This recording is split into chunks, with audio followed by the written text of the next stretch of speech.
Ah!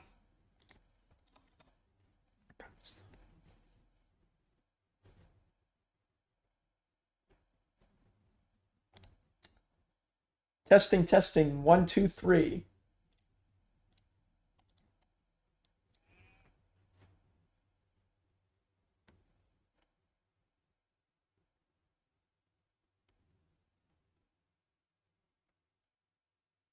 Testing, testing. One, two, three.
Alrighty, testing, testing, 1, 2, 3.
Well, good morning to anyone who's here.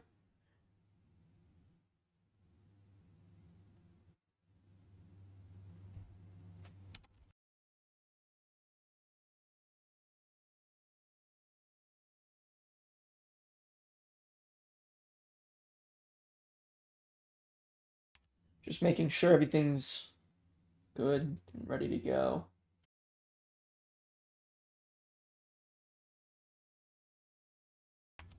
Audio sounds good.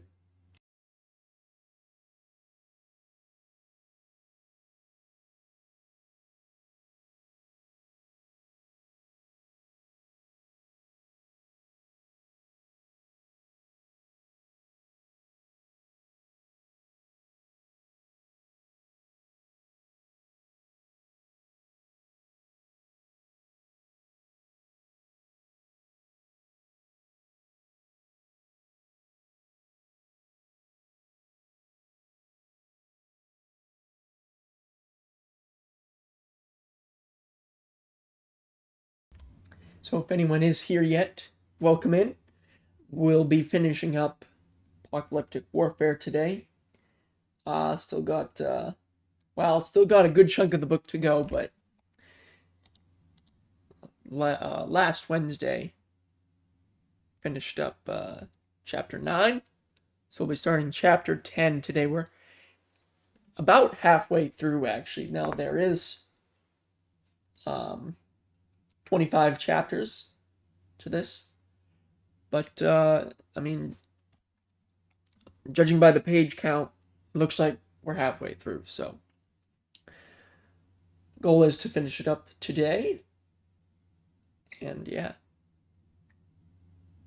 Be starting in about 13 minutes here.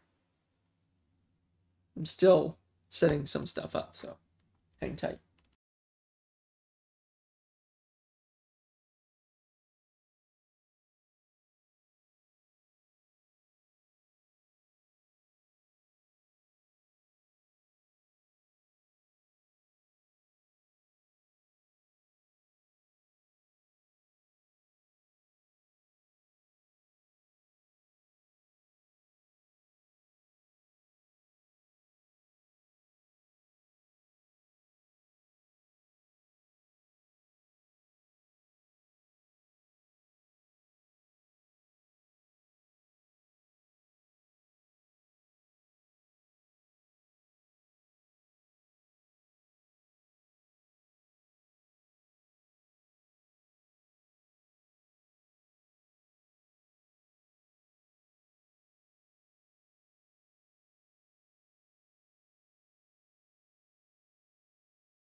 Morning, James. You heard there will be refreshments? Well, feel free to provide some, I guess.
All right, we'll get going in about 5 minutes here.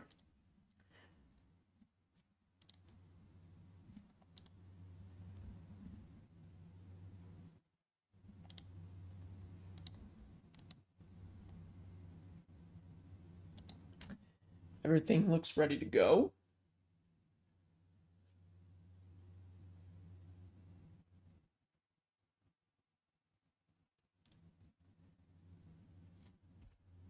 Yeah, so welcome in, everyone. Be continuing in about 4 minutes. It's another beautiful day out today. The sun's shining. There's not a cloud in sight. It's like 65 degrees out. Beautiful. It is windy, but not terrible. And like it was beautiful yesterday and Monday while everyone is at work, basically. Uh, this weekend's supposed to be rainy, of course, so. But at least I have today off, so after this, I'll go outside and enjoy the nice weather.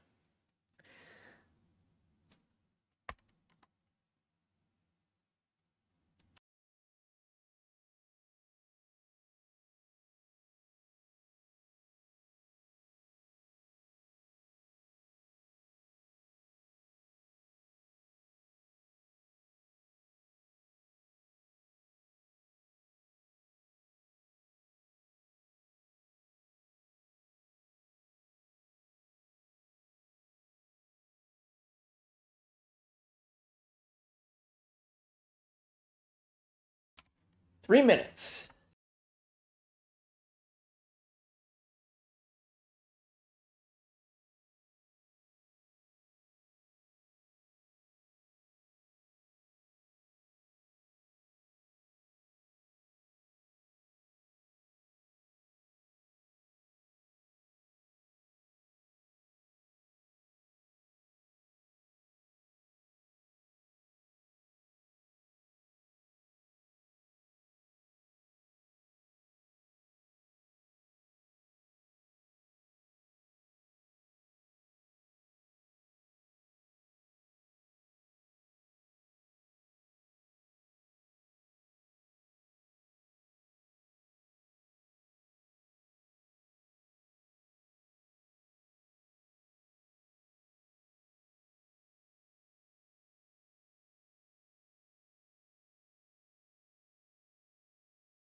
All right.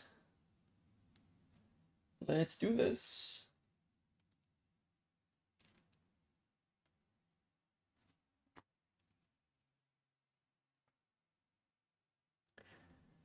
Starting off at chapter 10.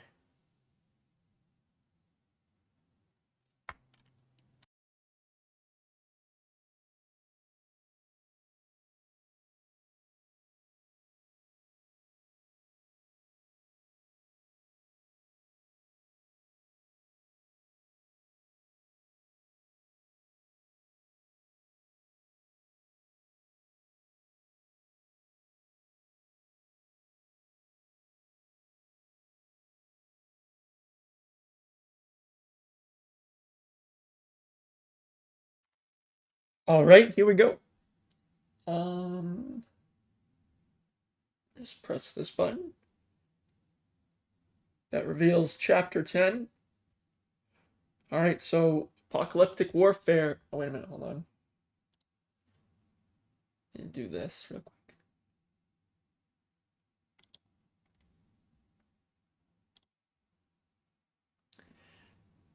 We'll be continuing Apocalyptic Warfare, chapter 10.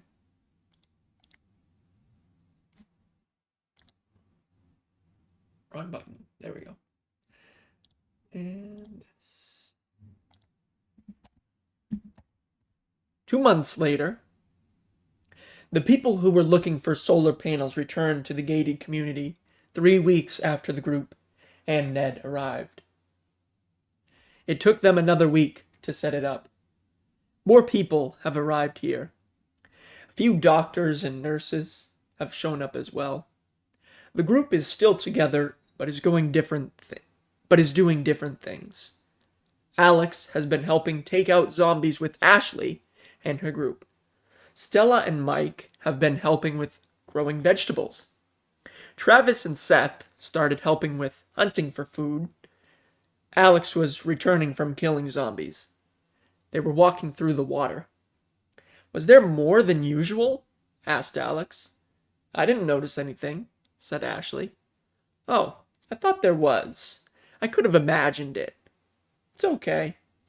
They got back to the gate and it opened. "Thank you, Ryan," said Ashley. "No problem," he said. They walked through the gate and he closed it. The doctor was waiting for Alex. "Hi, come to the medical facility. Your friends are waiting on you," said the doctor. "All right, thanks, Max," said Alex. He walked to the medical building. He opened the door. Seth stood up and walked over to him. "Did Max tell you the reason to come in?" asked Seth. "No, he just told me to come here."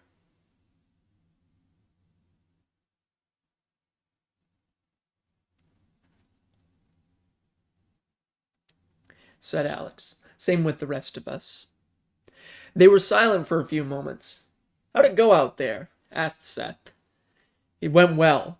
We haven't lost anyone yet." "That's good." "Yeah, but there was something different." "What do you mean?" "I thought more came this time." "Are you sure?" "I'm 50% sure." "What about the others? Did they think there were more?" "No, they didn't." "Oh, so you could have been wrong?" "Yep." Ned walked out of the room, without the crutches. "You're off them?" asked Mike. "Yeah, feels weird to walk without them," said Ned. The doctor walked in. "Well, it'll take a couple of weeks to get used to," said Max. "I know." "Congrats," said Alex.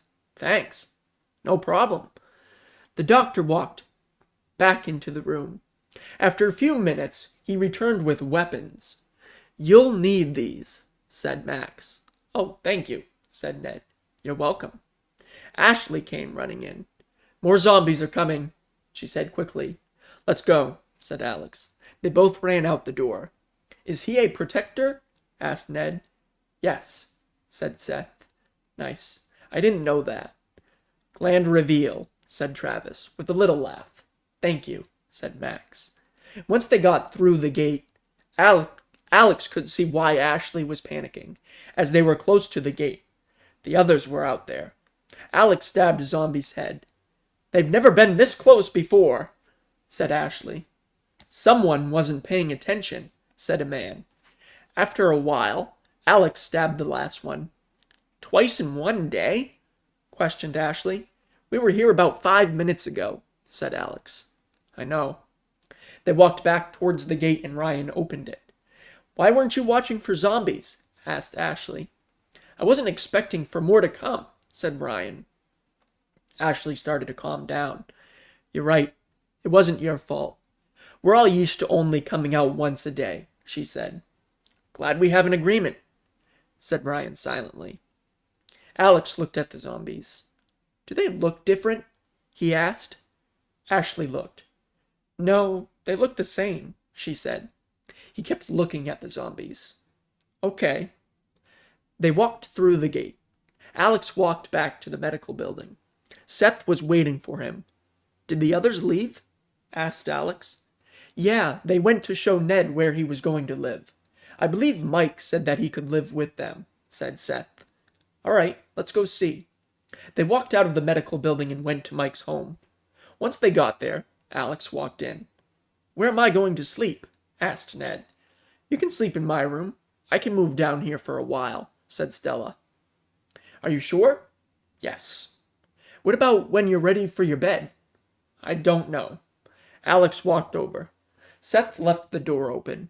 You guys could trade every week, he said. That's smart, said Seth. They were silent for a few moments. I have a question, said Seth. For who? Asked Alex. One of the scientists. Go for it, said Mike. None of them realized that there was a person by the door. Did any of you tell anyone that you were all scientists? Asked Seth. What? Asked Beth.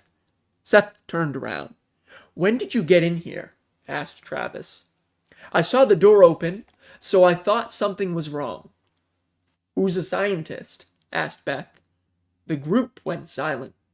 Let's just tell her, said Mike. Fine. We all are, besides Alex and Seth, said Ned. Why didn't none of you say anything? Asked Beth. 'Cause we didn't think it concerned anyone, said Mike, eyeing down Seth. It doesn't. It's not like you guys worked at that science facility in Camden that caused all of this, right? They were silent for a moment.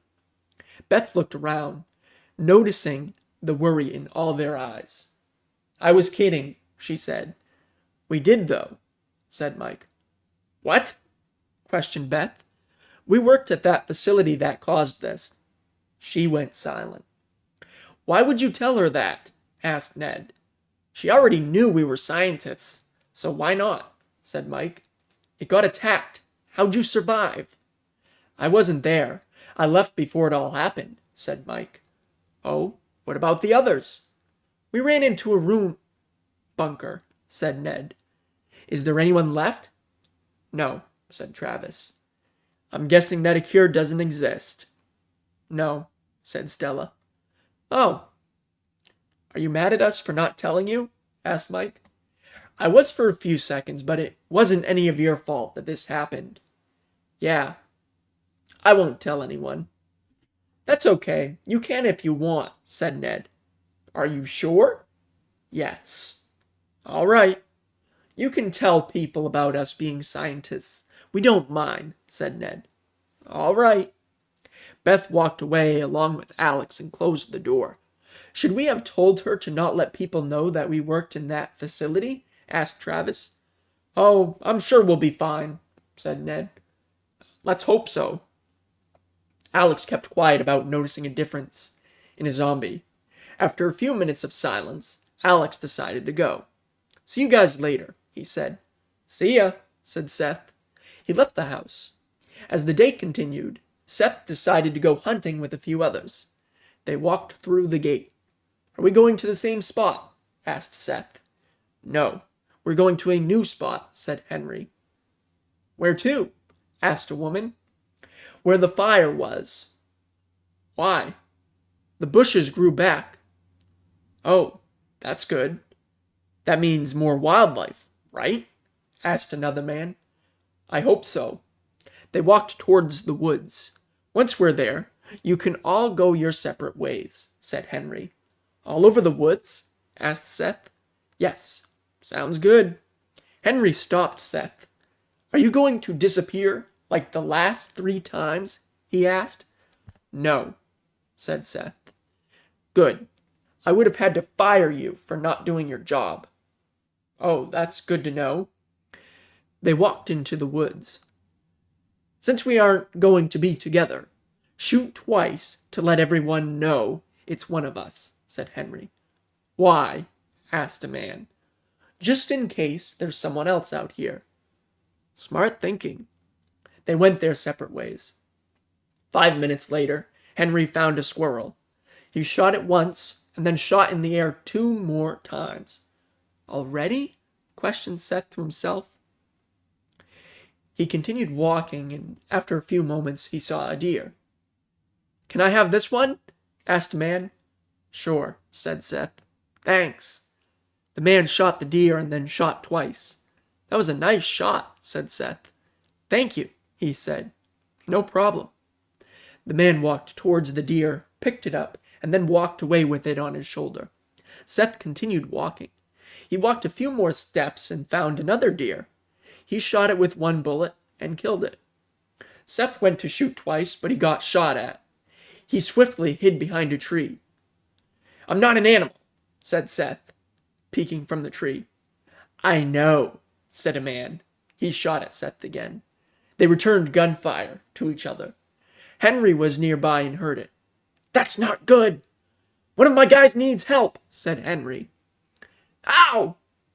He heard one yell. "A bullet must have hit him," said Henry to himself. As the gunfire continued, he was hoping that the one that got shot wasn't one of his men. He heard a scream, along with the gunfire stopping. Henry continued running until he met another man. "Hi, Mitch," said Henry, catching his breath. "Are you going to see where the gun firing was?" asked Mitch. "Yes." "Okay, so was I." They started running again. After a few minutes, Henry found some bullets. "It happened here," he said. "All right," said Mitch. "I'm over here," said a silent voice. They walked over to the tree where the person was hiding. They had their guns ready. "You can put the weapons down. It's me," said Seth. "Are you hit?" asked Mitch. "No." Henry looked at the dead man on the ground, then back at Seth. "You got him, at least," he said. "Yeah, but I've never killed anyone besides zombies," said Seth. "I thought you killed the Chinese soldiers," asked Mitch. "Oh, right. I told them about that," said Seth to himself. "No, I shot at and hit them, but I didn't kill them." "Who did?" "Alex and the others." "Oh, I'm sorry. It's fine." Henry looked back at the body. "Besides, that man attacked you. You were protecting yourself," said Henry. "I know." One by one, the others started arriving. "What happened?" asked another man. "He got attacked, but killed the attacker," said Mitch. "Oh." The man looked at Seth. "Was it his first human kill?" "Yes." "Damn. Poor guy." Seth looked at the deer. "I got some food for us," he said. The leader looked at it.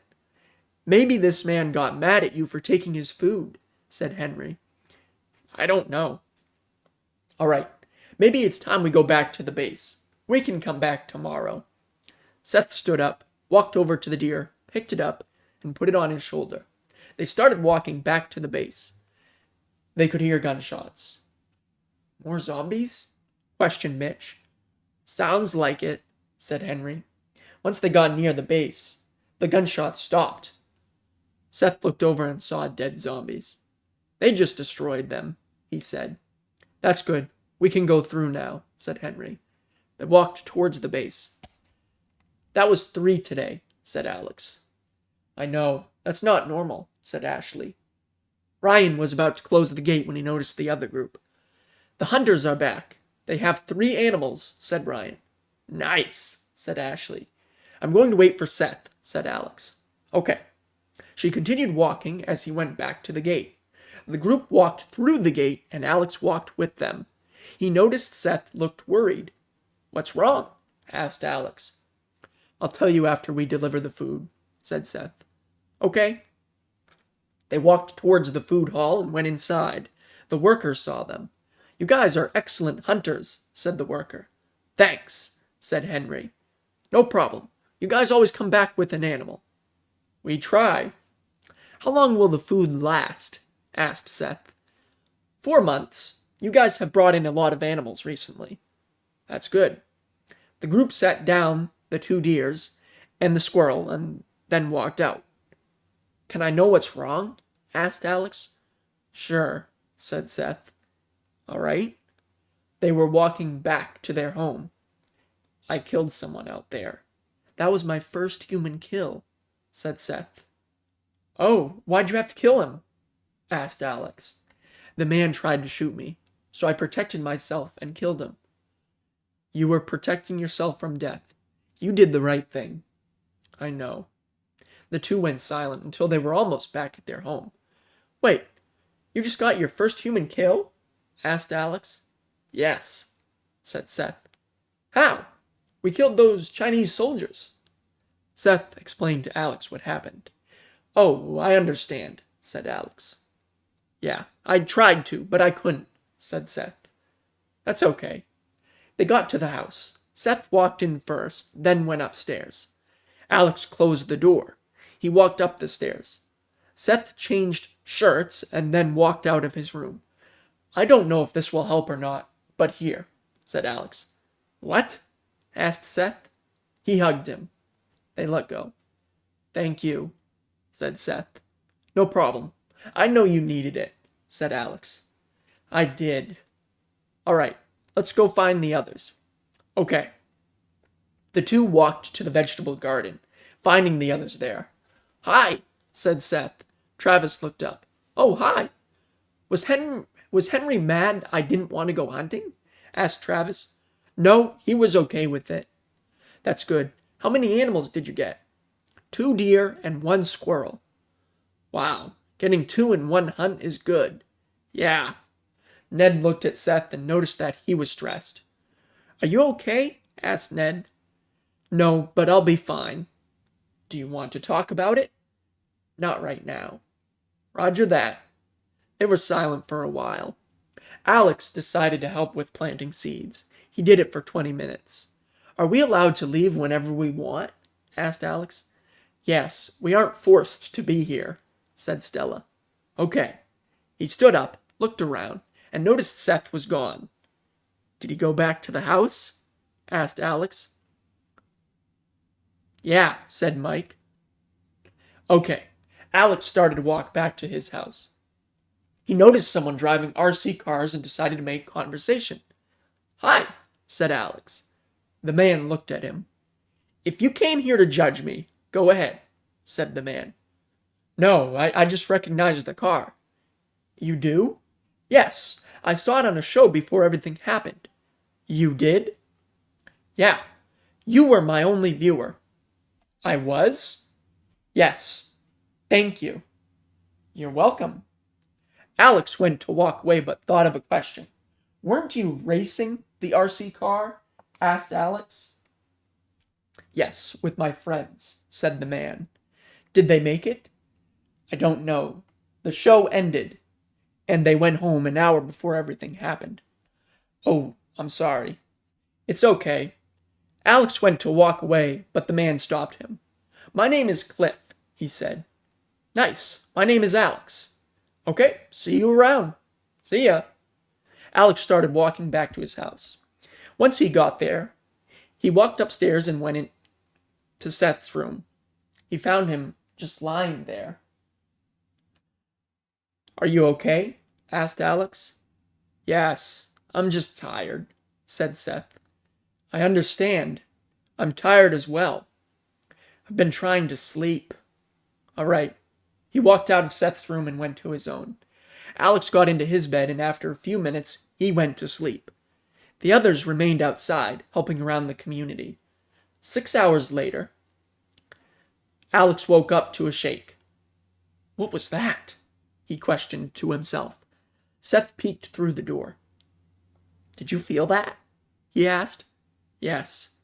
Harder shakes started to happen, making Seth fall. Earthquake! Yelled Alex. I can tell! Exclaimed Seth. He remained in bed and Seth remained under the door frame. It lasted 5 minutes. Once the shaking stopped, Alex got up, along with going over to Seth. Are you okay? Asked Alex.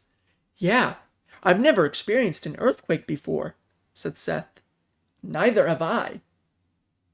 Alex helped Seth up and then went downstairs. He set everything back up that was knocked down. Seth went outside. Alex followed once he was done. The others came over. I saw people walking towards the fences, said Mike. "Oh, should we follow?" asked Seth. Yeah, they followed the other people. It took the group 5 minutes to get to the fence. The group walked down along the fence. They noticed that parts of the wall were down. "That's not good," said Alex. Beth walked over. "Is everyone all right?" asked Beth. "Yes," said Seth. She looked at Alex and the others. "I've told one person," said Beth. "About us working at the facility?" asked Mike. "Yes." "Nice." She walked towards the fence. "Only 3 parts fell. I didn't see any others down when I walked along it." "Do we have to worry?" asked a man. "Not for tonight. The zombies wouldn't see the building. Neither would people." Beth sounded unsure about her statement, but the man didn't notice. "All right." People walked away. Beth kept staring outside the fence. "Are you all right?" asked Alex. "Yeah." "You sure?" "Positive." "All right." Alex walked away. The group was heading back to their houses. "Did it look like she was worried about something?" asked Mike. "Yeah, but she has a right to worry," said Alex. "Because of the hole in the wall?" asked Travis. "Yeah, she's worried about zombies getting in and attackers coming to the place she wants to protect." "That makes sense." The group was almost back to Alex's house. "Should we go back and see if she wants to work on it now?" asked Seth. "If you guys want," said Alex. "I'm going to head back," said Stella. "All right." Stella walked away and the others turned around and went back. Alex found Beth near the wall. "I thought you guys went home," asked Alex. "We were thinking it, but changed our minds," said Alex. "Okay, why are you back then?" "To help get the wall back up." "Oh, thanks." Seth looked around. "How is this supposed to work? Are we going to lift the wall or rebuild a new one?" asked Seth. "We're going to try and lift it," said Beth. "Okay, do we need tools?" "I don't believe so. We just need to lift it." "All right." Alex got closer. "Are you sure we can lift this?" asked Alex. "I believe in us," said Beth. "Okay." She motioned them to come closer. "Get yourself positioned," said Beth. "Okay," said Mike. The group got ready to lift the wall. "Lift!" exclaimed Beth. They tried to lift and couldn't get the wall off the ground. "Do we need to go get tools?" asked Seth. "No, we need more people," said Beth. "Okay." "Do you want us to go get them?" asked Alex. "Yes." "Roger that." The group went to walk away, but Beth stopped them. "Can one of you stay with me?" asked Beth. "Sure, I will," said Ned. "Thanks." "No problem." Alex looked at Ned. "We'll be back," said Alex. "Okay, I doubt anything bad will happen," said Ned. Alex closed his eyes. "Let's just hope you didn't jinx it," he said with a sigh. The group walked away. Alex went to his house, walked upstairs, grabbed his gun from the chair, and put it weapon in the duffel bag with his other weapon. He zipped the duffel bag. "For precaution," Alex said to himself.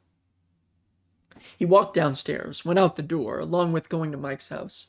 He walked in and went to the kitchen. Stella was sitting at the table. "Are you okay?" asked Alex. "Yeah, I've just been thinking about things," said Stella. "Like what?" "How we have had it easy for 2 months." Seth said the same thing when we were back at the fort. "Are you being serious?" "Mm-hmm." They were silent until someone screamed. "What was that?" asked Stella. "A scream," said Alex, walking towards the front door. "Well, no duh." "Go look then." "I'm going to. It's my job to go check," said Alex. He opened the door and walked out. "It's a joke. Nobody's hurt, but I can be sure," said Alex to himself.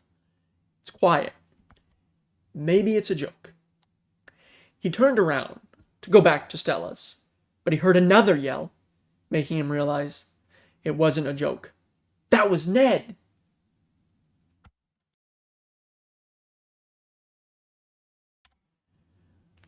that does it for chapter 10. I will be right back. I need to check the laundry.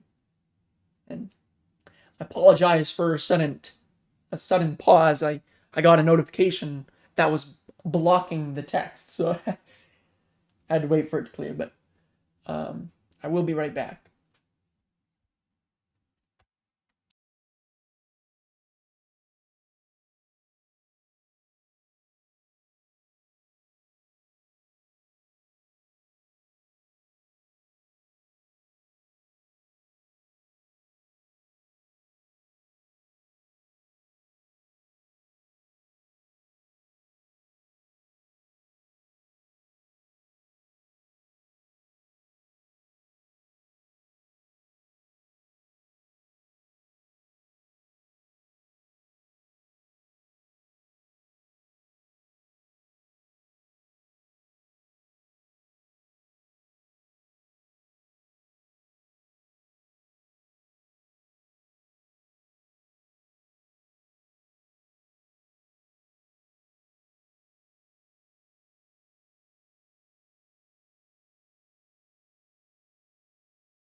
All right, I have returned, so ready to continue with chapter 11.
Chapter 11.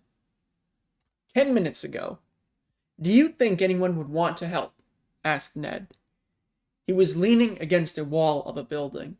Beth stood beside him. I hope so, she said. Out of nowhere, 2 men appeared from outside the wall. Don't make a sound and we won't hurt you, said the man. I knew this would happen, said Beth. Shut it, said another man. Ned noticed that they both had shotguns. How many of you are out there? He asked. 30, maybe more. The 4 went silent for a few minutes. Beth started doing sign language, making a D, an I, and S. Ned realized what she was doing. Distract them so I can get help, said Ned to himself. Do you guys have a group name? Beth did a thumbs up, knowing he'd figure out the entire sentence with 3 letters. Yes, we do, said the man. What is it? We call it the Sinful Reapers. Beth started slowly moving. Why do you guys call your group that? Asked Ned. We kill people. I thought of it, said the man.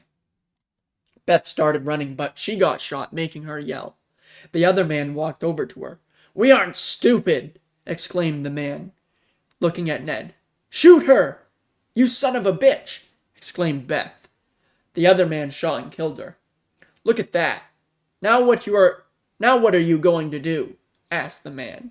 Nothing, said Ned, looking at the body. You know, making small talk isn't the way to go when there are 2, said the other man. I wasn't making small talk. I was just nervous, said Ned. Stand guard, said the man. The other guy walked away. He saw that they had silencers on the shotguns. Where's the other people in your group? Asked Ned. They're here. You just can't see them, said the man. Ned didn't stop to think. Then I got enough time to kill you. He pulled his knife out but was shot in the leg. Ned yelled and fell. You're a dumbass. Why would you talk before trying to kill me? Asked the man. Ned didn't respond. Also, you weren't to have gotten close. I would have killed you in a heartbeat. Then why didn't you? Asked Ned, grabbing his leg. Do you want to be dead? Who wouldn't want to be dead? This world sucks. There's no point in trying to live in it. The guy looked down at Ned. Just remember one thing, said the man.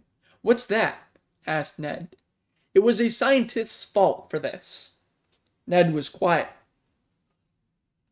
I would love to find out who those scientists were.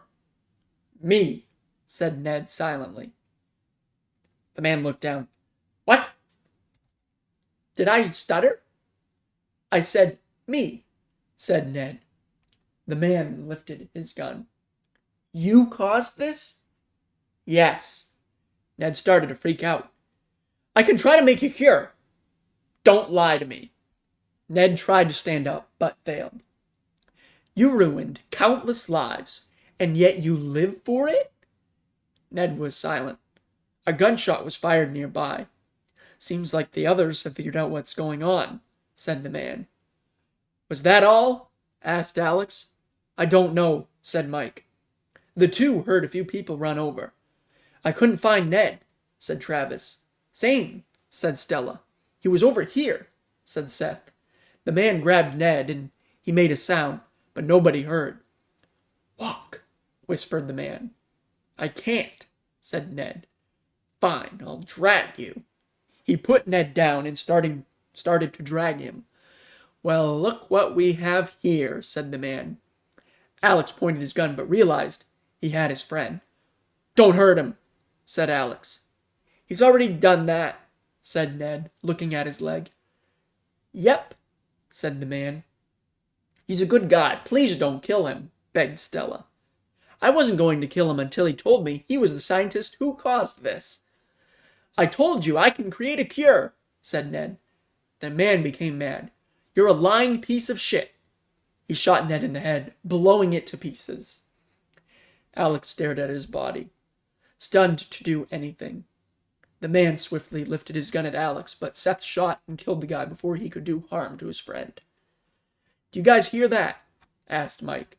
"The sounds of 30 or more people running?" asked Travis.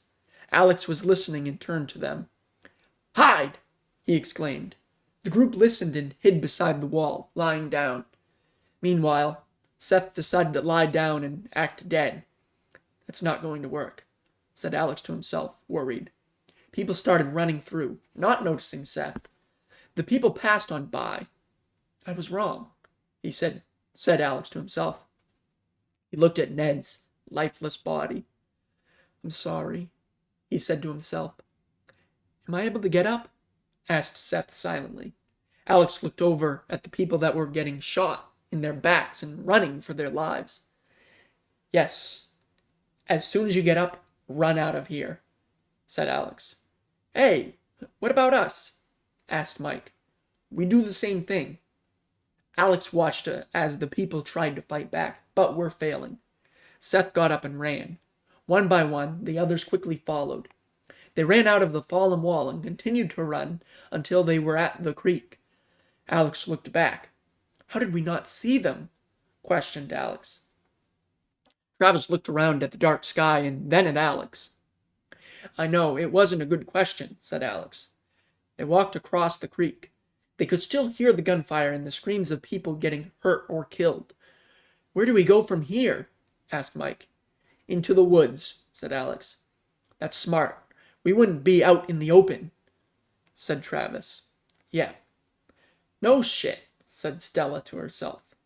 They walked into the woods. "Wait here," said Alex. "Why?" asked Seth. "To see if anyone comes running out from inside." "How would we know if it isn't one of the attackers?" "Their goal is to take over, so they wouldn't leave unless they got overtaken or had a good reason to come out," said Travis. "Good point," said Mike.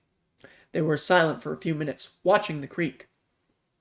"Are you guys fine with waiting for survivors for a while and then leaving to go find somewhere else?"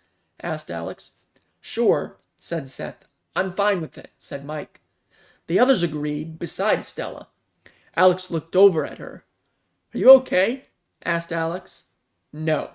I've seen 2 of my greatest friends die in 2 months, said Stella. "I know. I'm sorry."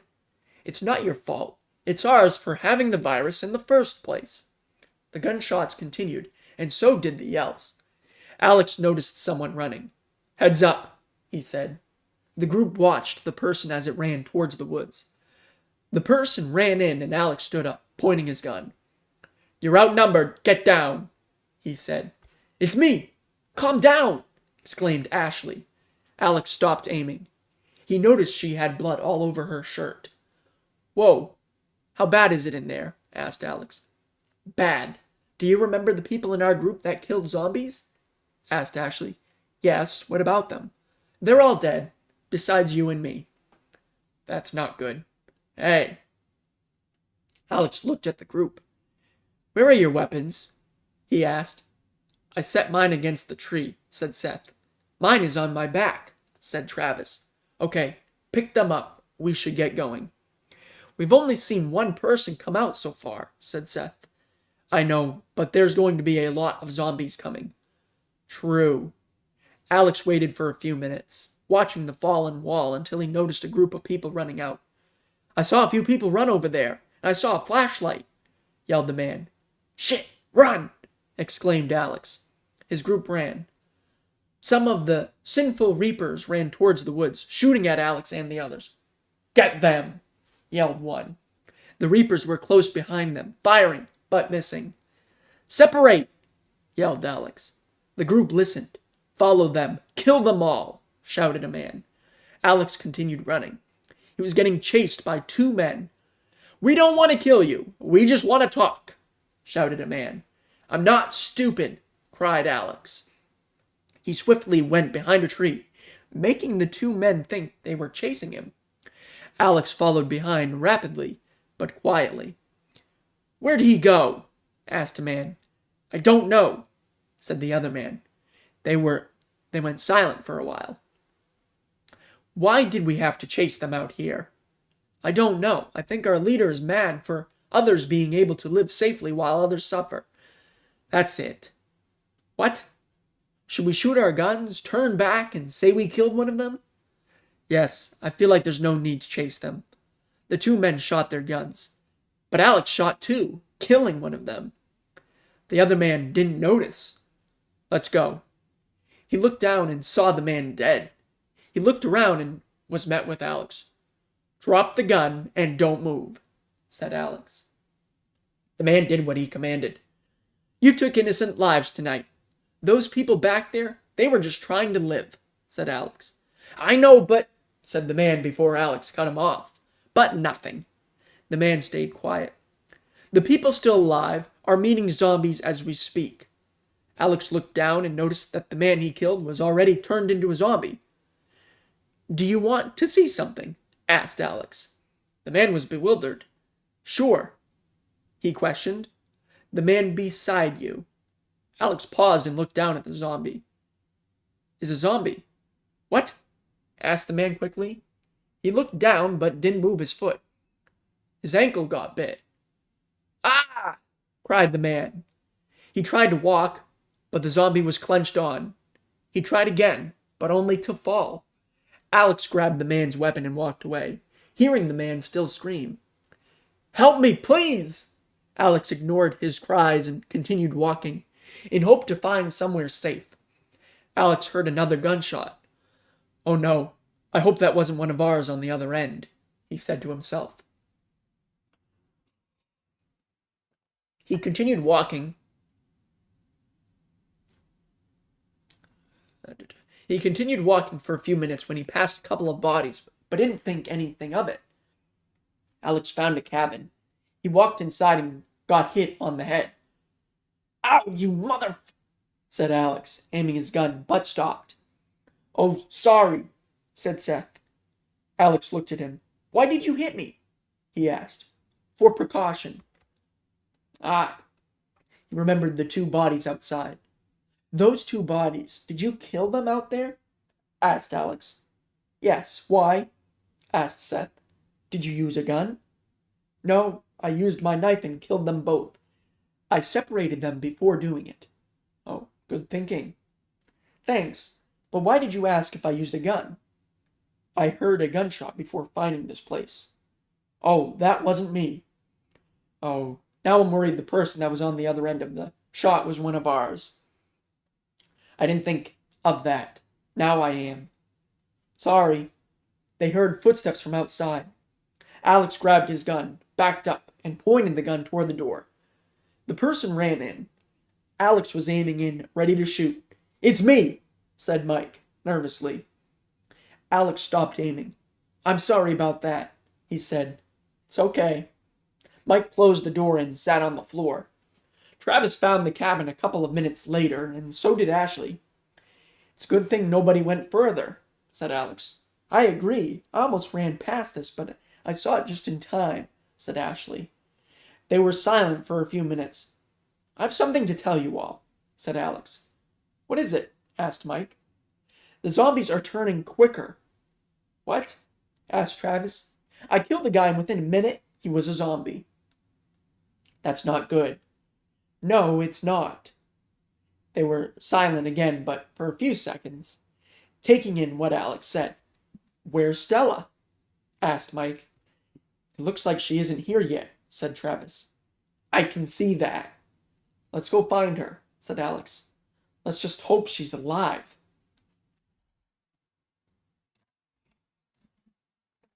Chapter 12. 20 minutes ago. Separate! Yelled Alex. Stella listened and ran. She ran from the others while being chased by another person. She heard gunshots. Sounds like one of your friends is dead, shouted the man. It could be one of yours that is dead, yelled Stella. She continued running until her leg gave out. Ah! She cried, falling. The man stopped running, laughing at her.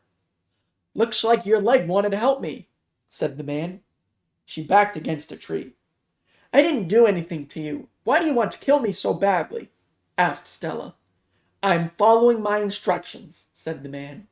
He aimed his gun. I'll let you try and talk your way out of this, he said. I've done nothing to you. Neither did all those people back there, said Stella. All of you got to live safely, while people like me had to live out here, trying to survive, said the man. We would have let you in. We didn't reject anyone. The man went silent for a few minutes. That isn't going to stop me from killing you, he said. Please, just show mercy, pleaded Stella. The man put his gun down. You're right. You haven't done anything, said the man. He's coming to his senses, said Stella to herself. Do you want to know something? Sure. I've been in there before, but I snuck out to tell the group about how you guys lived freely, had protectors, and so on. You could have invited them in. I didn't want to do that, not after what Beth told me about scientists living here and what they did. Stella was silent. She told me who the scientists were as well, said the man. Shit, said Stella to herself. I was furious, so I gave the information she gave me to the group. She was bewildered. That's why we got chased, said Stella. Partially, said the man. They went silent until he lifted his gun. If you would have kept quiet, you wouldn't be in this situation right now, he said. The man saw a zombie. He aimed at Stella's head. She didn't try to stop him. I'm sorry, she said silently as a tear rolled down her eye. It's too late to apologize, said the man. He shot her in the forehead, killing her in an instant. He sat down for a few seconds. He looked at Stella's lifeless body and noticed she was different. He stood up and looked closer. I'm seeing stuff, said the man. He looked away, only to get bit. Alex and the others were out looking for Stella when they heard a scream. The group started sprinting towards it. After a few minutes, Alex found where the screams were coming from. He saw a zombie eating a man. The others were behind him. Mike looked closely at the zombie and was the first to notice. Is that Stella? He asked. Alex looked closer. It is her, he said. Her zombie stood up and faced them. Do we kill her? Asked Seth. I don't want to, said Mike. We're not going to. Let's go, said Alex. They started walking while Stella's zombie followed behind. They walked for 10 minutes through the woods. She's still following, said Seth, looking back. She'll wander off eventually, said Alex. The group heard gunshots.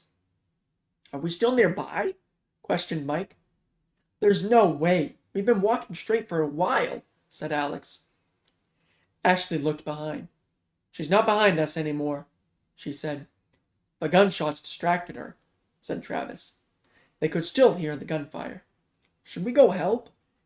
Asked Travis. No. If we didn't go help last time, we wouldn't be running in the woods and have 2 friends dead, said Alex. He looked over and saw a house. There's a place we could stay at for the night, he said. Sounds good, said Seth. They walked towards the house and went inside. They searched for zombies. It's good in here, said Seth. Same here, said Mike. Alex went to open the last door. It's locked, said Alex. Kick it, said Travis.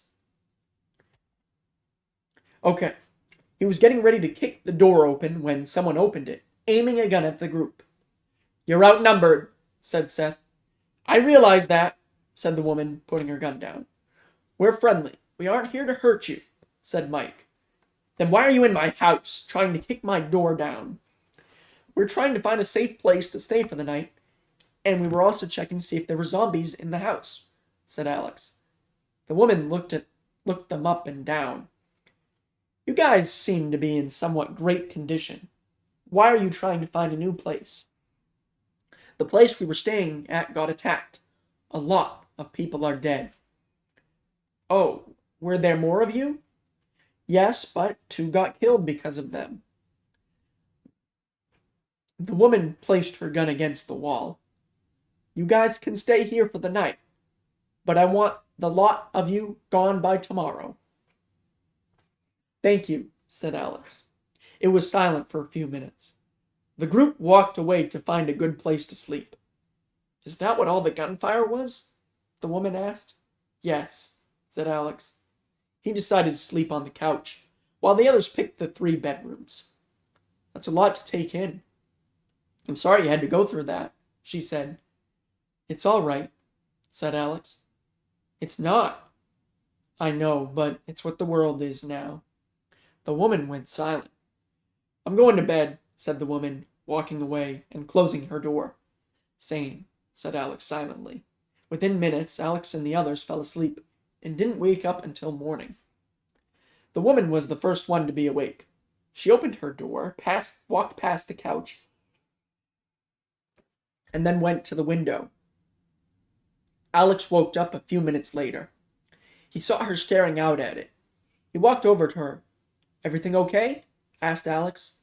Yes, I do this every day, said the woman. Is there a reason? Yes, my husband told me to watch out the window in the morning and wait for his return. Was he in the war? No, he told me this a month ago. Ah, that's love right there. Sure is. A zombie came into their vision. Alex recognized it.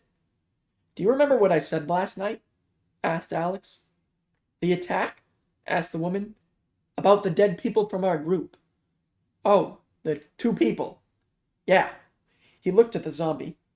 That's one of our friends. I recognized the clothes. He examined the zombie and noticed the bullet hole in the leg. His name is Ned. He was a great guy, said Alex. I'm sorry, said the woman. It's not your fault. You didn't kill him. The zombie left their vision. I'm afraid my husband turned into those creatures, she said. Alex turned around and noticed the others were coming out. Oh, morning, guys, said Alex. Morning, said Seth. Alex turned back around. Did your husband say what he was going to be doing? He asked. He mentioned a group. I can't recall what he said, but I do remember the word reapers, she said. Sinful reapers? Questioned Mike. The woman was thinking. Yes, I remember now. He mentioned that, said the woman. That's the group who attacked our place, said Ashley. What? They killed a lot of people, said Travis. No, my husband wouldn't do that. Alex glanced at the wall and noticed a photo of her with the husband. That's him? Questioned Alex. Yes, said the woman. He looked at Seth with troubled eyes. Alex walked towards the wall, and so did Seth. Let me guess. You killed him, asked Seth. No, I watched a zombie bite him, said Alex. You have to tell her that. Why, though? She watches for him every morning. It would be right to tell her. You're right. Alex walked back to her, while Seth sat back down. I saw your husband last night, said Alex. You did? Asked the woman. Yes. He was in the attack. Did he try to kill anyone? No. He chased after me, along with someone else. The lady became furious. Did you kill him? Asked the woman. No. I had to kill the other guy, said Alex. Then what happened? He told me he was letting me go, that he didn't want to hurt me. Alex paused. What else? Asked the woman. He got bit, and I couldn't save him. I'm sorry. No. Are you being serious? Yes. No! The woman started crying.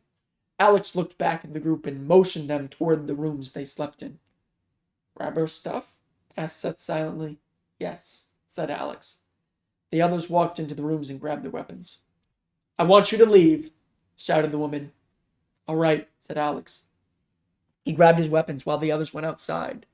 He walked out the door, shutting it behind him. They walked from the house, starting their journey through the woods. The group heard a singular gunshot, but chose to ignore it. Did you lie? Asked Mike. I had to. I didn't want to see her cry, said Alex. Anything you said would have made her cry, said Ashley. I know, I should have told the truth. What is the truth? Asked Alex. I distracted him from the zombie by his feet. I told him about it last second, making him get bit. Is he dead? Asked Travis. I believe so. He fell before I walked away. What does that have to do with him dying? Asked Seth. The zombie was the reason he fell. Oh, does that make sense? A little. Did the zombie have a hold of his foot? With its mouth, yes. I understand now. The group walked for an hour through the woods.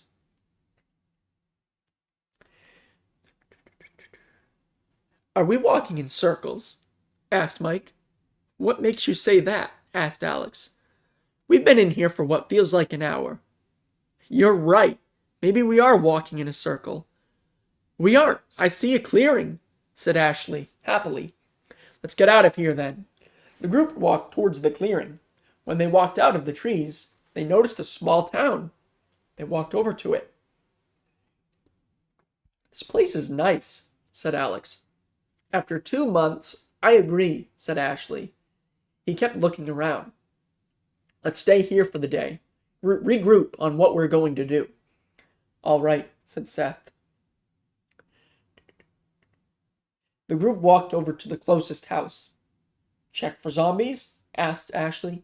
Yes, said Alex. He opened the door, letting the others in.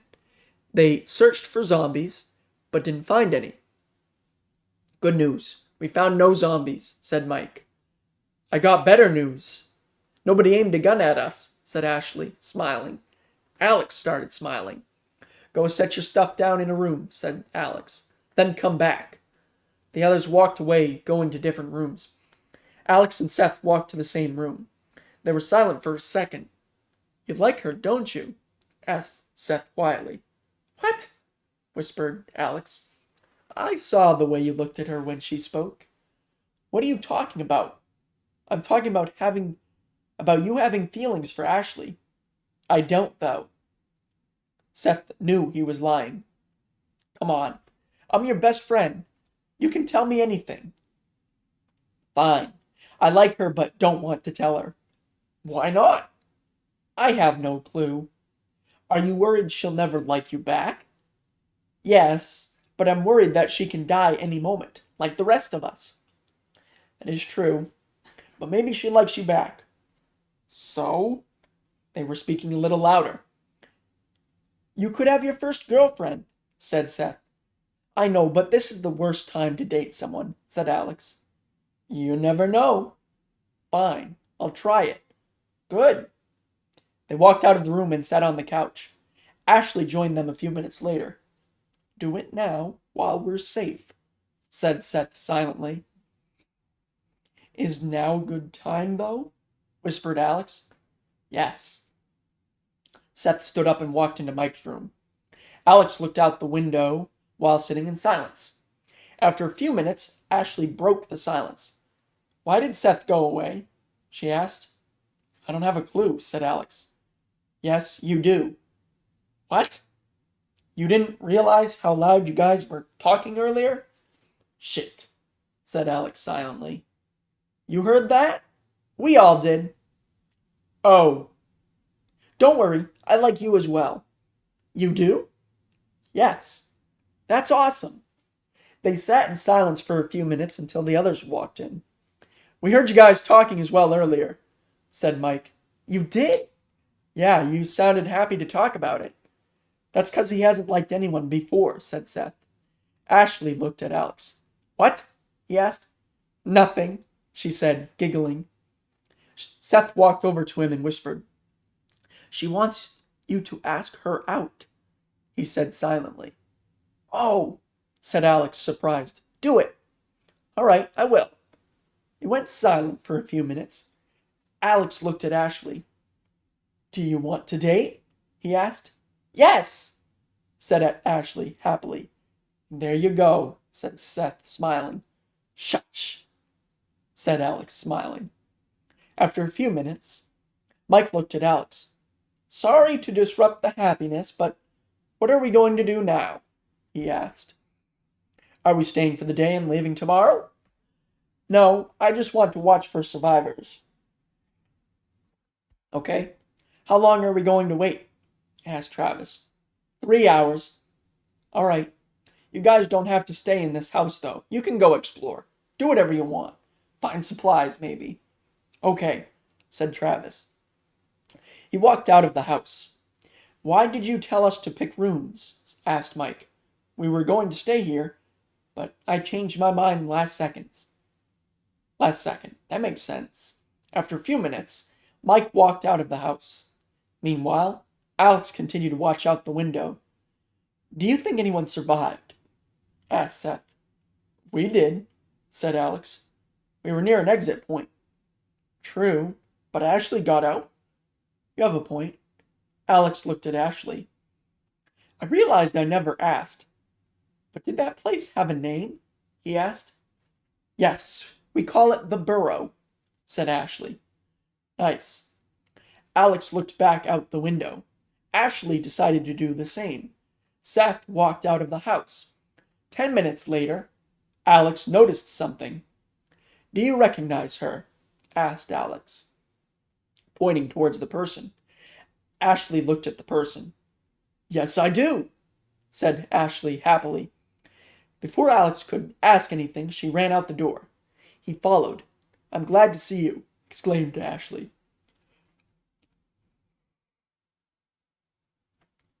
She hugged the person. Alex walked up. Is she from the Burrow? He asked. Yes, her name is Holly. He looked at her. Nice to meet you, said Alex. Same to you, said Holly. How bad is it there? Asked Ashley. Seth walked over along with the other two. Pretty bad. They're setting everything on fire, said Holly. How'd you survive? Asked Mike. I covered myself in blood. Every time I saw one of them, I'd collapse to the floor, acting dead. I'm sorry, said Travis. It's all right. Why would they attack us, though? Did we piss someone off? None of our groups ran into other people while we were doing our jobs, said Alex. Did you forget I killed someone yesterday? Asked Seth. That was yesterday? Yes. I'm sorry, I forgot. That's okay, a lot has happened. Do you think that person you killed was a part of that group? Asked Mike. I hope not. The group walked back into the house. What are we going to do now? Asked Mike. Stay here for a couple more hours. Watch for more survivors, said Alex. All right. Alex stayed at the window. Ashley talked with Holly, while the other three slept. After 2 hours, Alex woke them up. We're leaving soon, he said. All right, said Seth, stretching. After the others were functioning, the group left the house. Which way are we heading? Asked Seth. South, said Alex. Okay. The group started walking south. Alex and Ashley walked beside each other. The group walked for hours, finding nothing but torn up houses. Alex and Ashley started holding hands. That's cute, whispered Seth. Shut it, Alex said silently, but smiling. Even during the end of the world, you can find love, said Mike. Anyone can, besides you, said Travis, laughing. Holly kept looking back at Mike. He didn't notice, but Travis did. Maybe you can, he said. What do you mean? Asked Mike. You'll see. All right. Seth heard a car. Do you guys hear that? He asked. The car? Yes, said Mike. It sounds like multiple, said Travis. Alex looked behind them, noticing multiple cars and trucks. The people started shooting. Disperse! Exclaimed Alex. Damn it! Yelled Mike. The group went different ways, getting separated. Find them and bring me them, dead or alive, Alex heard when he ran into the trees, trying to save himself from inevitable death.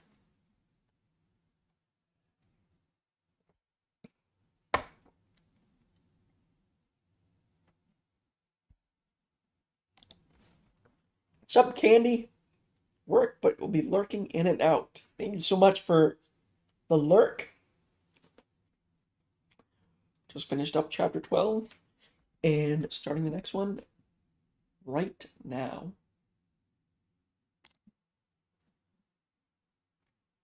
Actually, in just a second. Hold on. I'm going to check something.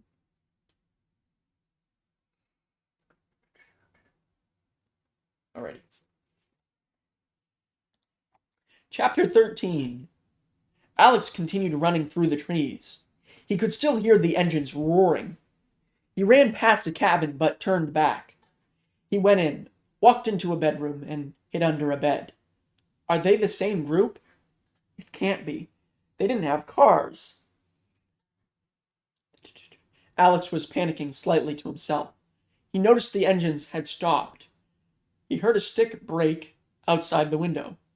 How did they get close quickly? Questioned Alex to himself. He heard the front door open. Do you think he ran in here? Asked a man. We can look, said a woman. Alex looked at his duffel bag, unzipped it, and grabbed his AR. I'll check here, said the man outside Alex's room. Okay, said the woman. He walked in and looked around. I don't see anything, said the man. Don't forget to check under the bed, exclaimed the woman. Fine. Alex started crawling out. The man sighed and got onto his stomach. He saw a duffel bag along with seeing Alex's feet. The man didn't say anything. Alex was beside the man when the man got up. Hello, whispered Alex. Well, this is great, said the man. Put your weapon on the bed and then slowly walk out. Okay. The man listened and set down his pistol. Alex put his AR on the bed and took the pistol. When he turned around, Alex grabbed him. Is this a hostage simulation? Asked the man silently. Yes, said Alex. Sweet. I never thought I'd be in one. Alex motioned him towards the door. The man walked. Are you okay in there? Asked the woman. They walked out. He will be if you guys leave, said Alex, pointing his pistol at her. Oh, it's the leader. How'd you know? You told the others to run. You commanded them. They would have separated anyways, considering you guys drove up to us and started shooting. That is true. So what do you want to happen now? I want to know who you guys are. The Sinful Reapers, said the man. What? How many of you guys are there? A full town. We have everything you can imagine, said the woman. Then why are you guys attacking our safe places? That was the first place our group attacked. Why? We were told that the scientists who worked on the virus were there. Alex went to open his mouth. No need to speak to defend anything. We know everything we needed to know, said the woman. Can you guys please start talking about letting me go? This is getting uncomfortable, said the man. Sure. The woman looked at Alex. What do you want? She asked.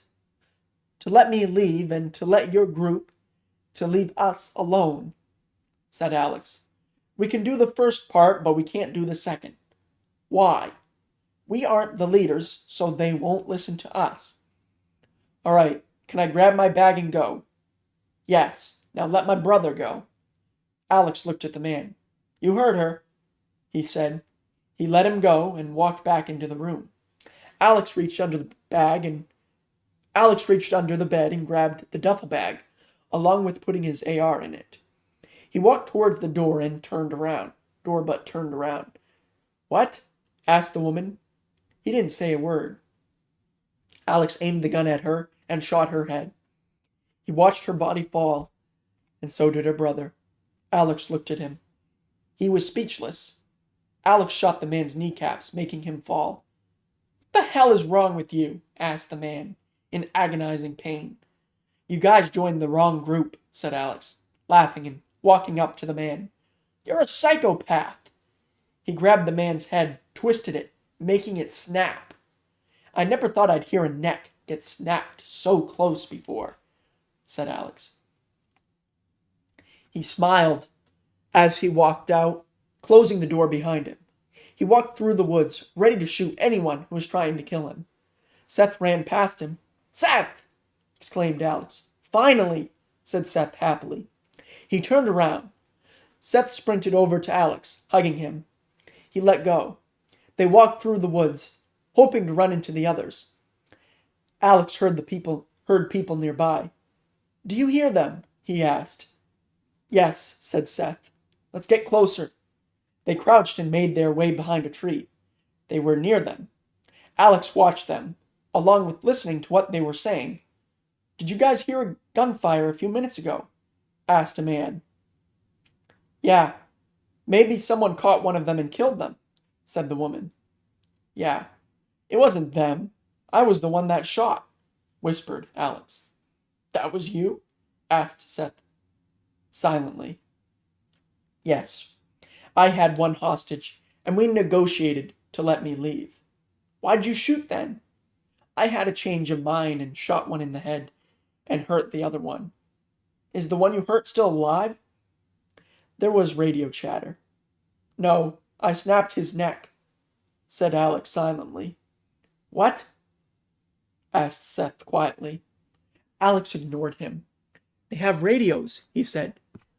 "We have taken it over. It's ours now," said a man over the radio.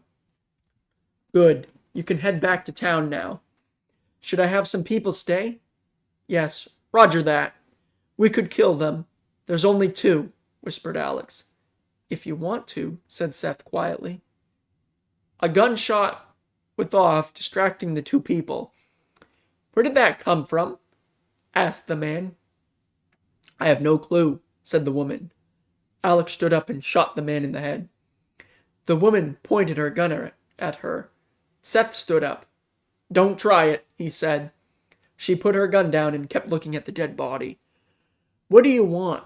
Why are you keeping me alive?" she asked. "I want your radio," said Alex. "All right, take it." She held it out. He walked over, grabbing it. Alex looked at Seth. "Grab the other one," he said. Seth listened. The woman looked away. Alex shot her in the back of the head. "Why?" questioned Seth. "We can't trust her," said Alex. "She was letting us go." Alex went quiet for a while. He started walking and Seth followed. "I just thought of something," said Alex. "What?" asked Seth. "I was thinking of asking where the base is on the radio." "Wouldn't they recognize that you aren't with them?" "No, they have a lot of people. They can't remember all their voices." "True." Alex turned on the radio. "Hello?" he asked. "Hello, is everything okay?" asked a man. "Yes, I forgot where the base was." "Oh, come back to the road. I'll take you back." "Okay." Another voice interrupted. "We caught one of them," said a woman. "Who did you catch?" "A girl named Ashley." "Okay, that's not a scientist, but take her back to the base anyways." "Wait, we were supposed to tell you if we caught them?" asked a man. "Yes, did you catch someone?" "Yes, I caught two with Frank." "What are their names?" "Mike and Travis." "Okay, those two are scientists." "How do you know?" "The guy who told me about the scientists also found out their names." "Ah." "Yep. There are three left." "Fuck," said Alex loudly. "What?" asked Seth, looking blankly at him. "Did you not hear?" "No." They caught Ashley, Mike, and Travis."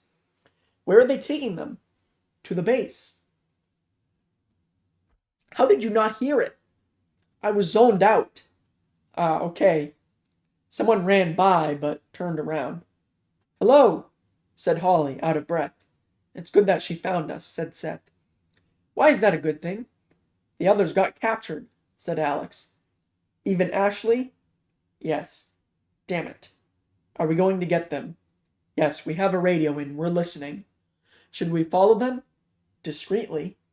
"Okay." The remaining group walked towards the road. "Do we take a car or walk?" asked a man. "We aren't far, so walk," said another man. "Okay, follow them." They found the road. "There they are," said Alex. "Look over there." "I see our friends," said Seth. "We can't do anything about it. We are outnumbered for once." "Right." The sinful reapers walked past them, so they followed along in the woods. They walked for 20 minutes until the kidnappers turned and walked through a field. Alex looked farther down to see where they were going. "No way," he said. "What?" asked Seth. "They're heading towards that entire town. No way they own that and attacked us." "Those selfless bitches," said Holly. Alex watched as the kidnappers walked towards the town. When do we go in? Asked Seth. After they do, said Alex. Okay. After a few minutes, Holly couldn't see them. Can anyone see them? She asked. I can't, said Seth. I can. I have 20/20 vision, said Alex. Lucky. Where are they now? At the gate. They have a gate as well? Yes. He watched as the gate opened. We can go now. They're inside, said Alex. The remaining group got up and walked onto the road. Another group did the same thing. Hello there, said a man. Hands up. Alex watched. Alex looked at the whole group of people that were aiming weapons at them. He stared at them with one thought in his mind. We're dead.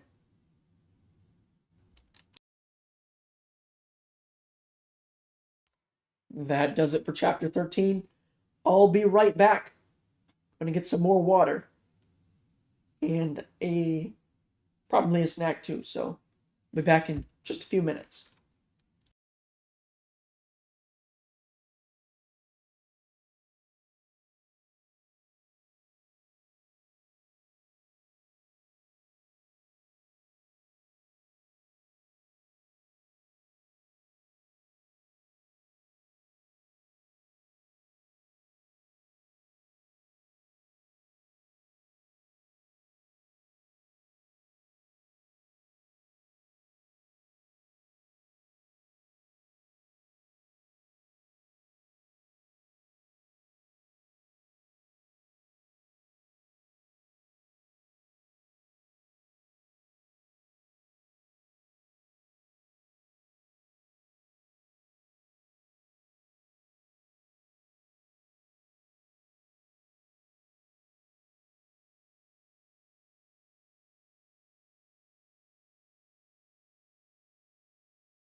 Alrighty, I'm back.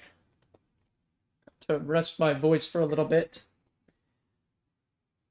So Braxton, can't hear anything at school. I hope it's going well. It's going good. Just need to rest my voice in between chapters here. So, continuing right now with chapter 14.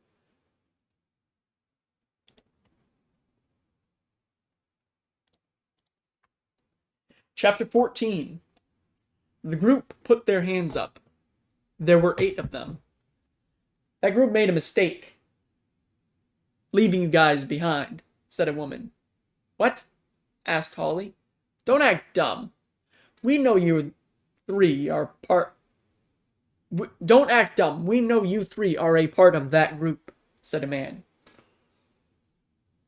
No, we aren't. We're following them, said Seth. Why? They took 3 of our friends, said Alex. Oh, wait. Were you guys follow us? Asked Seth. Yes, we thought y'all were protecting them, said a man. What makes you think that? Asked Seth. The way you guys were watching them, but now I realize you were just watching where they were going. There you go.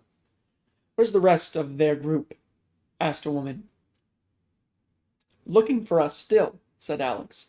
Did they attack you guys as well? Asked a man. Yes, said Holly. They told me that you were the first... Wait a minute, hold on. They told me that we were the first place they attacked, said Alex. They lied. So you guys also want to kill them? Asked Seth. Yes. Good. Can we join you on that? Asked Alex. Yes. Great. I hear a car coming. Should we move? Asked a woman. Yes, let's head back to our place, said a guy. They walked into the woods. Alex and the other 2 followed. Where do you guys stay? Asked Holly. Well, we stayed in a small town without protection because we thought that we'd just be killing zombies, but nope. We got attacked out of nowhere by them, said a man. Oh, I'm sorry, said Alex. It's all right. We'll get our payback. Right. So where do you stay now? Asked Holly. You'll see. They walked in silence for a few minutes. Alex stopped paying attention and walked into a person. I'm sorry, he said. It's okay, the man said. Why are we stopped? Asked Holly. I lost my sense of direction. What? Asked a woman. I'm just messing around. They started walking. The group continued walking until they were out of the woods. Are we there yet? Asked a man. Yes, said a woman. Are you blind? It's right there, the big house, said a man. My bad. It's okay, mistakes happen. The group walked inside. We found some new people, exclaimed a man. Nice. Are they joining us? Asked another guy. No. Their friends got taken by the Reapers. Oh. Yeah, so they'll join in with us as we attack tonight. So they're with us, questioned the man silently. What? Questioned Holly. We're going to attack them tonight. Get revenge for the people they killed, and so y'all can get your friends back. Is that okay? Yes. Good. Do you guys have a plan? Asked Alex. I do. Follow me. All right. They followed him down the stairs. I found a map. It shows good entry points, said the man. Anything else? Asked Alex. There's 4 entrances we can go through. It was one, but that earthquake happened and knocked down the other 3. How do you know? Asked Seth. We had a guy go over there and check. With that many people, I'm surprised he got back to you, tell you that, said Holly. So am I. What is the plan? Asked Alex. You tell me. Are we just going on and attacking or doing it quietly? The first option. All right. They went silent for a few minutes.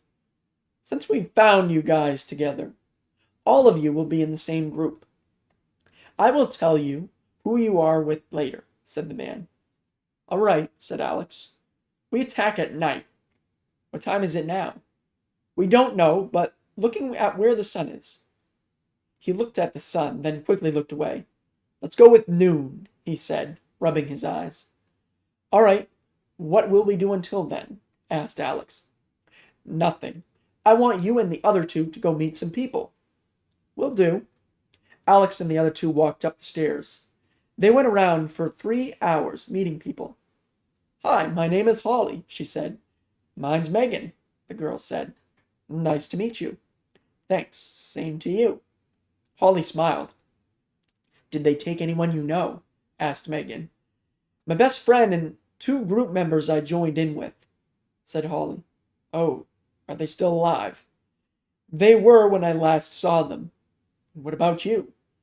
"They took many important people from me, including my boyfriend. They killed him right in front of my eyes and left me alone."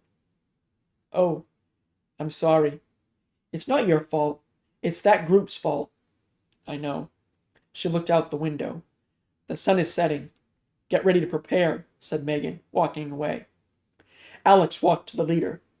"Your timing was off," he said. "I know, my bad," the man said.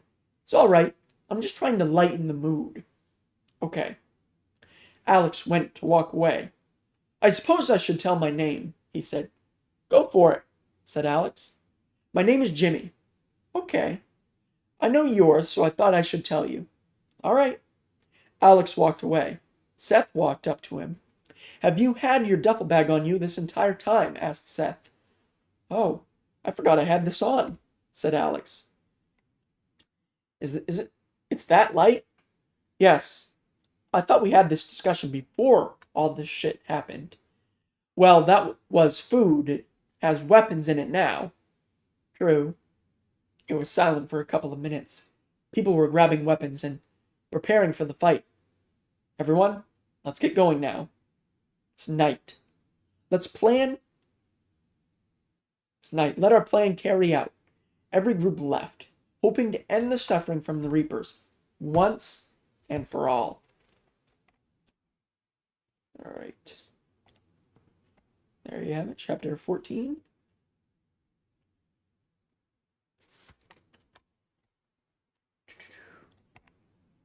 Chapter 15. Jimmy was walking beside Alex. "You forgot to tell us earlier. Who are me and my friends with?" asked Alex. "My bad. You're with Pete and his group," said Jimmy. "Okay." They made their way to the town. The groups walked through the field, making their way to the walls. "We're with Pete," said Alex. "Okay. Who's that?" asked Seth. "That would be me," said Pete. "Oh, you're behind us," said Holly. "Yes. Everyone go to your spots. Be together and watch out for zombies," said Jimmy. "How come we've only dealt with humans this entire time?" questioned Seth. "I have no clue," said Alex. "We have dealt with zombies, but only a few times. We've dealt with humans more." "I know." They walked with Pete, along with his group. "Have you killed anyone?" asked Alex, looking at Holly. "No. I've killed zombies, but that's it," she said. "Okay. It's like zombies, but they fight back." "That's one way to describe it," said Seth. They walked in silence until they were near the wall.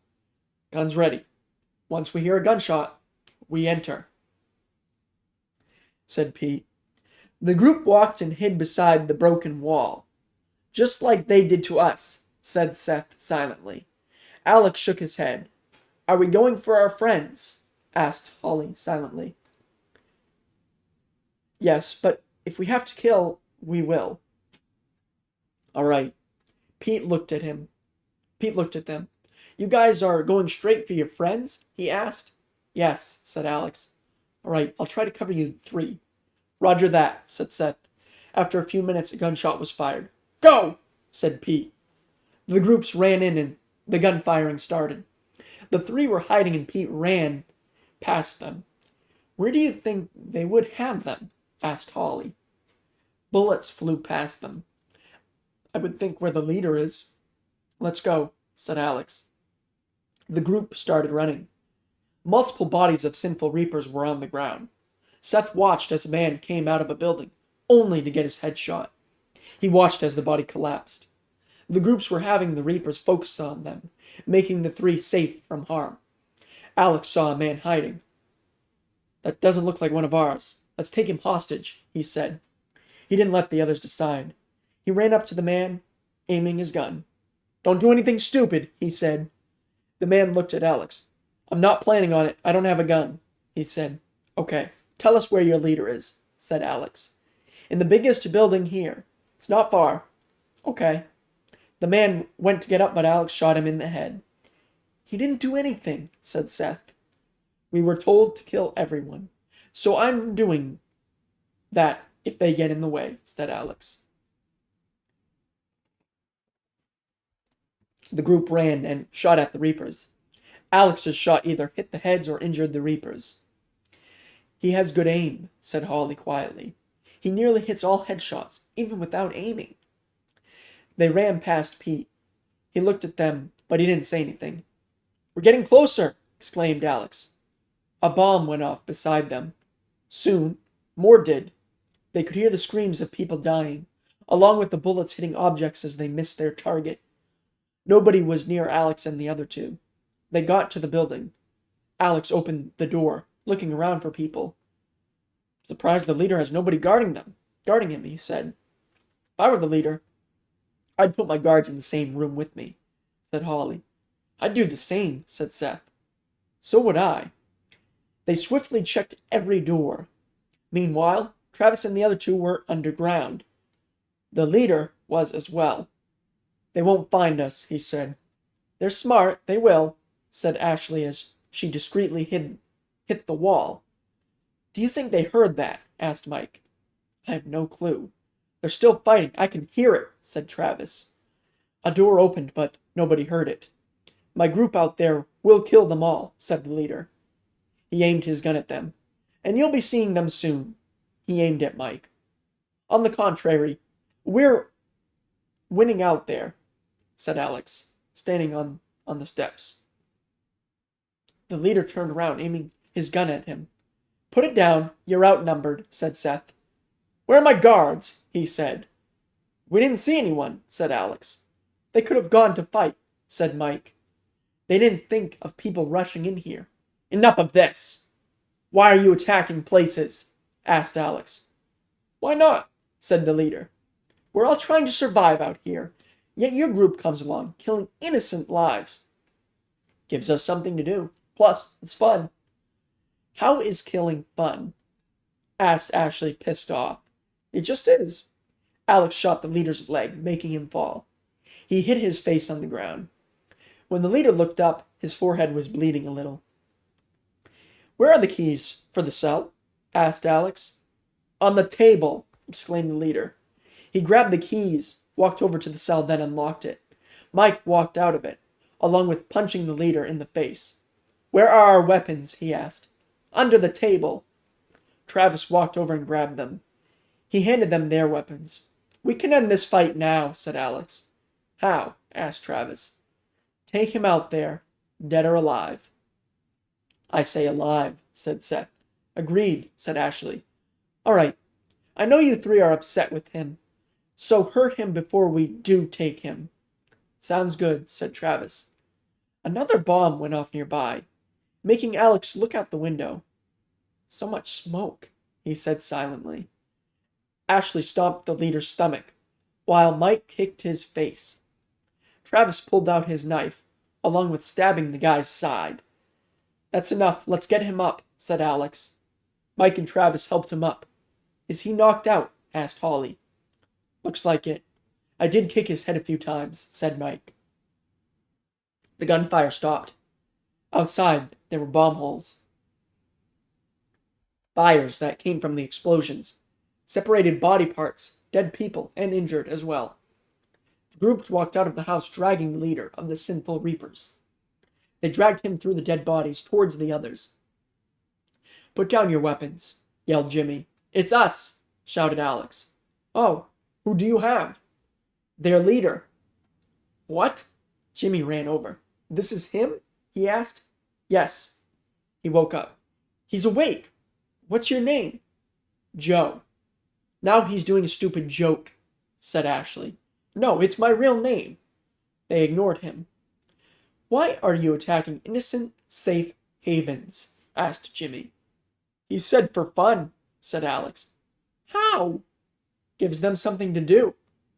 What is wrong with you? Jimmy was pissed. Nothing, said Joe. Seems like there is. Alex looked around. Did you kill them all? He asked. Yeah, but some ran, but we didn't chase them, said Jimmy. Okay. We could destroy this place, said Mike. No, let's leave it. No, let's leave it the way it is. Let the fires that started take its course, said Jimmy. Okay. What are we going to do with him? Asked Alex. Kill him, but make him suffer. How? Shoot his stomach with a shotgun. He'll bleed out. Roger that. Where did you get him from? Down there, said Seth, pointing. Okay. We'll burn it down, making him watch his house burn. Okay. They dragged him to the house. Jimmy pulled out a lighter, flicking it on, and sticking it to the house. The house rapidly caught on fire. Throw him down, said Jimmy. They listened. He looked at Travis. You have a shotgun. You do it, said Jimmy. My pleasure, said Travis. He shot Joe's stomach in the middle. He made no sound. Let's go, said Jimmy. They walked away, back to their base. Nobody paid attention to see who was alive. I'm glad to get back, said Ashley. Same, said I. Back. Once the group got back, they all talked. Is Pete alive? Asked Seth. Yes, he said. Okay. I never thought we'd be in a fight with guns, let alone win one, said Jimmy. A lot of us didn't return, but the ones who did return, we'll thank them. He looked at Alex and the others. You guys did get your friends back, which was your mission, said Jimmy. Indeed, said Alex. They killed some of our friends as well, which is how you found us, said Seth. I know. I can say one thing, though. What's that? Asked Pete. We can rest peacefully and easily tonight, knowing we killed mostly all of the sinful reapers. Yeah, we can, said Alex. I can also happily say this. We won our first fight. Let's hope we never have to fight people again.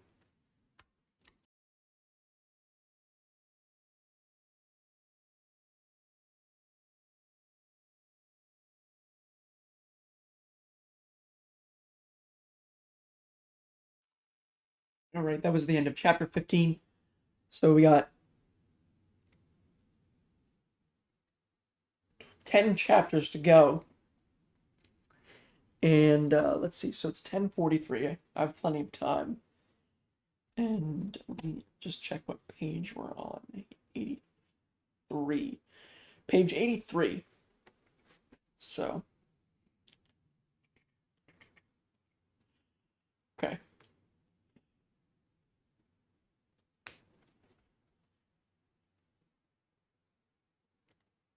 Chapter 16. People were starting to lie down. Where are we going to sleep? Asked Alex. Anywhere is fine, said Jimmy. All right. Alex looked for a room that was available for him and his friends. I found one, he said. Good. I'm tired, said Seth. They walked into the room and sat down. Ashley went to lie on the floor. Take the bed, I'll take the floor, said Alex. Are you sure? Asked Ashley.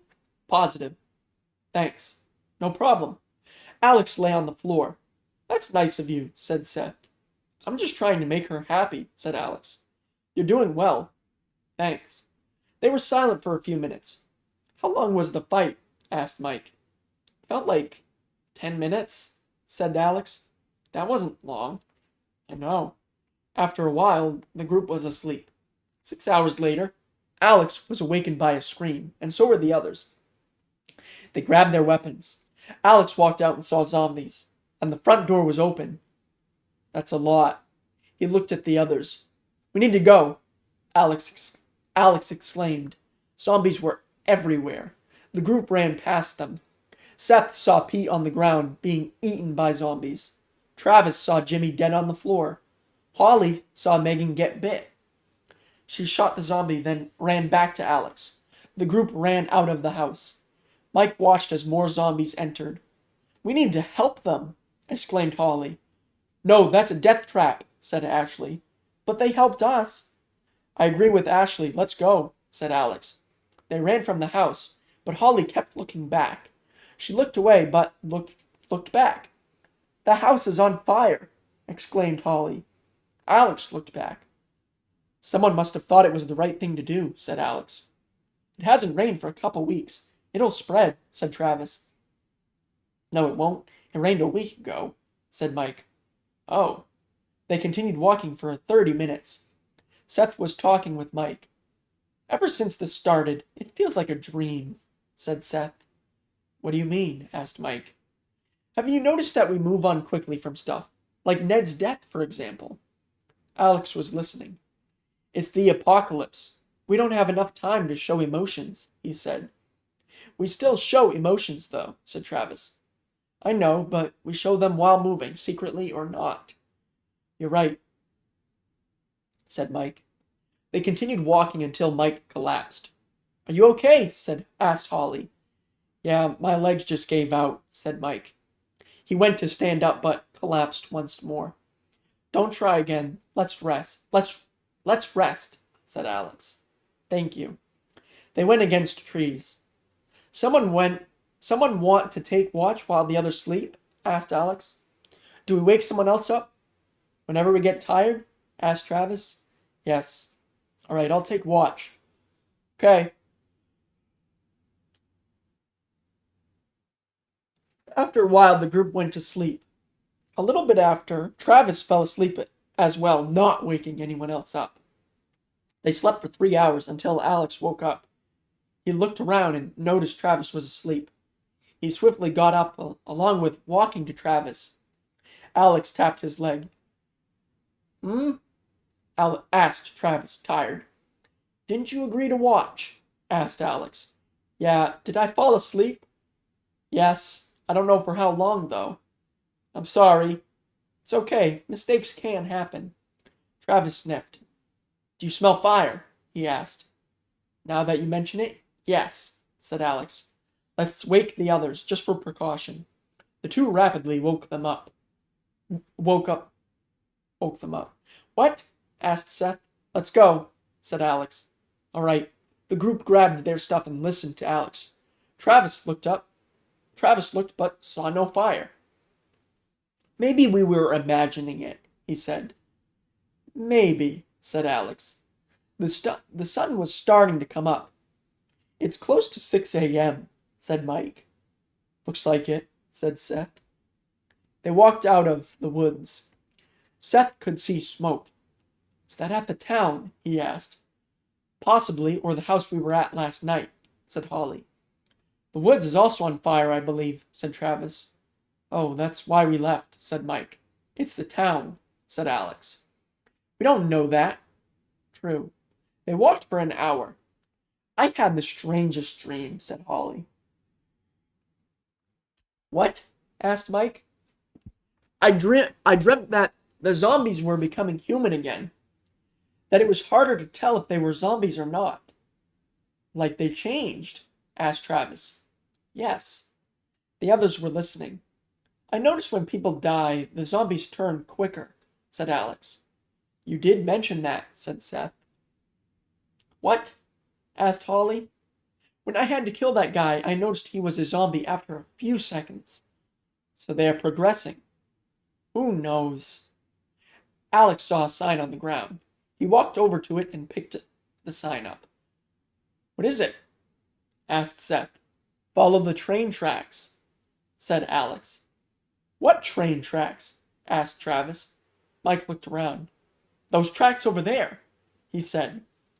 "That sounds sketchy," said Alex. "Why do you say that?" asked Ashley. "It just does." "What if it's safe?" "Fine. Who wants to go?" Everyone besides Travis put their hands up. "All right, we'll go." "Yay," said Holly. The group walked towards the train tracks. Seth saw a note. "This one says to follow the right," he said. All right, let's do what the note says to do, said Alex. The group went to the right. They walked for 30 minutes. Are those dogs? Asked Seth, looking closely. Looks like it, said Mike. They could be zombies, said Alex. Animals can be zombies? Asked Holly. Yes, we're lucky we haven't run into a zombie bobcat yet. I hope we don't. That would be scary, said Ashley. A twig snapped behind them, making Travis look. We have a horde of zombies behind us, he said. Don't shoot, save your ammo, said Alex. All right. The group walked towards the dogs, and they saw people appear from the left side. They saw our note, said one happily.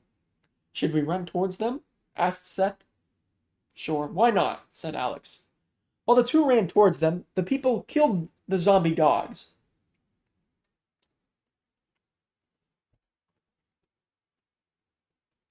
The remaining group members swiftly followed behind.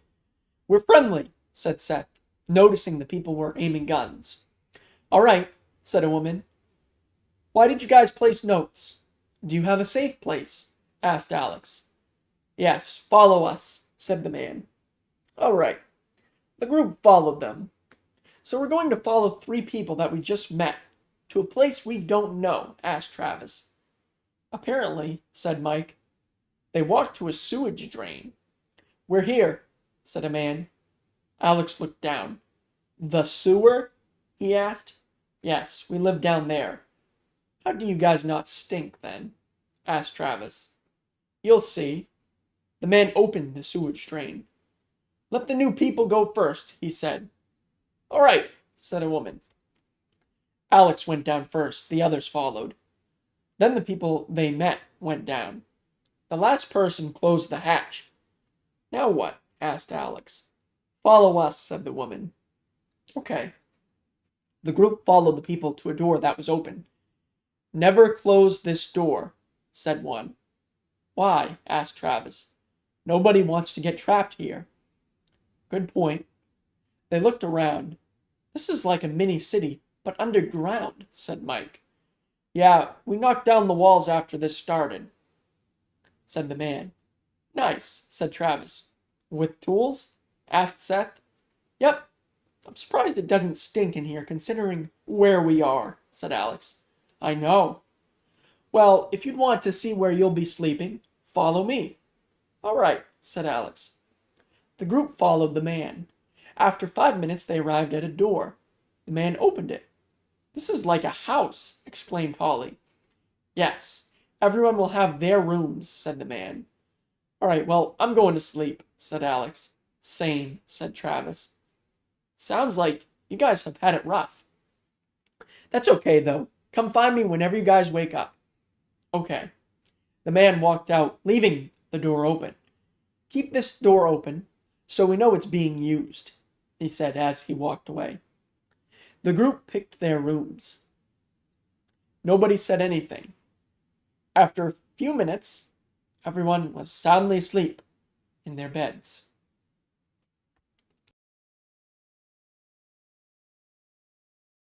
All right, that was chapter 16. I'm going to take another short break. I got to rest my voice again. Grab some more water. Also got to check the laundry too, so it'll be a few minutes. I'll be right back.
Hey, Hunter Plays, welcome in.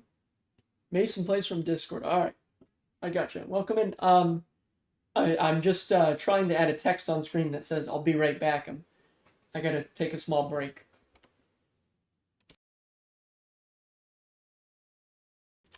so I'll be back in a few minutes.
Alrighty.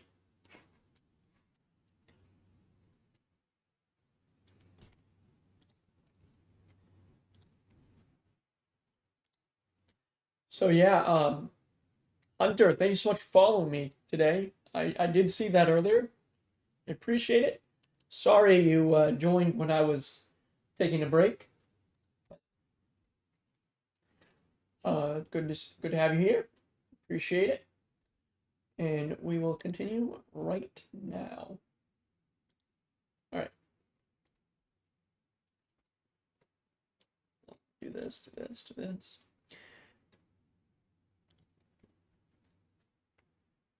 Let's see. So I've been live for 2.5 hours. I've been actively reading for about 1.5. Excuse me, about 1 hour and a half. Chapter 17. A year later. Seth has recently been constantly leaving the safe place at night. Alex talked to him about it after he came back one night, but Seth said it was going to get fresh air. He didn't question why he left his guns, making him defenseless. Alex dropped it and didn't question it when Seth left again. Most people became friends. The zombies, on the other hand, they transformed again. Mike and Holly became a couple a few months ago. Alex and Ashley haven't broken up. As they were talking, Seth walked up to them. I know you guys are a couple and want to show affection to one another, but can you please be muffled at night? He asked. What are you talking about? Asked Alex with a smirk. Ashley was smiling. I think you know what I mean, but never mind, said Seth. He walked away. I wasn't that loud, said Ashley. He is right beside my bedroom, so that makes sense, said Alex. Mike walked in. It's the ginger lover, said Ashley. He looked at her. You know I'm kidding, she said. I know, said Mike. How long has it been? Asked Alex. Since what? Since you and Holly got together. I think about 5 months. Really? That's nice. Seth came back. More and more people find this every day, he said. Another group? Asked Mike. Yes, 5th one this week. Where are we? They overheard. Massachusetts. That used to be us, said Holly, walking in. Remember like it was yesterday, said Mike. Every day feels the same, said Seth. I know, it sucks. We need something to do. I agree, said Mike. The group went silent for a moment. Do you guys remember how bad winter was? Asked Mike. Yes, I've never been that cold before, said Holly. People did die from it, said Seth. I know, I had to watch, said Ashley. Travis walked past but didn't walk in. Alex started yawning. I think I'm going to lie down, he said. All right, we'll leave, said Mike. Okay. Everyone left besides Ashley. Can I sleep with you? She asked. I don't mind. Good.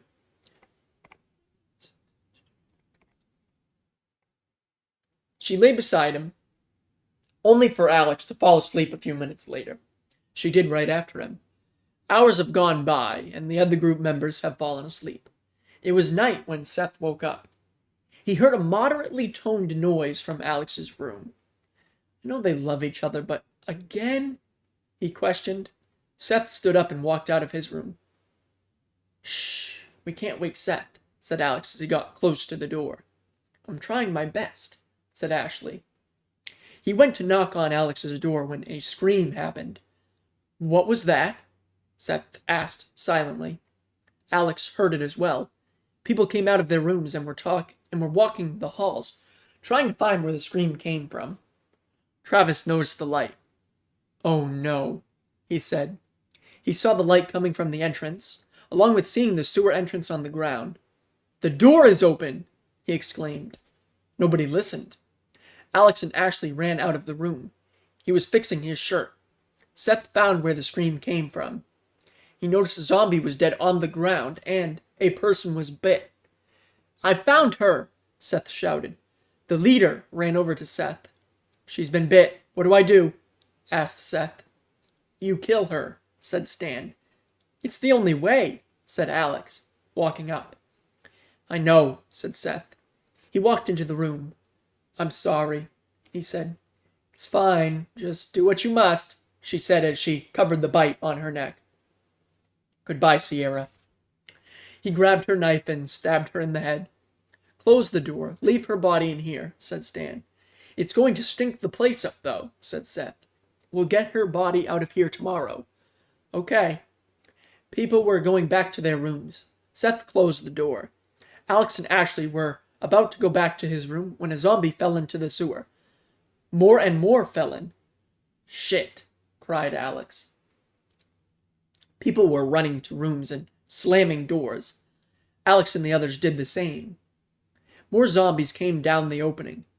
Alex opened the door slightly. "There's many zombies," said Alex. "What do we need to do?" asked Ashley. "We can't do anything." "We can run." "Through them?" "Yes."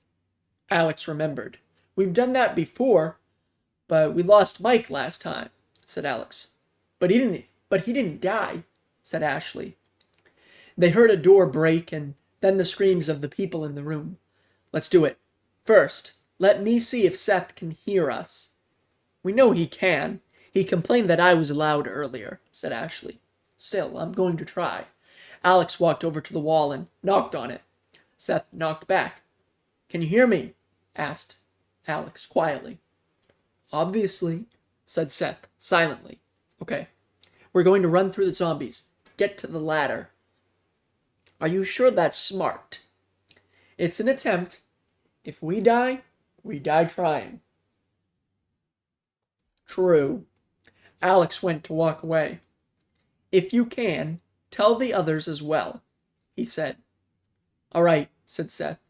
We could hear Seth walk away. "Okay, let's do this," said Alex. "All right," said Ashley. He grabbed his duffel bag and counted down. Then they ran out. Ashley was scared and Alex was smiling. They swiftly ran through the zombies, getting to the ladder. The two rapidly climbed it. "That was scary," said Ashley. "Not for me," said Alex. "What? How?" "I don't know." "Interesting." They waited for the other group members to get out. Holly was in Mike's room. Seth talked with Mike through the wall. Mike then transported the information to Travis. "All right," he said. "Once I knock on the wall, that's the signal," he said. Another door broke down. Only this time, it was Travis. Seth knocked on Mike's wall, then he knocked on Travis's. He ran out, looking quickly at Travis's door, realizing it was broken down with zombies going inside. Mike and Holly ran through the zombies, noticing Seth had just gotten to the ladder. Seth climbed first, the others followed. More doors broke down, followed by people screaming. Seth climbed out, then Holly, and then Mike. Alex was looking at them. "Where's Travis?" he asked. Seth looked at Mike. "Did you not knock?" he asked. "I did, but zombies broke through his door and got him," said Mike. "He's dead?" asked Holly. "Yes. My best friend is gone." Someone else was climbing the ladder. Alex looked down and noticed the zombie was climbing up. "Zombies can climb?" asked Alex, confused. The zombie appeared and Holly shouted. "How is that possible?" she asked. "I have no clue," exclaimed Mike. Seth stabbed the zombie's head. Gunshots started going off from below. "They're killing the zombies," said Seth. "Sounds like it. I don't know why we didn't try that," said Alex. He decided to go back down. He shot at the zombies, helping the others. After a few minutes, the zombies were killed. Mike and the others came back down. "It looked like there were more," said Seth. People were looking at their dead friends. Mike went to Travis's room. He looked at the dead zombies, then noticed Travis's face. No! Cried Mike. Alex walked in, coming to check on his friend. I'm sorry, he said. Mike was crying. Alex hugged him. Holly walked in. The leader is dead, she said, noticing Mike crying. Alex let go, letting her comfort Mike. I've known him for so long, he said, but stopped talking. I know, said Holly. Alex was with Ashley and Seth. After they're done, we have to leave, he said. Why do we have to? Asked Seth. The leader is dead. This place will fall soon, and Mike will be devastated if he stays here. You're right. After a few minutes, Mike and Holly walked out. Alex was about to speak. We heard you guys. I'm ready to go, said Mike, sniffling. Okay. They didn't say anything to anyone. The group just left. They climbed up the ladder, leaving the others behind. The group walked through the town of fallen buildings and dead zombies everywhere. To think that a year ago, this place was alive and not destroyed, said Holly. This is all my fault, said Mike. What is? Asked Ashley. The apocalypse. It's not your fault. You mentioned that you didn't know it was going on, said Alex. Mike stared blankly while walking. After a few minutes, he spoke again. I remembered something, he said. What is it? Asked Alex. Ned told Travis and I about this virus. He mentioned that if it ever breaks, people will turn into zombies. Go on, we're at that part, said Seth. Over time, the zombies will be able to do stuff humans can, besides walk, normally, and speak. What about their skin? Asked Alex. That won't change, it'll still be wrinkly. Why are you telling us now? Asked Ashley. It just came to my head. Good to know. Alex looked and saw a horde of zombies. Let's get inside, take a rest, he said. Okay, said Ashley. They walked into the closest building, the only one that wasn't broken. They checked the house for zombies, but there were none. Seth made sure the door wouldn't fall. It's good, he said. What is? Asked Alex. The door. I made sure it can't fall easily. Good thinking. The others were going to different rooms. Mike was already lying down. Alex was about to go into the room with Ashley. Please be quiet, said Seth from behind. We're not going to do anything tonight, said Alex. Thank you. Alex was bewildered. You're welcome, he said. Seth walked into a different room. He seems off, said Ashley. What do you mean? Asked Alex. Did you notice how he kept leaving for a couple of weeks? Yeah, but I didn't think anything about it. I won't either then. Okay. Ashley fell asleep and then Alex did after her. Everyone was asleep for 5 hours when Alex woke up. Why am I always the first person awake? He questioned himself. He looked out the window, watching the sunrise. It's always great to watch the sunrise, said Alex to himself. It's pretty, said Ashley behind him. Oh, hello. I'm glad you agree. Seth was awake as well and heard them talking. He knocked on the door. Can I come in? He asked. Sure, said Alex. When did you wake up? Asked Ashley. Just a few minutes ago. I kept waking up last night to something hitting the wall, but ignored it. He looked at Alex. What? We were asleep, he said. What's going on? Asked Holly, walking in. Mike was behind her. I was just talking about the loud noise hitting against the wall last night, said Seth. Oh, my bad. I didn't know my hand was hitting the wall hard, said Holly. Alex looked at Mike, smirking. He noticed. Yup, he said. First time? Asked Ashley. Yes. Seth was just standing there. Well, this is lovely, he said. What is? Asked Alex. Couples making love while we could die any second. You got a point, said Ashley. Yeah. Anyways, what are we going to do today? We leave, in the hope of trying to find a new place, said Alex. Okay, when do we leave? In a few minutes, since we're awake. All right. After a few minutes, the group picked up their weapons and left. The group walked for a while. We should name our group, said Ashley. What? Asked Alex. Does this group have a name? No. I'll think of one. After 5 minutes, he couldn't think of one. No, said Alex. What? Asked Seth. Well, unless someone else can think of one, then no, we don't have one. Okay, said Holly. They walked for 20 minutes, passing through the destroyed town.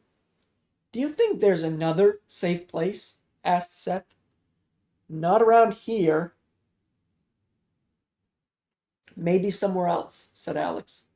They continued walking on the road. What did you do before this? Asked Mike randomly.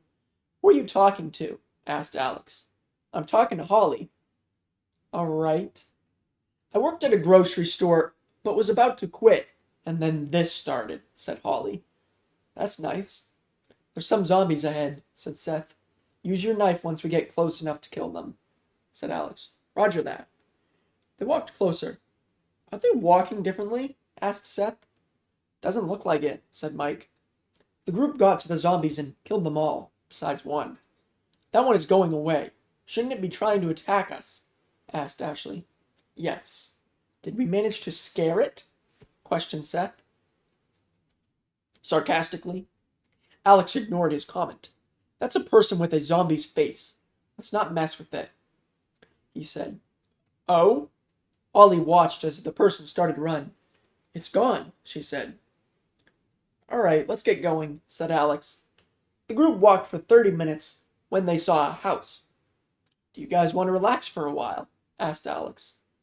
In there? Looks like it'll fall any minute, said Mike. We'd hear it, said Holly. True. So is that a yes? Yep. The group walked inside and did what they usually did. There's none, said Seth. That's good to hear, said Alex. Mike went to open a door, but it was locked, so he didn't bother with it. They looked for weapons and other supplies. I found a machete, said Mike. Nice, said Alex. They kept looking, besides in the cabinets, until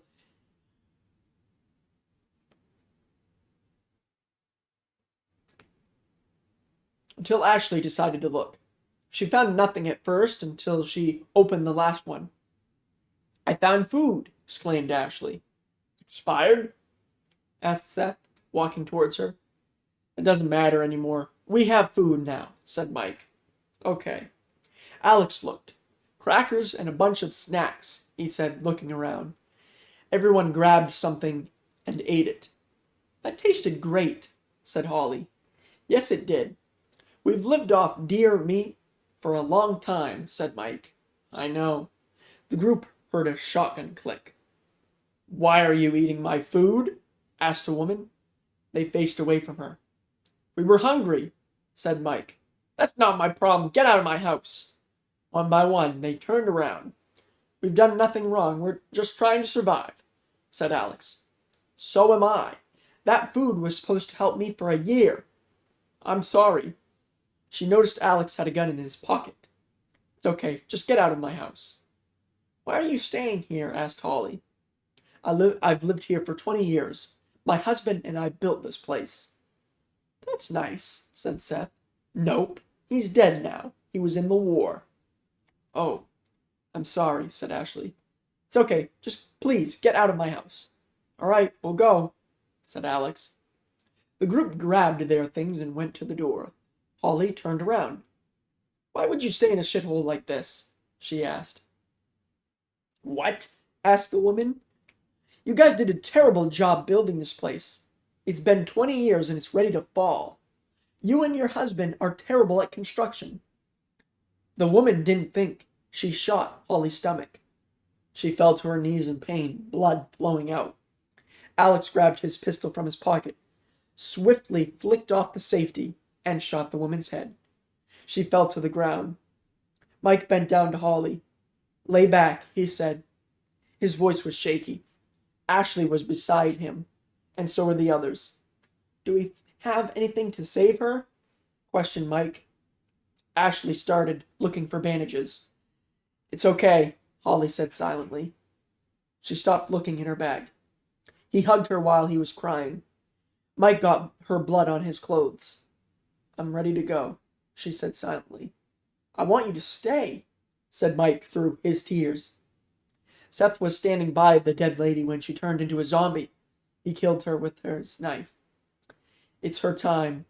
She wants to go," said Alex. "I know. I love you," Holly said quietly. "I love you," said Mike as he looked at her, noticing she had taken her last breath. He started to weep. Alex and Ashley hugged him. Seth walked over, noticing she turned as well. He stabbed Holly's head quietly before she started making noises. "I lost my best friend, and now my girlfriend, in 2 days," cried Mike. "I'm sorry," said Alex, still hugging Mike. After a few minutes, he calmed down and looked at her face. "Did she turn?" asked Mike.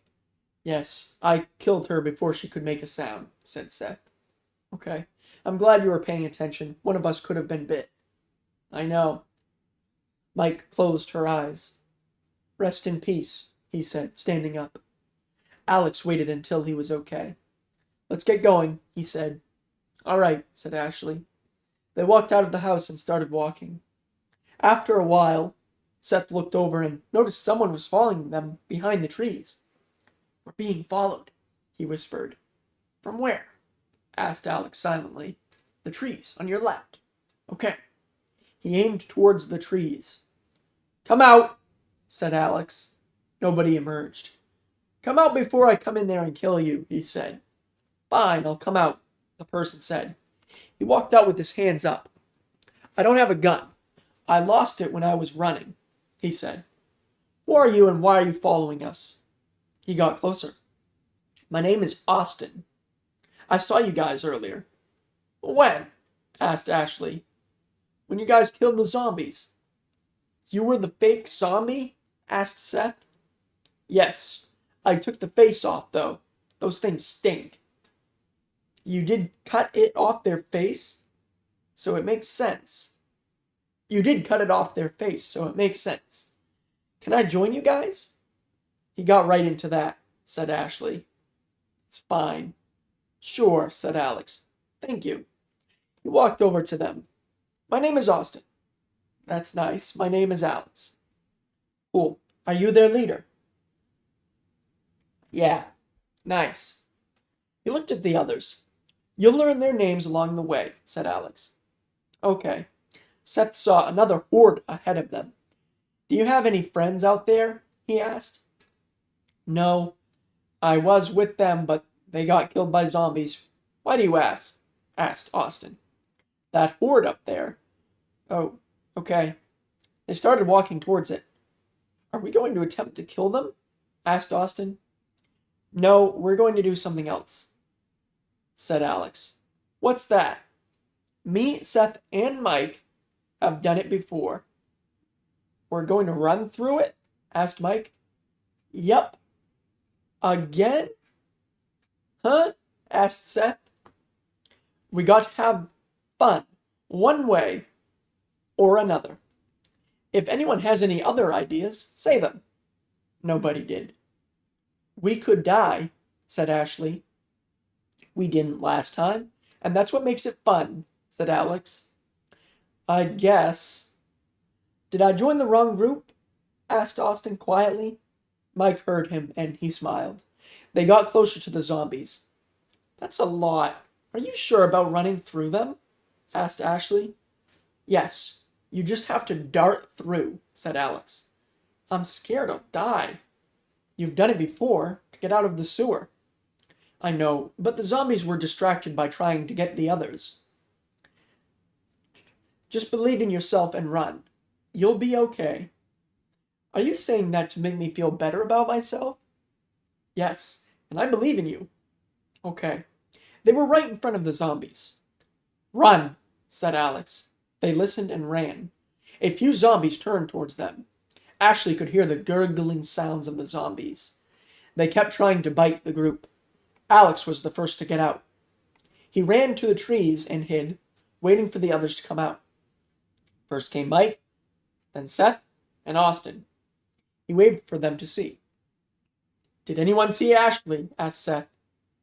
"No, I know she was freaked out to do that, though," said Seth. "Maybe we shouldn't have done that." "You think?" "That wasn't fun," said Austin. "I'm sorry." Ashley came out of the horde as fast as she could. Alex smiled, waved for her to see them, and then he noticed she was holding her side, with blood on her hand. His eyes widened, realizing the worst has happened. "No. Please, no."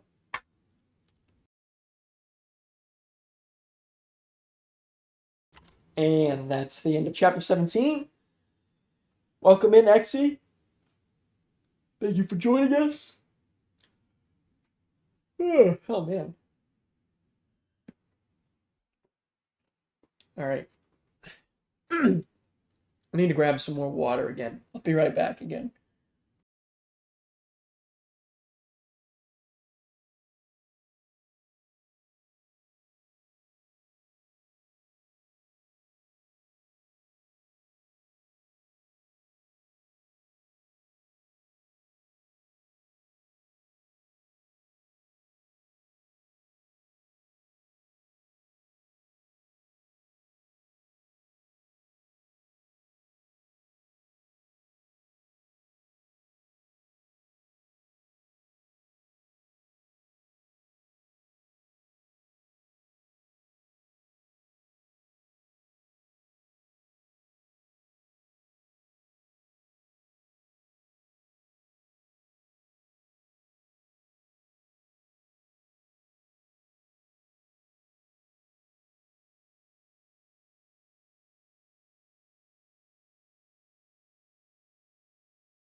Alrighty.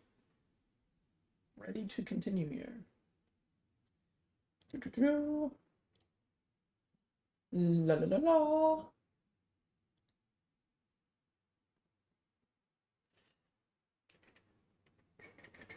Okay. All right. Here we go.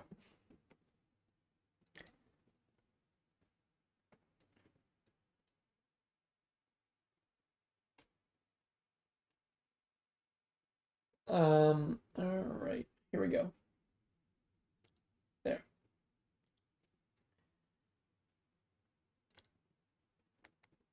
Chapter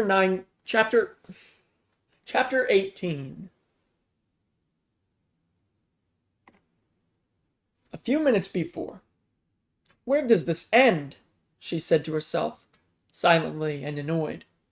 A zombie almost bit her arm, but she moved it in time. She was almost out when a zombie tripped beside her, managing to bite her side as it fell. Ow! She cried. Silently. Ashley ran out looking for Alex. She saw his hand, and she ran over. Once she got to him, she noticed the worry in his eyes. I got bit, said Ashley. I shouldn't have made us run through that horde, he said. She lost her vision, collapsed against the tree, and regained it. You said that I'd be okay, said Ashley, in pain. I'm sorry. Alex didn't know what else to say. Seth just stared at him. Alex went to hug her. She reached out, but her side made her ache in pain. He moved back. She reached for his pistol, but her pain caused her to move back. I don't want to be one of those things, said Ashley. Alex started to cry. This is all my fault, he said. You were trying to have fun in a different way. I want to help you not turn. Alex was speaking through the tears. The others stood there, not knowing what to do. You can't. It's my time to go, she said in aching pain. I know. Alex grabbed his pistol, knowing what she wanted to do. He handed it to Ashley. Once you shoot, we have to go, said Alex. I know, she said. Ashley put the pistol below her chin, along with putting her finger on the trigger. I love you, said Alex. I love you too. Mike felt the pain. I'm free, she said as she pulled the trigger. Ashley died instantly. Goodbye, said Alex, hugging her. He closed her eyes and grabbed the pistol. We gotta go, said Alex. They listened. The group ran while Alex was crying. Seth noticed a house and zombies following them. There's a safe place, he said. Alex looked with his blurred vision. Let's get to it, he said, shaky. They ran to it. Seth slammed into the door and then opened it. He let the others go in, making himself go last. He and Mike checked the rooms while Austin sat by Alex. He hugged them for a few minutes and then let go. Thank you, said Alex. No problem. It seemed best at the moment, said Austin. Seth walked back. Rooms are all clear, he said. Great. Mike walked back to them. You should talk to him, said Seth. I will, said Mike. Okay. Seth tapped Austin and motioned him to leave once he turned around. He listened. Mike took his spot. I'm just going to say now, you aren't alone. We both lost our girlfriends. In the same hour, said Mike. I know, I'm just sad she's gone. I loved her, but I'm also happy that she's out of this shitty world, said Alex. Same with Holly. I thought of killing myself after she died. I also thought of it for Travis. What kept you? I wanted to live on for them. That sounds like a good but bad idea. I know, but I think you should stay alive to live in Ashley's name. I will. Thank you. You're welcome. I'm glad I could help a little. Mike stood up and hugged Alex. Thank you, said Alex. You're welcome. I'll always be here, said Mike. Good to know. Mike let go, walked into a bedroom, and laid down. The others already did the same, and so did Alex. He laid back, staring at the ceiling. Seth could hear the zombies scratching at the door, trying to break through. After a while, the remaining group members fell asleep. After a few hours, the sun had risen, and the zombies could still be heard scratching at the door. Seth was awake because of it. After a while, the scratching stopped. He checked to ensure that the zombies didn't break through, which they didn't. They didn't get in, then something distracted them, Seth said to himself. He looked out the window, noticing the zombies were getting killed. Seth looked closer, but he couldn't see anyone. Seth watched as he could see them die. As he watched, Alex was waking up. He looked over and then remembered. "Oh, right," he said to himself. Seth heard Alex and swiftly stood up and went to his room. "Hey, I think people are out there," said Seth. "What makes you say that?" asked Alex. "The zombies scratching at the door are getting killed, and I couldn't see anyone out there. Maybe the zombies are killing themselves?" "Be realistic." Alex looked at Seth with annoyance. "We thought an apocalypse wouldn't happen, but look around us," said Alex. "You're right," said Seth. "Where did you see the zombies die?" "Out my window." "Okay, we could go look." All right. Seth walked out, and Alex grabbed his shotgun from the duffel bag. "I hope I don't lose this. I'd be stuck with a pistol," he said to himself. Alex met up with Seth in the living room and walked out the door. The two went to the back. "It's hot out here," said Seth. "I know, but sadly we don't have shorts," said Alex. "I know." They got to the zombies, and Alex checked their heads. "I don't know what I was thinking, but these things didn't kill themselves," said Alex. Seth looked around.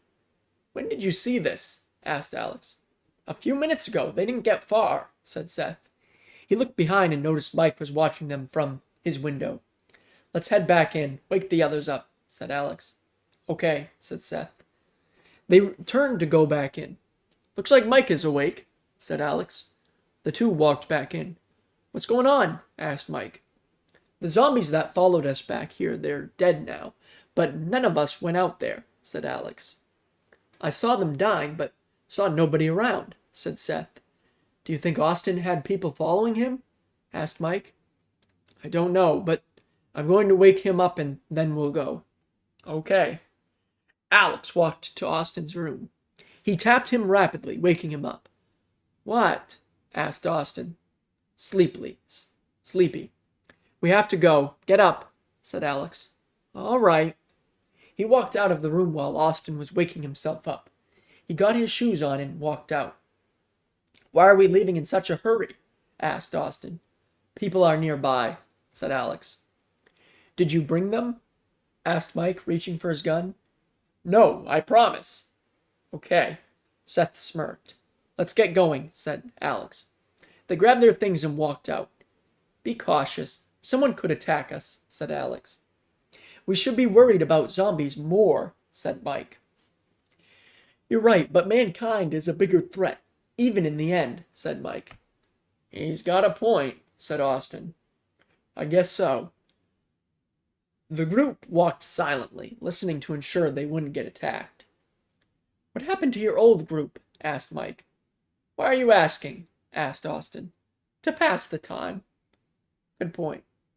He was silent for a few minutes. A zombie got close to Seth. He killed it. "You don't have to tell me," said Mike. "I will." We were inside a house. There were 7 of us. We knew our door wasn't sturdy, but we didn't know how bad it was. "Like our first place," said Seth. Nobody was watching it when the door got broken down by a horde of zombies. Nobody had a weapon on them. We were defenseless. "I watched as they fought, but got bit one by one," said Austin. "How did you get out?" asked Alex. Seth was keeping watch as they walked. "I ran for a window, jumping through it." "I'm sorry," said Mike. "It's okay. I'll miss them." "I feel you on that." "Heads up," said Alex. "They aren't nearby," said Seth. "I know. We'll kill them when we get closer."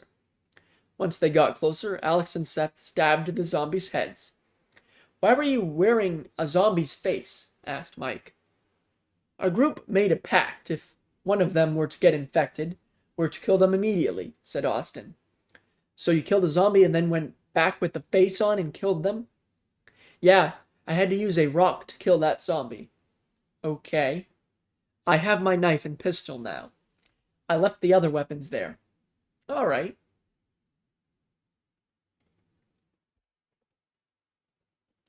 They walked for a long time, in silence. They have seen no houses. Seth spotted a creek, making him thirsty. Do you think that creek is safe to drink out of? He asked.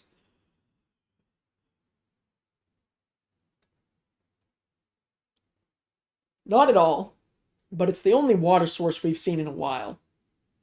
So I wouldn't mind risking it, said Alex. I'm with you on that.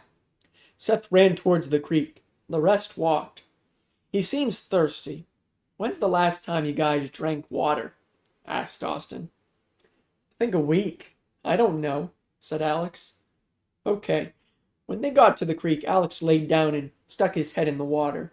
He swiftly pulled his head out. It's a little cold, said Alex. It feels great, said Seth. Can I get in? Asked Mike. Why are you asking me?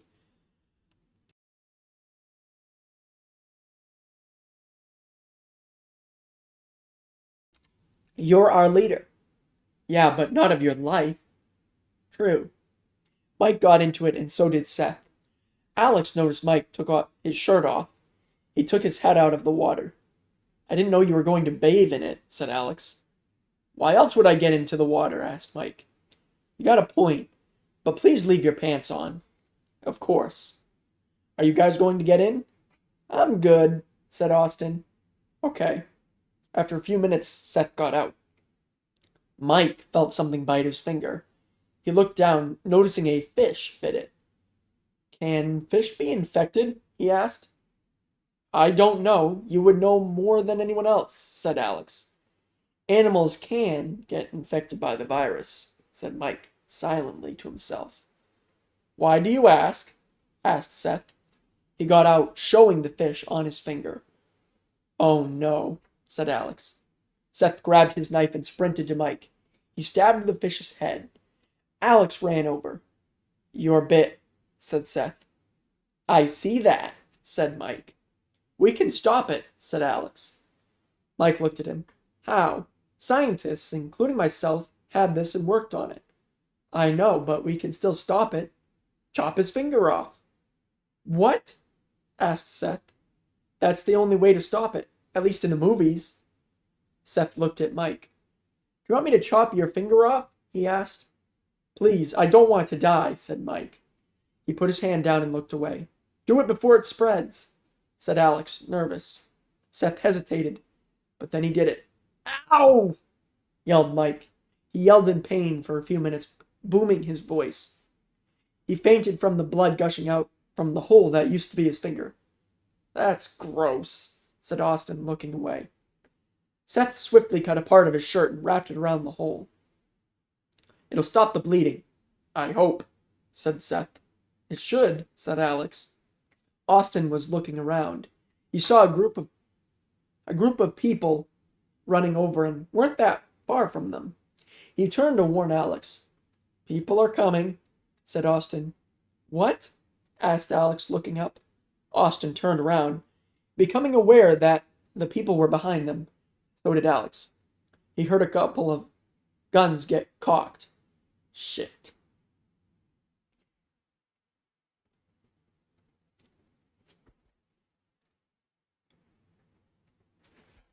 Chapter 19. Alex stared at them. He saw one of them lift their gun. The person shot a zombie. Don't worry, we're friendly, said an older guy. We heard a scream and decided to come help, said another. Okay, thank you, said Alex. Is he okay? Asked an older man. He was looking at Mike. He got bit by a fish, so he cut his finger off, said Seth. Fish are infected? Questioned a woman. Yeah, but not all of them, said Alex. Did the blood gushing out make him pass out? Yes. We can help you guys. We can make his stub into a knife. That would be nice. But where would we do it at? In the woods. That doesn't sound weird at all, said Seth silently. Is it nearby? It's past the town. You can follow us if you'd like to. Sure, anything is better than this. All right. The man looked at the other two. Would you guys grab him so they wouldn't have to? Sure, said the man. Seth grabbed Mike's weapon. The two men grabbed Mike and they started walking. The group followed. Have you checked ammo? Asked Seth. Not recently. Should I? Asked Alex. Yes. All right. Alex checked his duffel bag for ammo, and he found out that he only had 2 reloads left. I have 2. What about you? Asked Alex. Seth patted his pockets. 1, he said. Let's hope these guys have ammo. They walked in silence until the group got to the town. Why do you guys stay in the woods? Asked Alex, looking around at the rotting buildings. He noticed one fell recently. Zombies can't attack us where we're at, said one. They were walking towards the woods. Are you guys underground? Asked Austin. No, we're in the trees, said a woman. Like a treehouse? Asked Alex. You'll see. Mike was regaining consciousness. They can climb now, said Seth. What? Asked an older man. I watched a zombie climb up a ladder. That's not good. What happened? Asked Mike.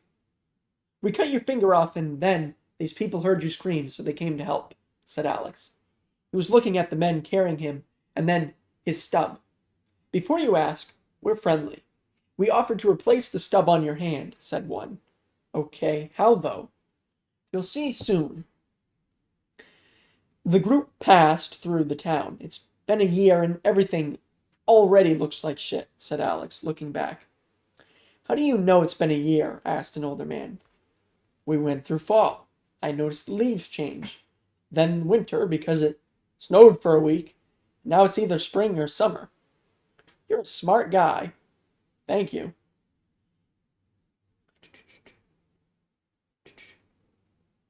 It went quiet for a few minutes. Can you guys please set me down? Asked Mike. Sure, said one. They slowly set Mike down. Thank you, he said. You're welcome, said the guy. As soon as the group got to the trees, the strangers stopped. They turned around and walked towards a house. What? Questioned Alex. We don't have a place in the woods. We passed it, said one. Then why did we walk into the woods? Asked Seth. For fun. All right. The group followed the strangers to the house. The man opened the door, letting the others go before him. Austin looked around. Is there anyone else here? He asked. No, only us, said one. Mike kept looking at his stub. How are you guys going to fix this? Mike asked. Simple. I'm going to hold down a knife on top of the stub and tape it around, said a man. How will tape hold down a knife? Asked Alex. It's Gorilla Tape. It'll hold anything. Lovely. He looked at Mike. Follow me, he said. Okay, said Mike, rubbing his stub. They walked into another room, while the others stayed back. Did you guys know each other before this? Asked one of the guys. Me and Seth did.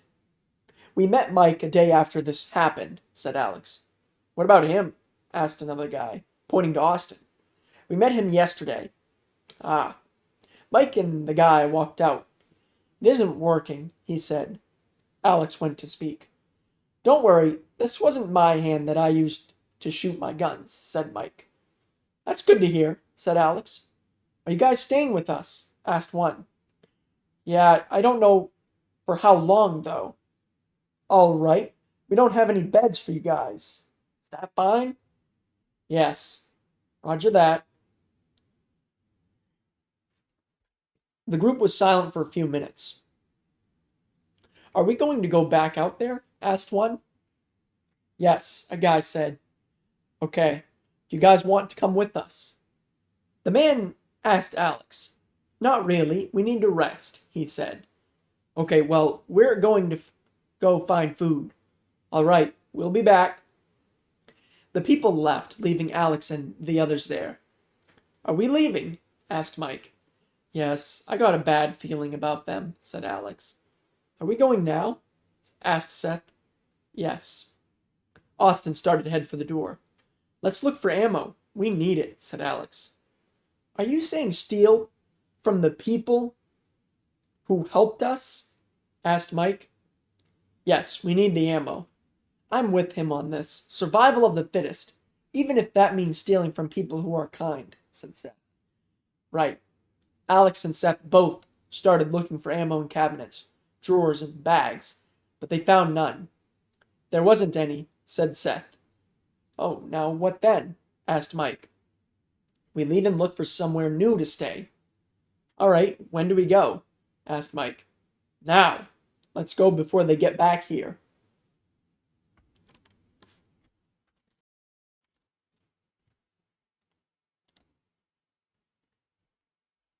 That was chapter 19.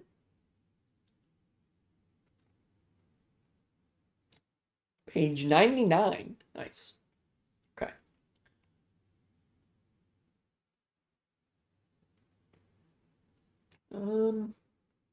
Deciding, I don't think I'm going to take a break during until next chapter. I think because yeah, chapter 20. Let me see how long we got left. Give me 1 second.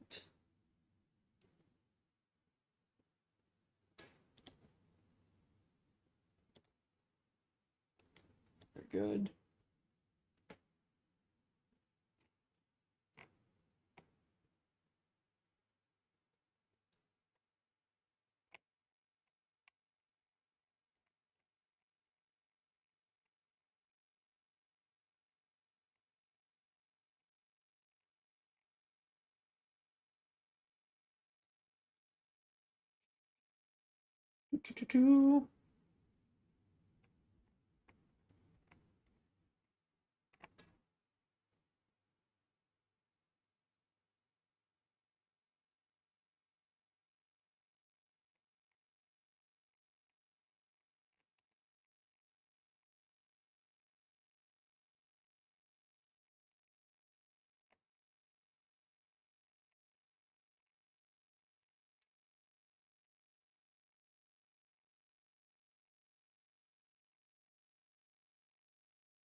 All right.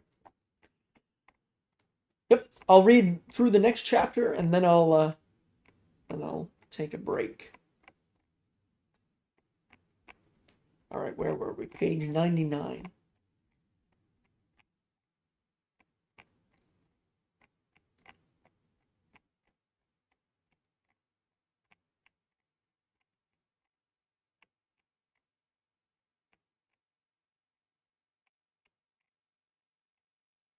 Come on.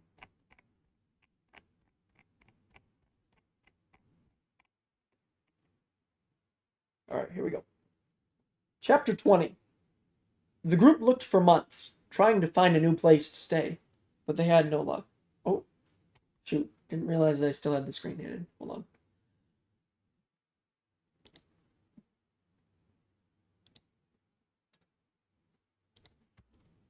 There we go. Sorry about that. Chapter 20. The group looked for months, trying to find a new place to stay, but they had no luck. Every place they found was overrun by zombies or people who would try to kill them. It's been a few days since the group has taken a rest. My legs are killing me, exclaimed Austin. Alex saw a rundown house. Let's go over there. Maybe it's safe, he said. Once they got to the house, Alex noticed the door was open. Stay sharp, he said. They searched the 2 rooms, finding nobody. It's safe, said Mike. Seth walked over to the door and closed it, but it opened. The door is unstable, he said. Alex found a chair and placed it under the doorknob. There, that's better, he said. The group picked where they wanted to sleep. Alex and Seth picked the same room. Seth broke the silence. Did you feel we were being followed earlier? He asked. Yeah, but I'm used to that feeling now, said Alex. I started to feel it when Austin joined us. He's a good guy, though. If he wanted to do anything to us, he would have by now. You got a point. Alex noticed a hole in the ceiling. This place is old, he said. Yep, but it's better than nothing, said Seth. True. After a while, Seth fell asleep. Alex checked on the front door to make sure it'd stay closed with the chair. He tugged on the door a few times, but the door wouldn't open. Good, we're safe, he said. Alex walked back to the room and lay on the ground. He fell asleep right after. The group slept for hours. It was the first time they slept in days. Daytime had almost passed when Alex woke up to a cold feeling on his face. He woke up and became aware that snowflakes were falling through the hole in the roof. It's winter? He questioned to himself. Alex woke up Seth. We need to find a better place or better clothes, he said. Why? Asked Seth, rubbing his eyes. It's starting to snow, and if it's going to be like last time, we aren't going to make it in these clothes. Okay. Alex looked out the window. It's already sticking to the ground. We need to go, he said. Seth woke up the others while Alex looked in the closet for jackets, but he had no luck. Are we leaving now? Asked Austin. Yes, said Alex. All right. They grabbed their weapons and Seth moved the chair from the door. When he opened the door, he saw footprints, but ignored them. Seth walked out, followed by the others. Alex saw the footprints, but thought they belonged to the others. The group swiftly walked. Look for a better house or other people, said Alex, shivering. Nobody responded. They walked for 10 minutes when they found a shack. The snow was up to their ankles. Get in there, said Alex. They listened and went inside. Alex looked for holes in the ceiling. The group was feeling warm. This is going to kill us, said Austin. If we don't get better clothes. Yes, said Alex. Mike heard the snow crunching. Someone's nearby, he said. Could be a zombie, said Seth. If it isn't, hide, said Alex. Why? Asked Austin. It might be people and they could have jackets. You're suggesting that we kill them? Yes. Fine with me, said Seth. Alex hid behind the door while the others got into corners. The door opened and one man walked in. He closed the door. Get down, said Alex. Great, the man said, listening to Alex's command. The others came out from the corners. I see you have a jacket. I want it, said Alex. No, said the man. It wasn't an option. Alex pointed his gun. I'll give it to you if we fight for it. With guns or knives? Asked Austin. Fist fighting. But I'm just talking to the guy behind me. Let's do it. Get up. The man stood up and went to take off the jacket. You can leave it on for now, said Alex. Okay, said the man. You know what? I know a better way. What's the way? Alex reached for his knife and stabbed the man's neck. The man made no sound and didn't fight back. Alex pulled out the knife, making blood start gushing out. The man collapsed to his knees. Let him bleed out, said Alex. No. Kill me, the man pleaded. You insist. Alex pulled out his pistol and put it in the man's mouth, pulling the trigger. His lifeless body fell backward. Alex took off the man's jacket and put it on. This is nice, he said. What about us? Asked Seth. We wait on more people to pass by, wait for them to come inside, and kill them. Shouldn't we move? Asked Austin. Why? You shot your gun. Wouldn't people and zombies have heard it? No, the sound was muffled. If you say so. More footsteps could be heard. There's more, said Alex. The group hid where they were hiding before. 3 others walked in. He walked in here, said one. They saw him on the ground. Oh no, said one. Are you guys blind? Asked Alex. One turned round. Did you kill him? Asked the guy. Possibly. What's it to you? Seth recognized the people. Wait, are you guys the ones who attempted to help us when our friend got bit by an infected fish? He asked. Mike came out of hiding. Yes, I recognize you, the man said to Mike. Alex recognized them. Shit, I'm sorry, he exclaimed. It's fine, we didn't know him long. Maybe a week, said a man. Where's the others that used to be with you? Asked Austin. Zombies broke down our door, killing all but 3 of us, said another man. Oh, I'm sorry. It's fine. Alex saw that the snow had gone past their ankles. How bad is it out there? He asked. Pretty good, pretty bad. It was up to my calf, one said. Alex walked past them to Seth. The others continued to talk to them. Did you certainly feel bad for killing him? Asked Seth. No, we need to kill them, Alex whispered. Are you being serious? Yes. You swiftly kill the other once I kill one. Seth felt terrible. Okay, he said. Alex grabbed his knife. Did anyone hear that? He asked. Hear what? Asked one. Alex walked towards the door and grabbed one of them. What are you doing? Yelled the man. Alex cut his throat, and Seth shot the other guy in the head. Austin and Mike looked puzzled. Alex grabbed the last guy. We didn't do anything, said the man. It's survival of the fittest, said Alex. We helped you. You didn't do anything. I still have the stub, said Mike. Alex had let go of the man, and he took off his jacket and threw it at Mike, the only one without a jacket. I'll help you now, said the man. He put on the jacket and walked over to the man. You should have helped me last time, said Mike. I just did. You lied last time. I'm sorry. That word doesn't cut it anymore. Mike grabbed his gun. Alex hit the guy's head, knocking him down, and then he moved back to Seth. They watched. Please, no, pleaded the man. Mike ignored and shot the man's face. Austin was bewildered, and Alex noticed. Life has changed. Can you not see that? We had to kill them to save us from death, said Alex. Seth added on. They are at peace now, he said. Mike killed the people as they turned to zombies. All right. Austin went silent. I just don't understand. The people who helped us had to die, he said to himself. They turned fast, said Seth. I saw, said Alex.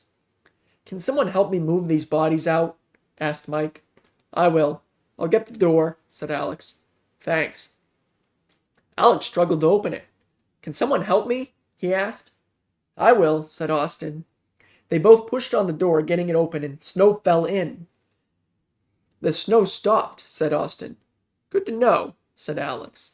Mike and Seth picked up a body, carried it to the door, and set it outside. Alex did one while Austin watched. They got the other 2 bodies out. The snow is near the doorknob. There's no way we can travel in that, said Alex. Let me try, said Austin. Go for it. He walked out the door and was in the snow. A second later, he walked back in. It went past my knees, said Austin. I can see that, said Alex. He closed the door. You're going to freeze and be on ice, said Mike. Good. Maybe I'd die without pain, said Austin. Nobody said a word. Austin got warm. Alex sat on the ground, lying back on it. This is comfortable, he said. How? Asked Mike. See for yourself. He did. You aren't wrong. I know. The other 2 followed shortly after. Get some rest, said Alex. Sounds like a plan, said Austin. After a few minutes, he was out. So were the others. It was the next morning. Alex woke up. He saw Austin was awake. Morning, he said. Same to you, said Austin. Have the others woken up? Seth did earlier, but fell right back asleep. It's best to get as much rest as possible, so you don't get easily tired while trying to find a better place.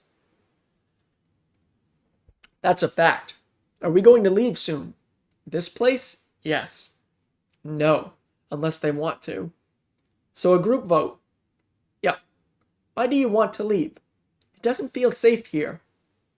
I do agree with you there. Alex stood up and went to the door and went to open it. What are you doing? Asked Austin. I'm seeing if the snow melted, said Alex. Did it? He opened the door and peeked his head out. A lot of snow fell in. No, he said. Okay. Seth was awake. I'm cold, he said tiredly. Morning to you as well, said Austin. I opened the door, said Alex. Why? To see if the snow melted and if leaving was possible. Mike was waking up, looking sad. We're leaving? He asked while stretching. We'll talk about that soon, but I'll let you two wake up, said Alex. Okay. Austin noticed Mike was off, so he went over to him. Are you okay? He asked. Yeah, why do you ask? Asked Mike. You seem upset, but it could be because you just woke up. It isn't. I'm not going to lie. What is it then? I dreamt about Holly, that she was still alive. Oh, it made me miss her. I'm sorry. It's all right. She's in a better place now. I still think about Ashley. I miss her every day, said Alex. Seth chimed in. They won't be forgotten. They'll be remembered in your hearts, said Seth. I know. Good.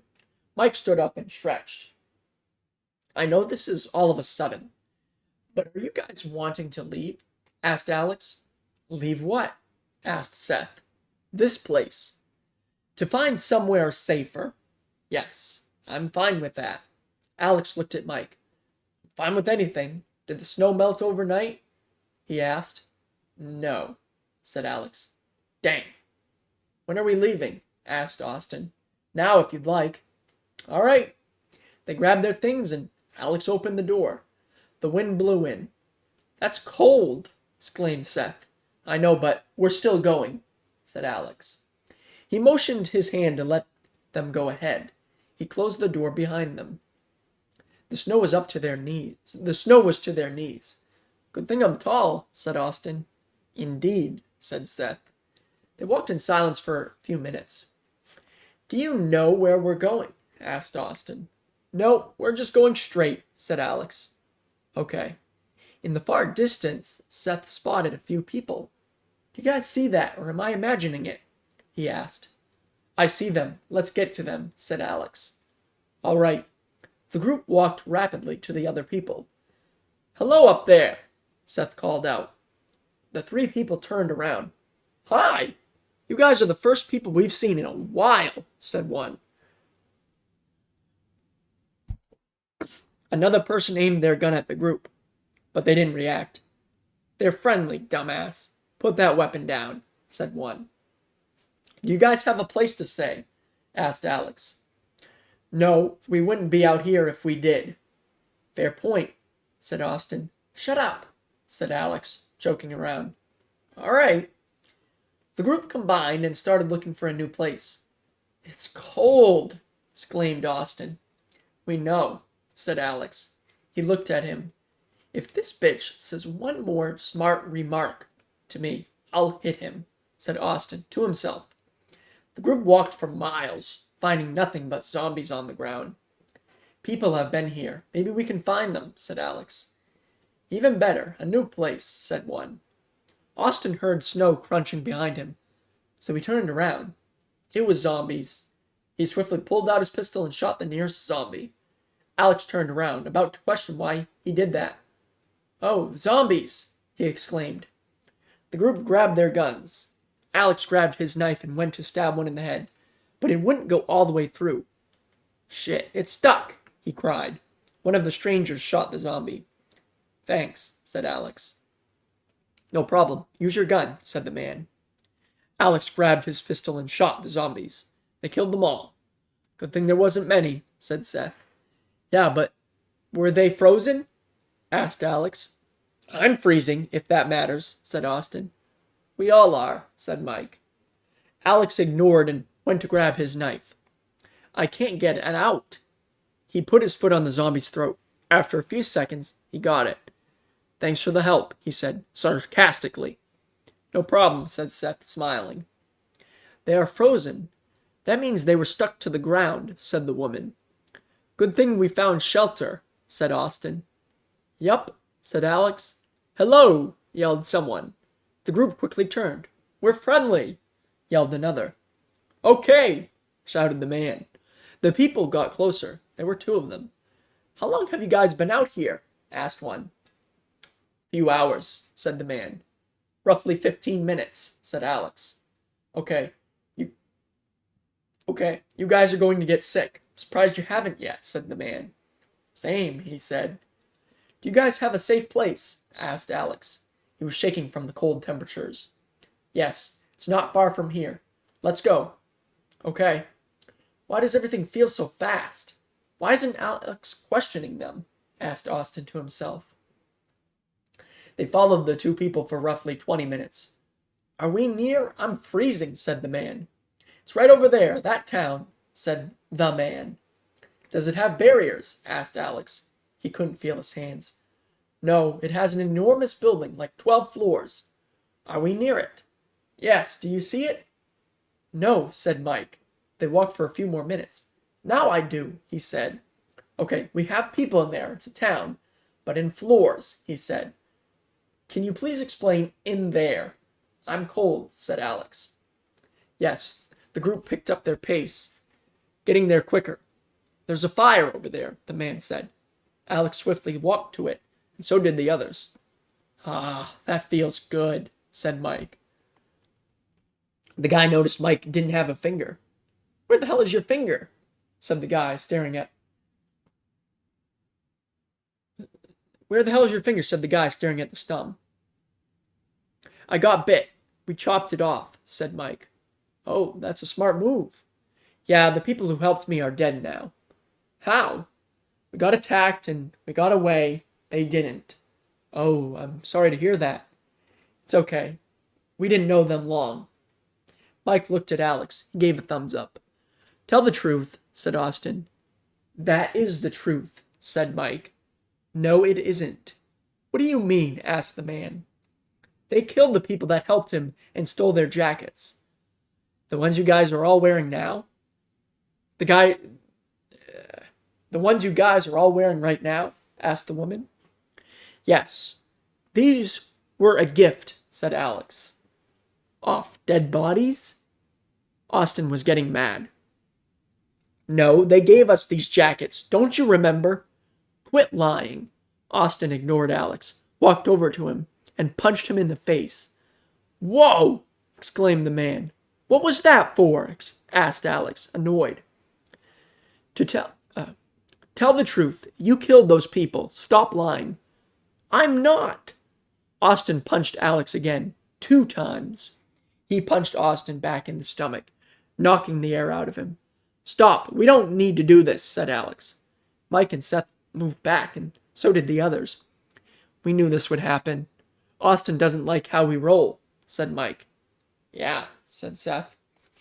Yes, we do. You deserve the blood coming out of your nose for killing innocent people, said Austin. He went to swing again, but missed. When Alex swung, he didn't miss. They fought for a few minutes until someone stopped them. That's enough, exclaimed a man. Someone pulled back Austin, but not Alex. Let me go. Hold that murder, he cried. Everyone alive is a murder. Even if he is lying, it's okay, said the man. How is it okay? We have to kill zombies, and sometimes humans to live. Austin was calming down. You have a point, he said. I know I do, said the man. Alex looked at the man beside him.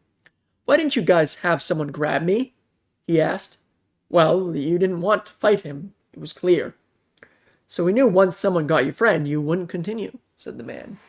Please, let me go, said Austin. Why? Asked the guy, holding him. I'm calm now. After a few minutes, he let go. Alex was with the other two. You won that, said Seth. Thanks. I don't know why that happened, said Alex. Neither do I. We only lied so they wouldn't kick us out, said Mike. I wouldn't have kicked you guys out either way. You all look like great fighters, said the man. Thanks. Austin walked up to Alex. I'm sorry, he said, going for a hug. Alex stopped to think for a second. I accept it, he said. He went in for the hug. He looked and saw the others weren't paying attention. I'm sorry for this, said Austin, silently. He grabbed his knife and stabbed Alex. He cried. His best friend looked up. Austin swiftly reached for his gun and shot Alex's stomach. The bullet went through Alex, hitting the wall. Seth quickly reacted, and so did the other guy. Seth grabbed his pistol, and the guy grabbed his shotgun. Alex got shot near the heart. He fell. Austin got shot from front and back, making him fall. They were both on the ground. The man walked over to Austin while Seth was on Alex. "Please be okay," cried Seth. "Why would you do that?" he asked. "He has killed people for no reason," said Austin, stuttering. "It's the way of life, but don't worry, you're joining them." The man swiftly shot Austin, killing him without hesitation, with no words said. He shot his head before he could turn. Then he turned his attention to Alex. "Help him!" cried Seth. He kept trying to stop the bleeding. "Help my best friend, please. He's the last important person I have." "Here comes the doctor," said the man. "Good," said Mike. "Please, save my best friend." "I will. We have to move him," said the doctor. The man the group found before helped the doctor move Alex to the room. "He's not going to die, is he?" questioned Seth. "I can't lose him." He was bawling, and Mike was trying to comfort him. Alex was still awake, but barely. He started to slip. As soon as he took a small breath, his eyes closed. Alex was out cold.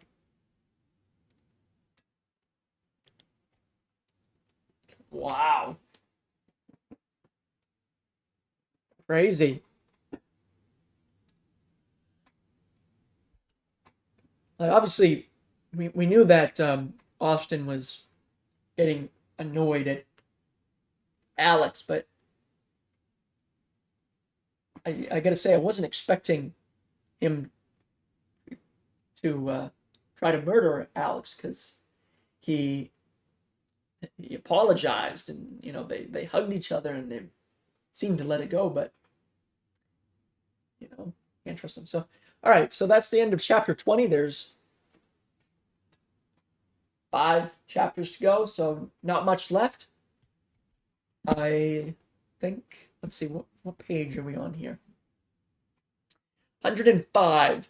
All right, so I gotta hide the screen again because I gotta see how long the next few chapters are. I can't let you see it early till I read it. So let me do that, and I'll do this. I will be taking a break for a few minutes. Need to rest my voice again, and then when I come back, we'll continue with chapter 21, which, let's see how long that is.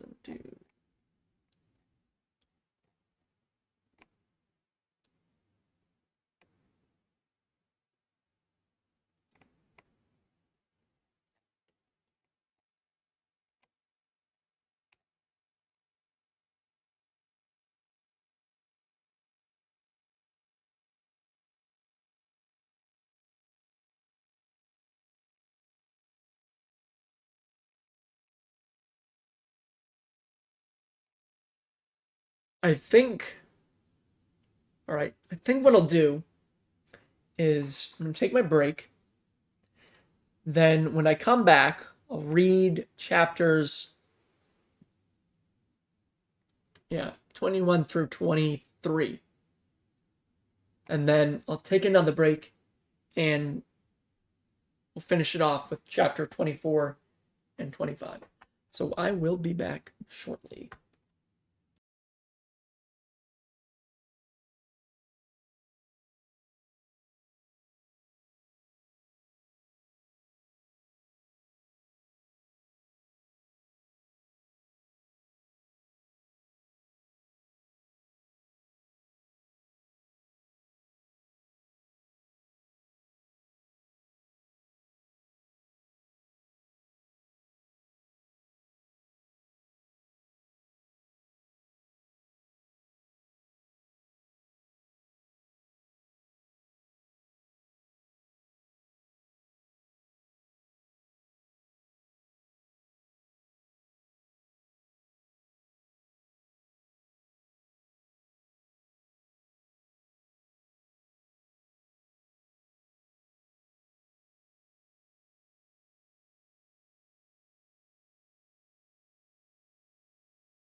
Alrighty. Let's continue, shall we?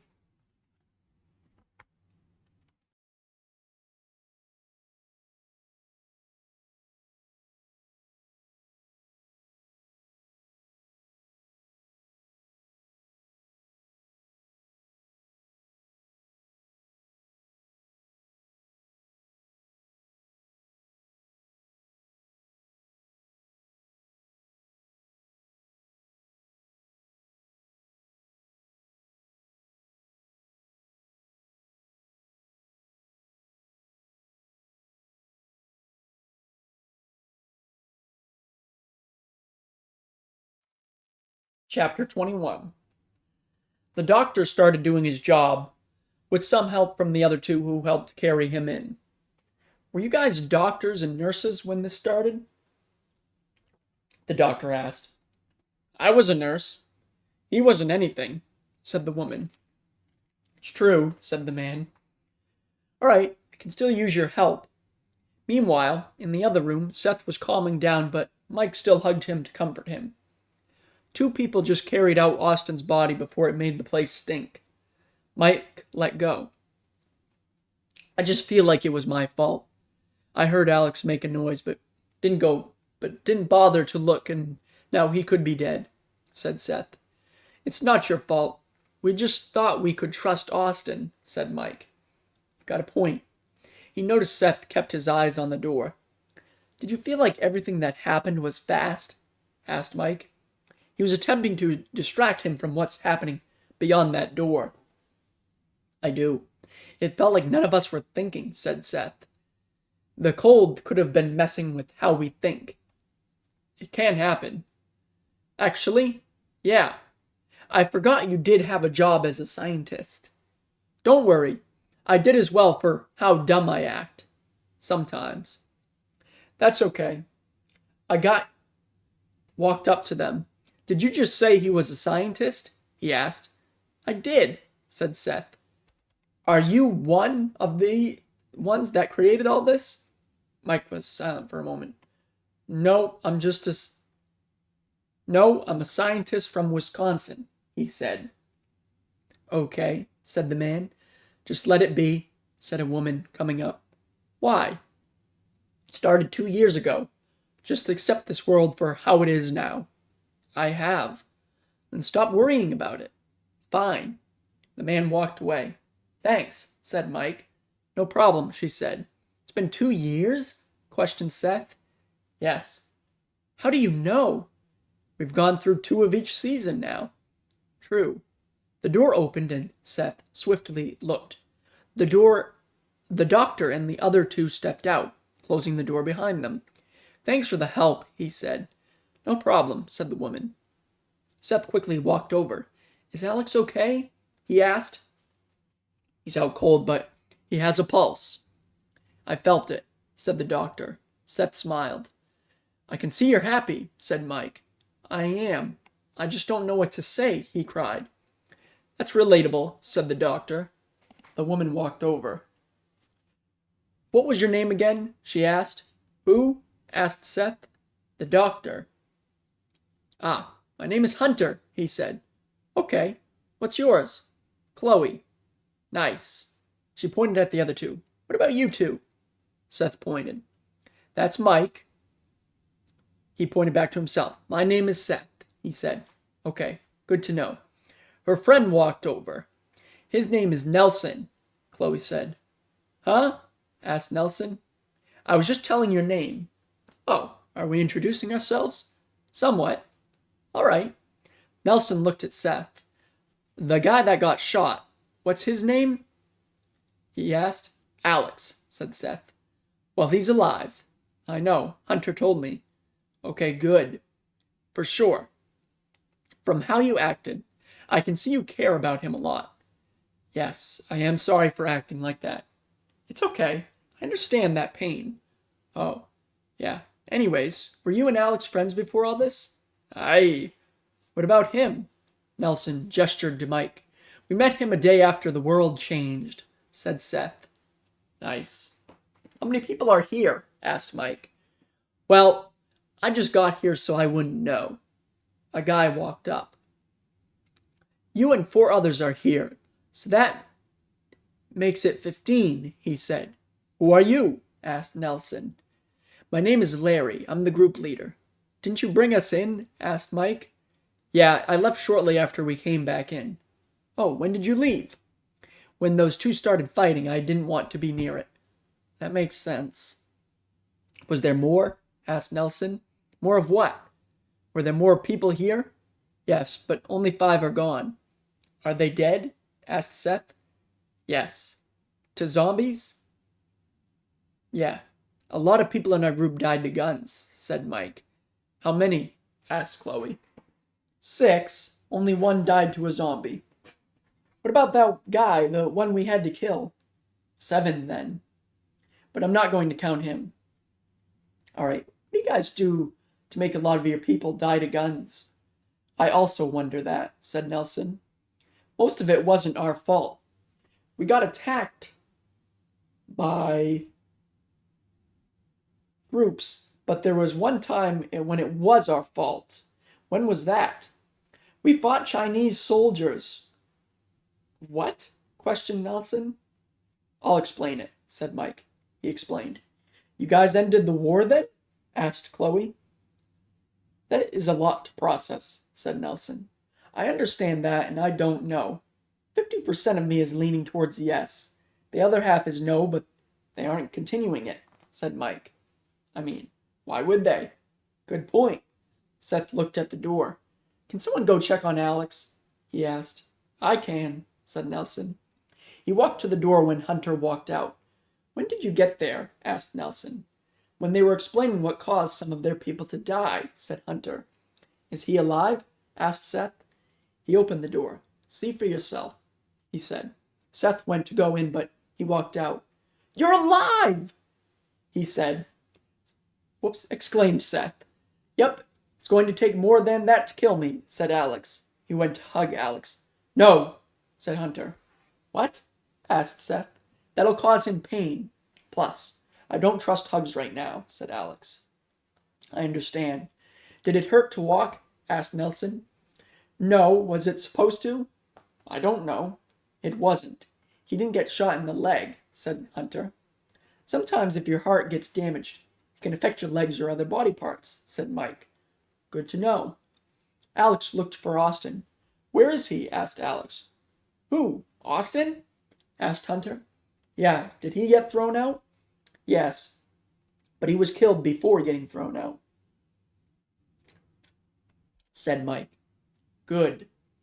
Alex went to look and saw it was snowing again. It's falling again, he said. How heavy? Asked Chloe. It's just slowly coming down. I still see Austin and our footprints. All right.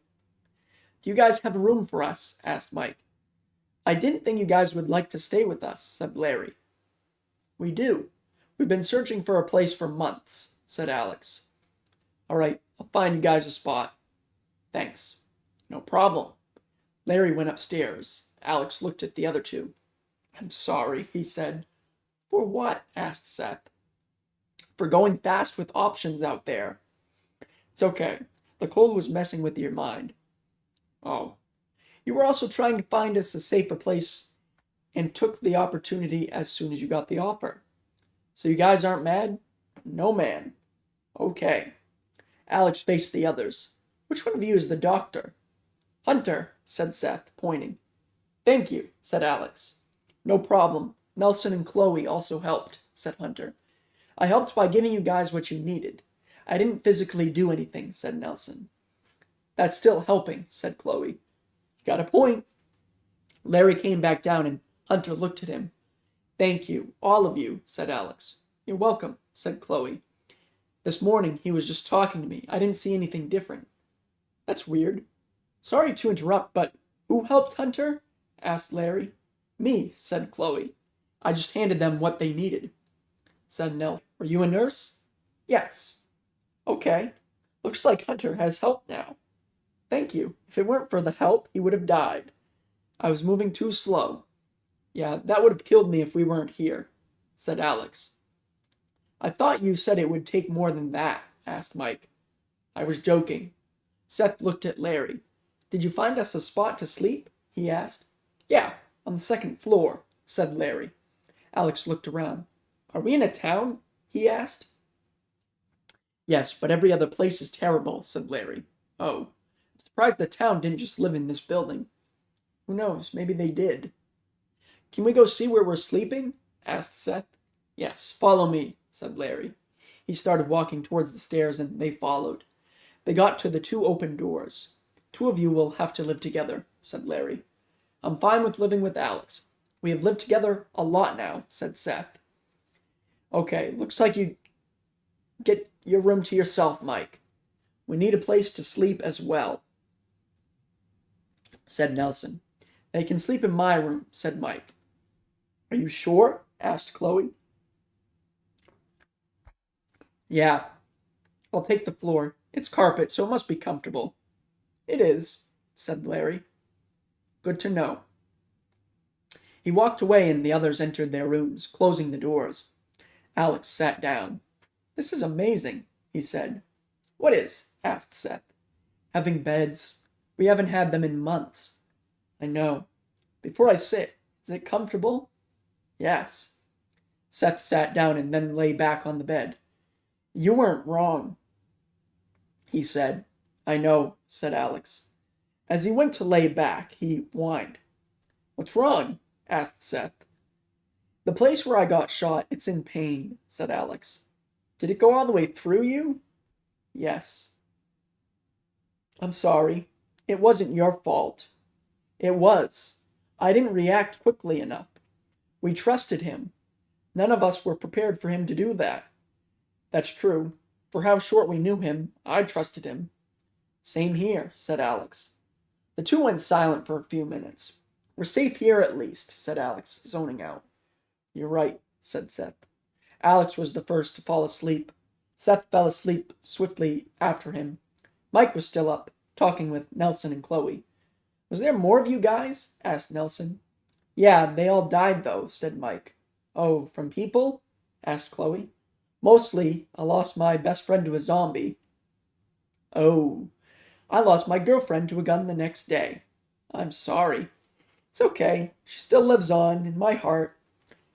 He looked at Chloe. What about you guys? Has it always been you two? Asked Mike. No, we lost 5 before the snow fell, said Chloe. How? We were just walking, trying to find a new place when a couple of zombies ran towards us, said Nelson. What? We couldn't believe it either, but we weren't ready. The others got bit, and we shot at the zombies. I'm sorry.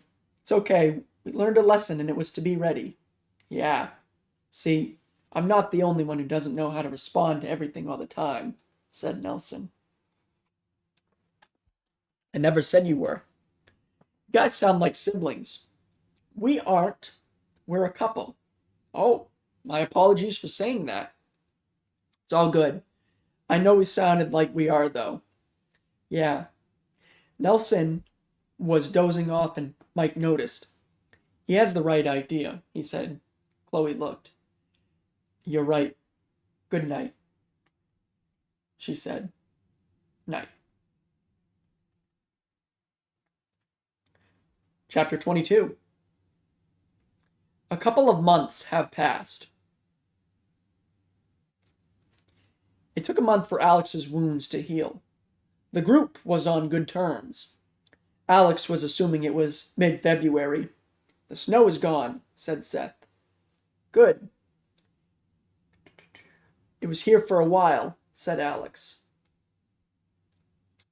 Do you think it's okay to go and find supplies?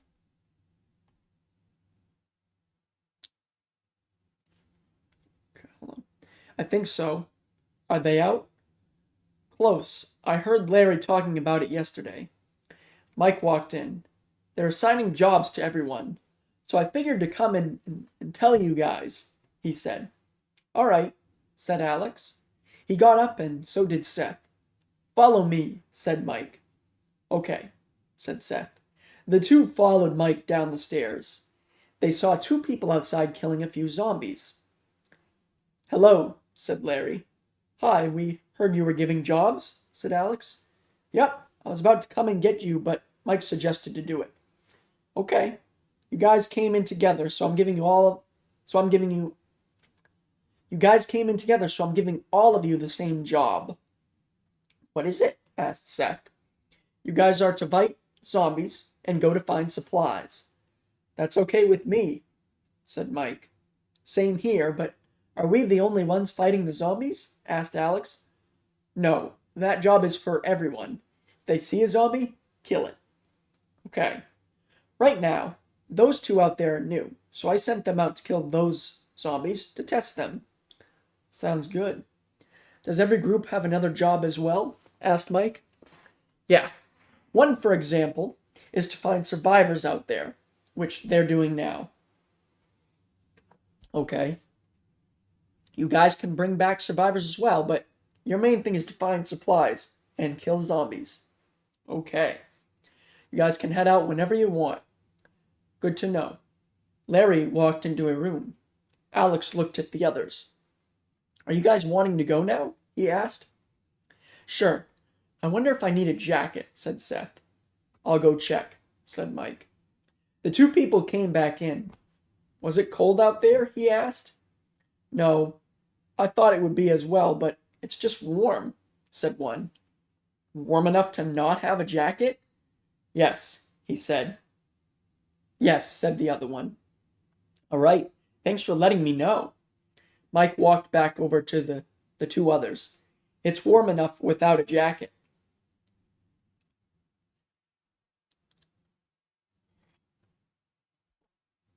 He said.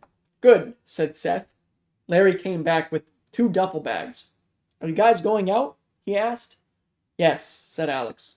Okay, you'll need these. Larry handed Alex the 2 duffel bags. Thanks.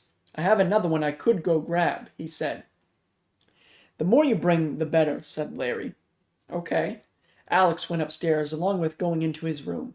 He kept his duffel bag under his bed. Alex removed his pistol and shotgun from it. He had lost his other weapons during the months they were searching for a place to stay. Alex put his pistol on his side and tried to put the shotgun on his back.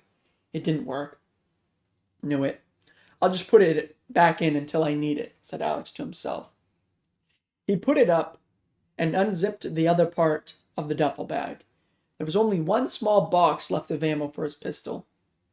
I need to talk to Larry for some ammo or the others, said Alex to himself. He got up and went downstairs. He found Larry. Do you have any shotgun ammo? Asked Alex. I do, said Larry. Can I have one small box? Yes. Thank you. No problem.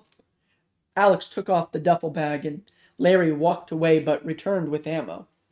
Alex grabbed the ammo and unzipped the smaller part of the duffel bag and set the ammo in, then zipped it back up and put it back on.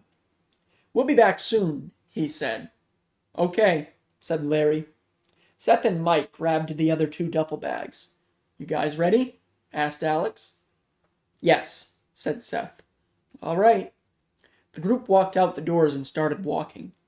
How long do we plan to be gone? Asked Seth. I don't know, maybe a day, said Alex. All right, it depends if we get lost or not. Should we search these places? Asked Mike. Nah, we can when we get back. All right. The group walked out of the small town. It's just the 3 of us again, said Seth. What? Asked Mike. Didn't we start together? No, we were with Felix. We found him the day after, said Alex. That's right, I forgot. That's okay. He's out of here now, enjoying the afterlife. So are the rest. They found a house and went into it. The group continued talking while searching for supplies. You guys don't think about joining them, do you? Asked Seth. Who? Asked Alex. The dead. I did. I used to think about it after Holly died, said Mike. Alex spoke with him. When Ashley died, yeah, he said. Oh, that makes sense. You guys lost someone you cared about, said Seth while looking through a closet. He found a baseball bat, along with gloves and a ball. I found some stuff, said Seth. Alex walked in. Where? He asked. In here. He looked into the closet. Grab the baseball bat. I'm grabbing the baseball, said Alex. Okay, but why? Asked Seth. We could try to hit a ball at a zombie from far away. Like a sniper? Asked Mike, peeking in. Yes, just in ball form. Okay, we can try, said Seth. Think it'll work? No, but it'll give us something to try. True. Alex looked out the window and noticed a zombie. Let's test it now, he said. Seth looked at him and then followed his eyes. Oh, sure, he said. Let's go. The two went out of the house. Mike remained inside but watched from the window. He watched as they appeared. How are we going to do this? Asked Seth. I toss you the ball from here and then you swing, right? Maybe you'll hit it, said Alex. Okay. You ready? Yes. The zombie was coming towards them now. Alex threw the ball and Seth swung. He hit towards the zombie but missed. He watched as the ball flew away. You missed the zombie, but you scored a home run, said Alex. Indeed I did, said Seth. The zombie started sprinting at Seth. The two noticed at the same time. Alex had his pistol ready and shot its head. Good thing your aim didn't change. My gun is in the house, said Seth. Smart. They went back in. I think we searched everything, said Mike. Seems like it. Let's go back out before more zombies come, said Alex. Okay. Seth grabbed his shotgun from the room, left the bat, and they walked out, continuing to go find more places. Haven't we had these weapons for 2 years? Asked Alex. I think so. Why? Asked Mike. We haven't cleaned them. We have nothing to clean them with. True.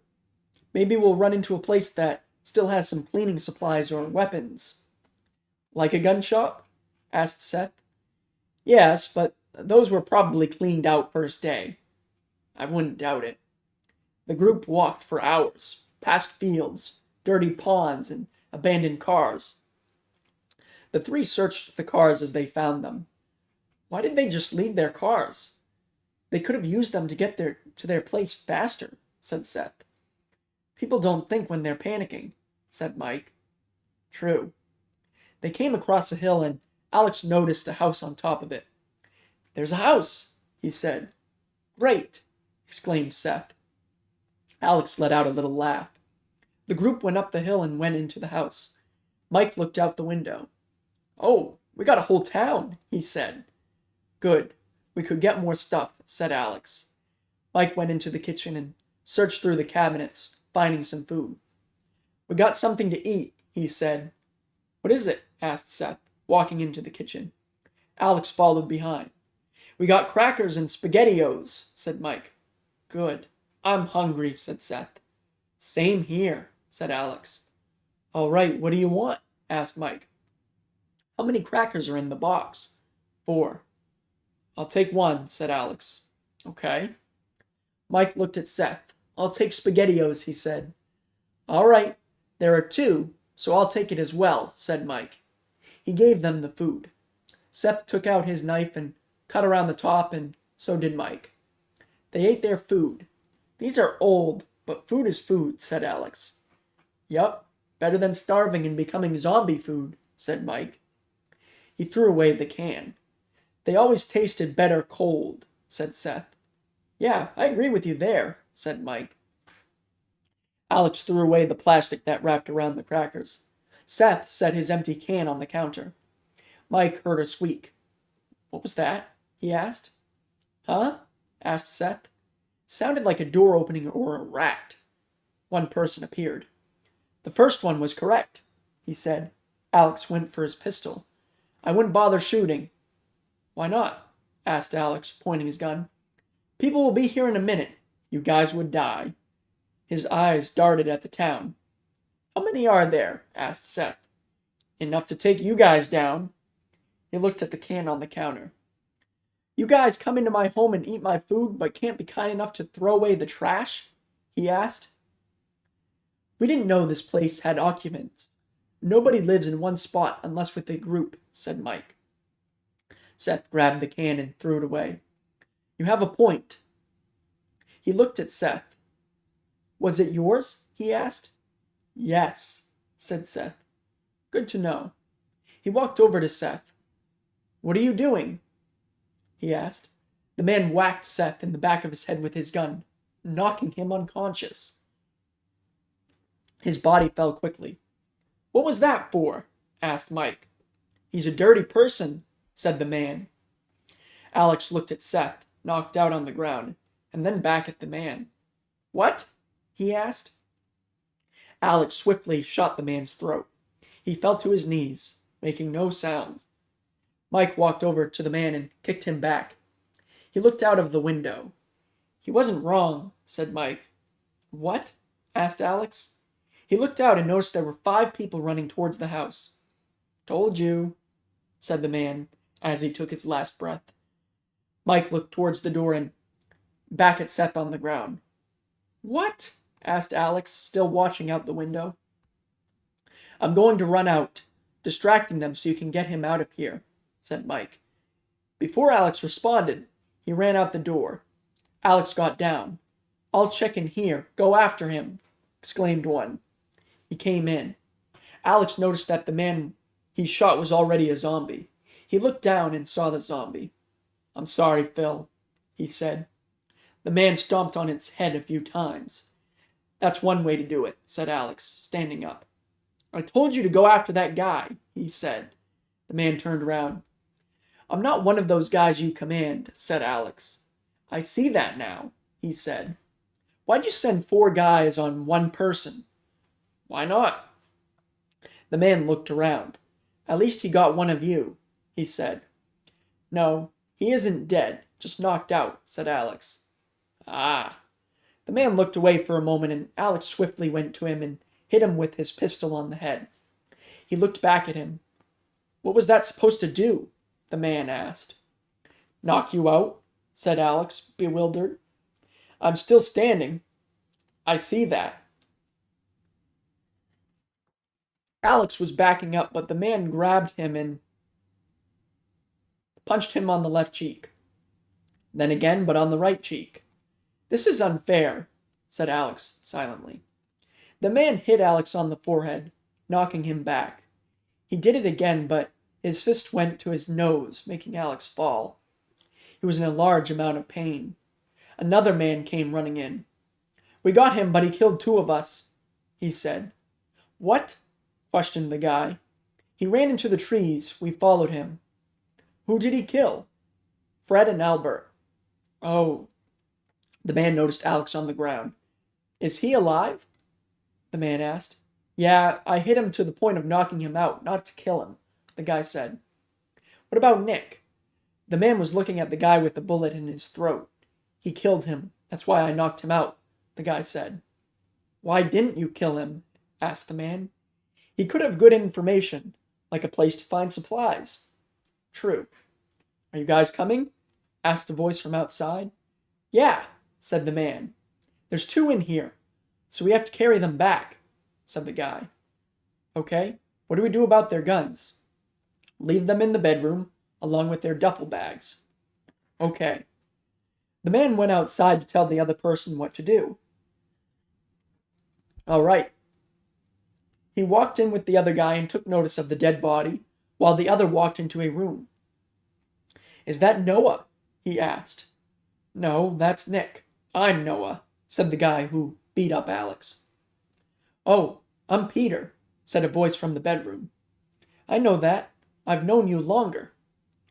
Noah took the stuff off Alex. I'm going to take this to the room.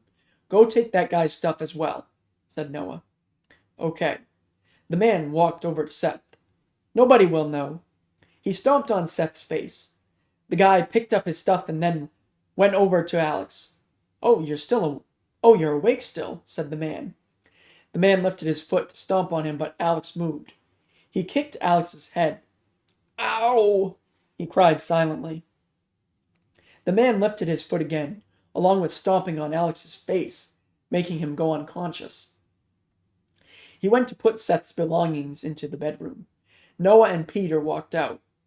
"You get the guy behind the counter, I'll get the one I knocked out," said Noah. The man walked out. "He wasn't knocked out. I just stomped on him to knock him out," said the man. "Whatever you say, John. Go get the body outside." "Where are we taking them?" asked Peter. "To our leader." "Okay." They picked up the three, taking them to the town. Seth was regaining conscious. "This one isn't heavy," said John. "Good to know," said Noah.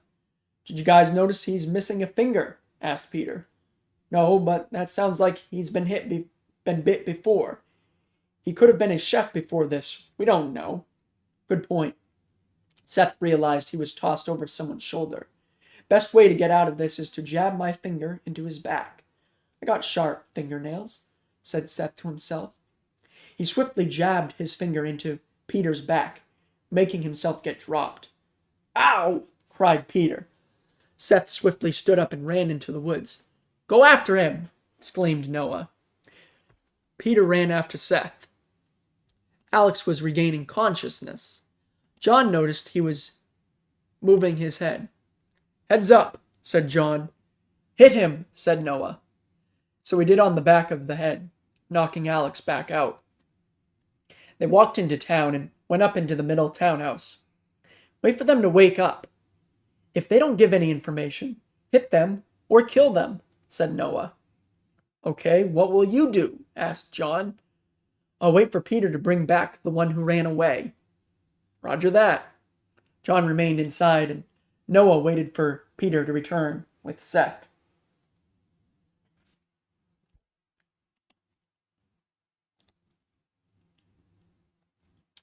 That does it for chapter 22. Welcome in Editing for Life. Nice reading. Thank you so much. Thank you for stopping by and listening. All right, so we got 3 chapters to go, 23, 24, and 25. And let's see. All right, I'll continue with chapter 23. Then I'll take my last break, and then we'll finish it up.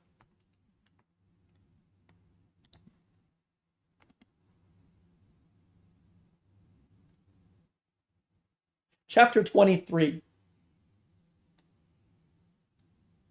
It was becoming night, and Seth was still running in the woods away from Peter. "You can't run forever," exclaimed Peter.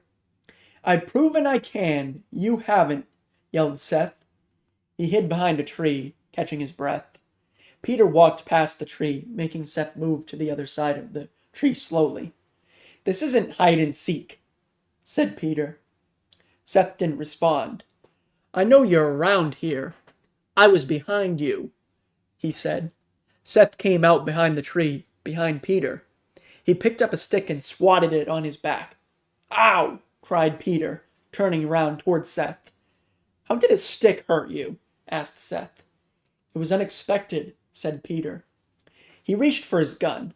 "Nope," said Seth to himself. He started to run again. "Damn it!" yelled Peter, running after Seth. "What did you think was going to happen?" exclaimed Seth. "I thought you wouldn't see me grab it." Seth was much quicker than Peter, and had a faster reaction time. The trees kept appearing from the darkness. Peter ran face first into a tree. "Ow!" cried Peter, falling back. Seth was nearby. "Get up. I like this game," he said.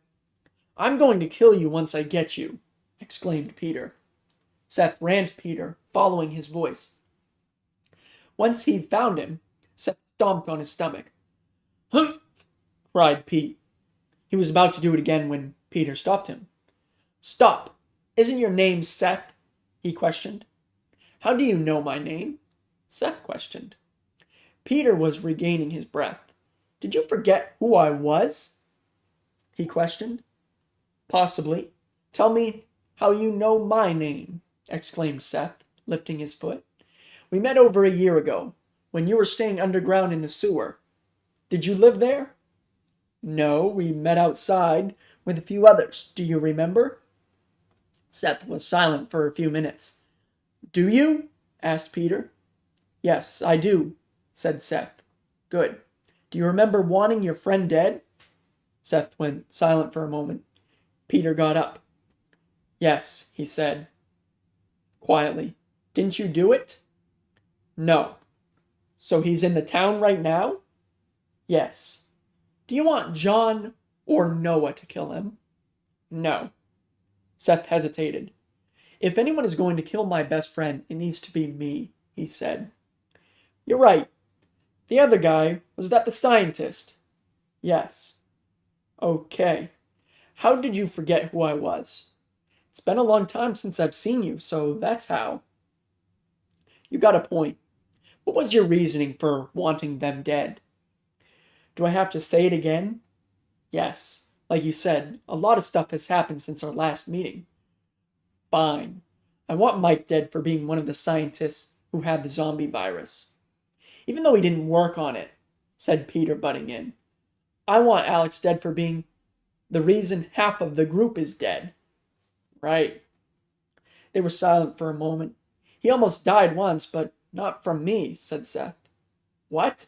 Asked Peter. Yeah, someone else tried to kill him for killing others. Well, what was the damage? He stabbed him and shot him near his heart. What'd you do about it? I shot him, so did another guy. Why, you wanted him dead.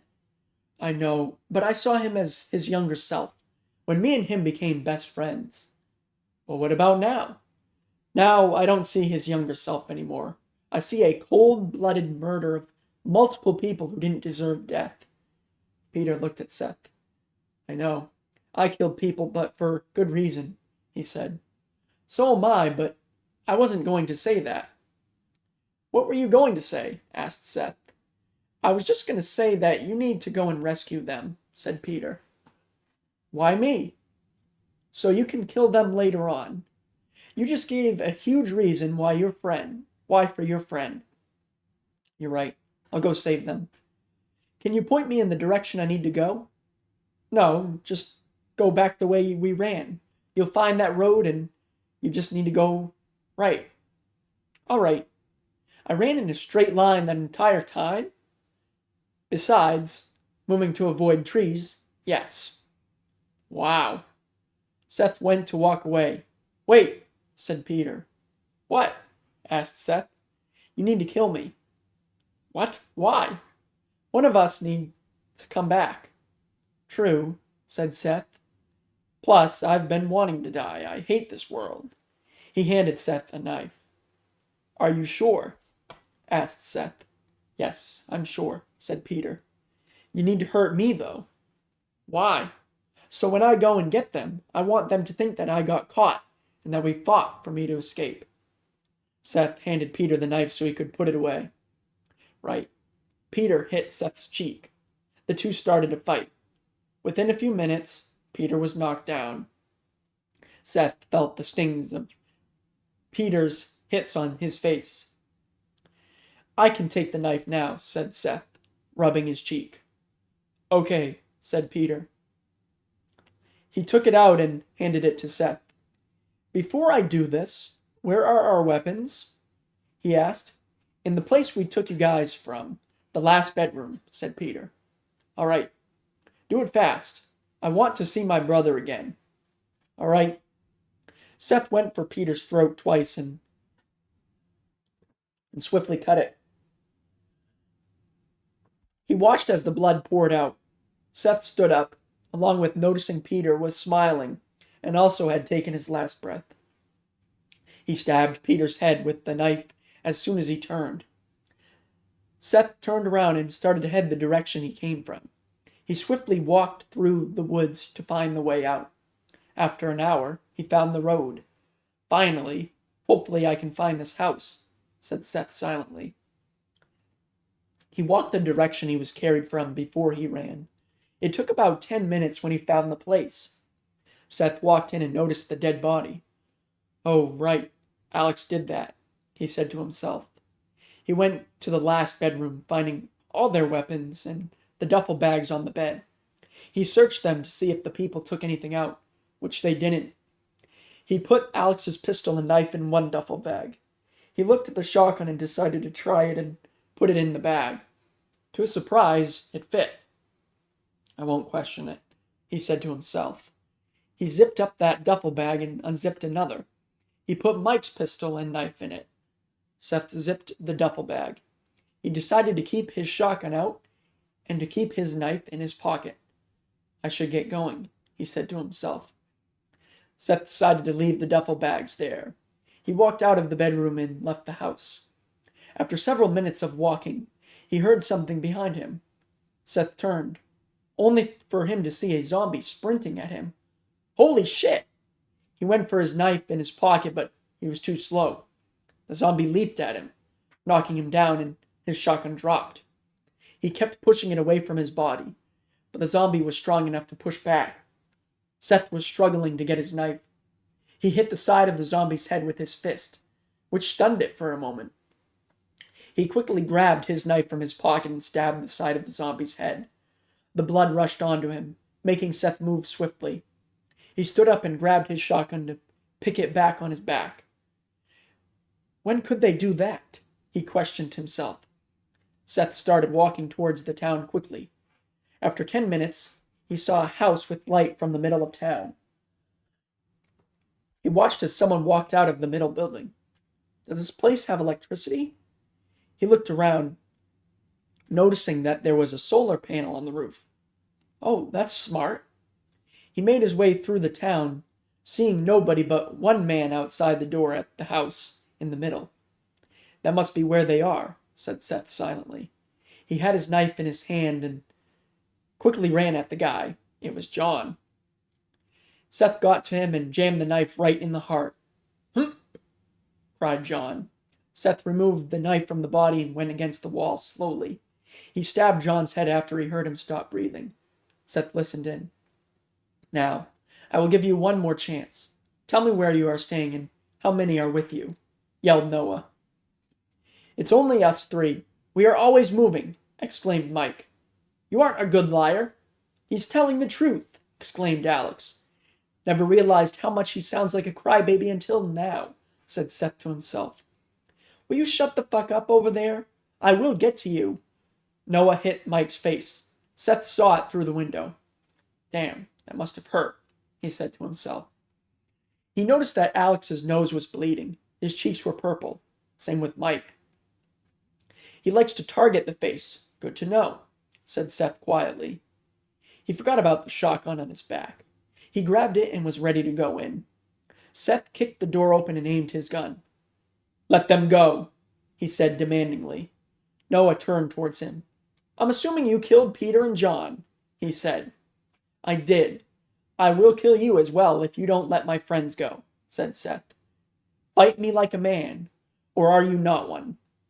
Says the one who's been assaulting us for hours and having us tied to chairs, said Alex. Shut up, you bitch. I'll fight you, said Seth. Noah looked at him. Drop the shotgun and come in, he said. All right, I'll do that, said Seth. He walked in. Put the gun down, said Noah. Okay. Seth bent down to put the shotgun down, but he swiftly stood up and shot Noah's stomach. Ah! Cried Noah. The bullets connected with his body, knocking him down. Blood rushed out of his stomach. Nice shot, said Alex. Thank you. Is he dead? Asked Seth. Mike looked at him.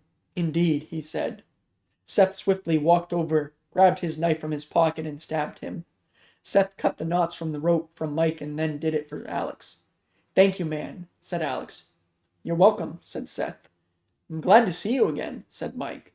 I'm glad to see you two as well. I was chased for a long time. Did you kill him? Yes, my leg gave out and he caught up and started beating me up and I choked him out, took his knife and stabbed him twice in the head. Okay, where's our weapons? At that house. I put them in separate duffel bags. Okay. Mike looked at Alex. Once we get there, can we stay there and sleep? He asked. Yes, we need it, said Alex. Right, said Seth. Let's get going. All right. Seth looked up. Oh, it's a lamp with a fire in it, he said. What? Asked Alex. I saw that from far away. It was the only light in this town. Okay. Seth let the others go and he closed the door. Before we get going, zombies can run and jump at you, so be careful, said Seth. That's very good to know, especially now that we don't have any weapons, said Mike. We'll be fine. I got you, said Seth. True. Mike looked at Seth. When he said their names, did you just assume that those were the two you killed? Asked Mike. Yeah, said Seth. Makes sense. The group started walking in silence to listen for zombies running at them. After 30 minutes, they reached the house. I see it, said Mike. All right, said Seth. They walked in. Oh, look, the body is still here, said Alex. Yep, I noticed it as well when I came here, said Seth. He noticed Mike looking for the weapons. They're in the last bedroom, said Seth. Okay, thanks, said Mike. No problem. Alex followed him to get their guns. Is he different? Asked Mike silently. No, he's always been like that, whispered Alex. If you say so. They searched the duffel bags and they had the right ones. All right, now that we got our weapons, I'm going to sleep, said Alex. He walked out and noticed Seth was gone. He looked in the other rooms and found him passed out in the first bedroom. Alex walked out. He beat us to it. He's out, said Alex. Okay, I'm going to bed as well, said Mike. He walked into the middle room. Same. Alex walked into the last bedroom. The two laid down, and within a minute they fell asleep and were going to head back to their safe place the next day when they all woke up.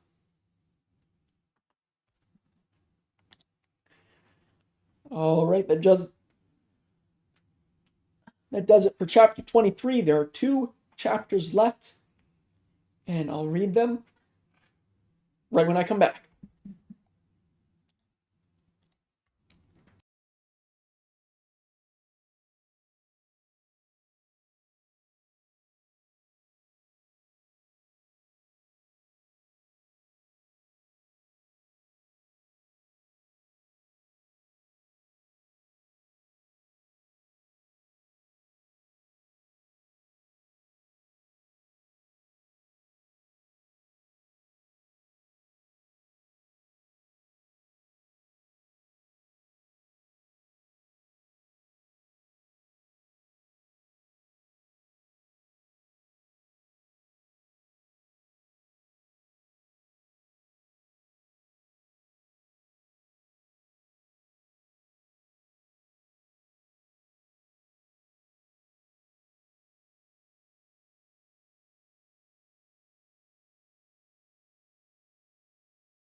All right, it's time to finish this up. It's getting good. Alright, here we go. Take that off.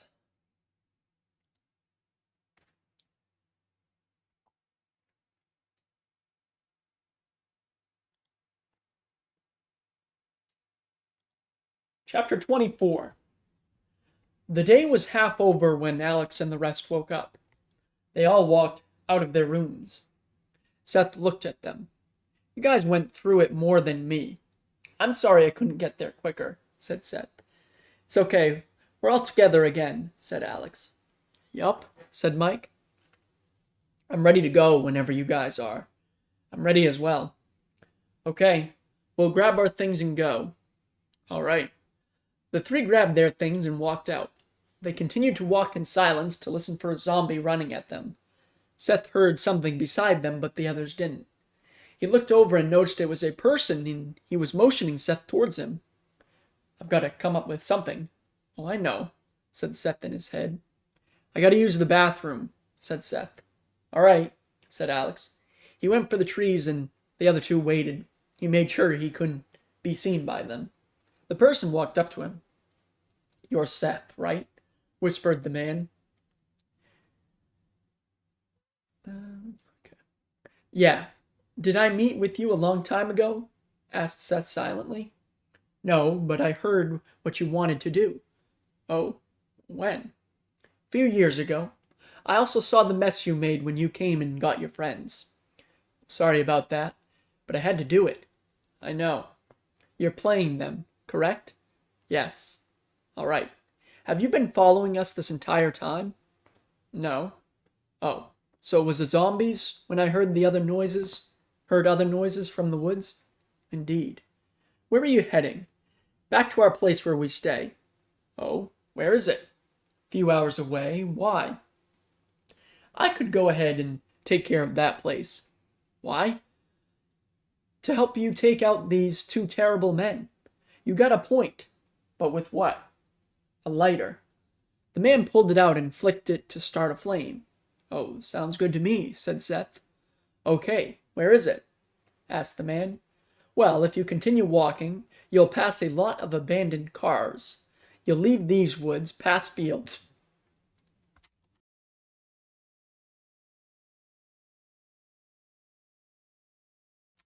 Excuse me. Well, if you continue walking, you'll pass a lot of abandoned cars.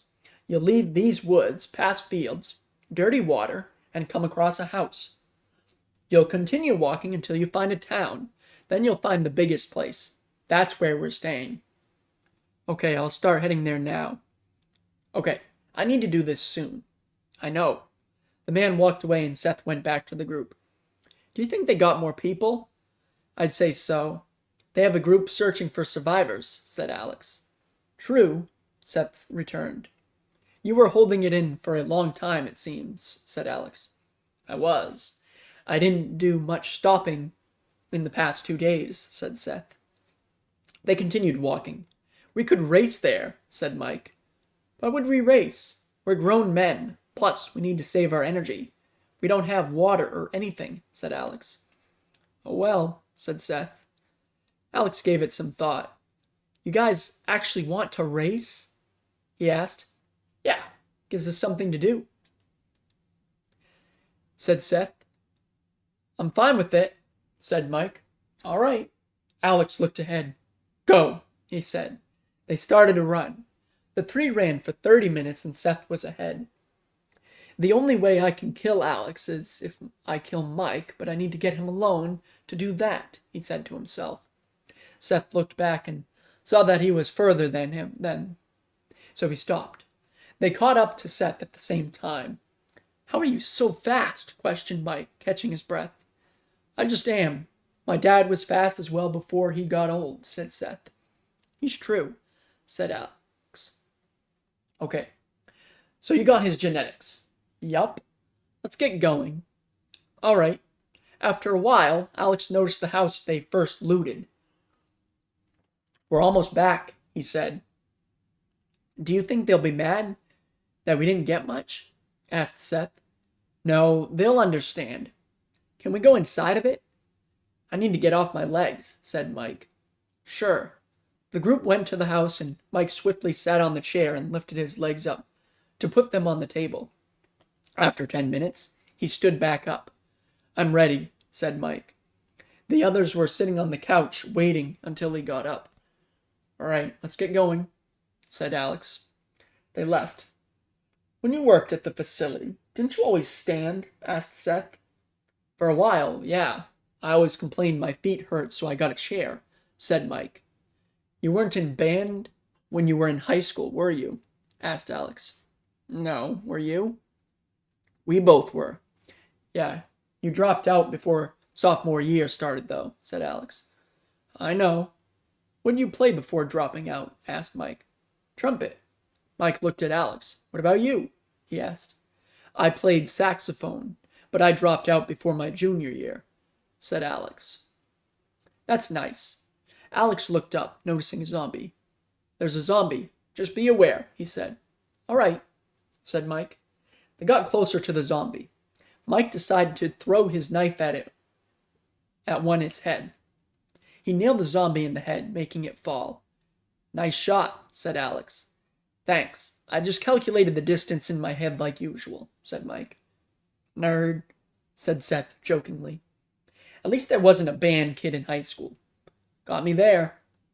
Alex noticed they were near the town of the place they were heading to, but he also saw smoke in the distance. No, it can't be, said Alex, running to get a closer look. The others followed behind swiftly. He could see the building.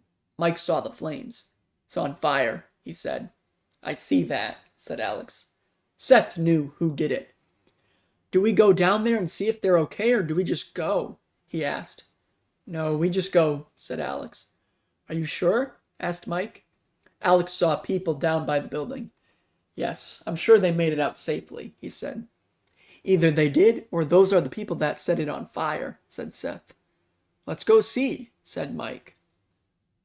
Alex kept looking at the building. Let's go then, he said.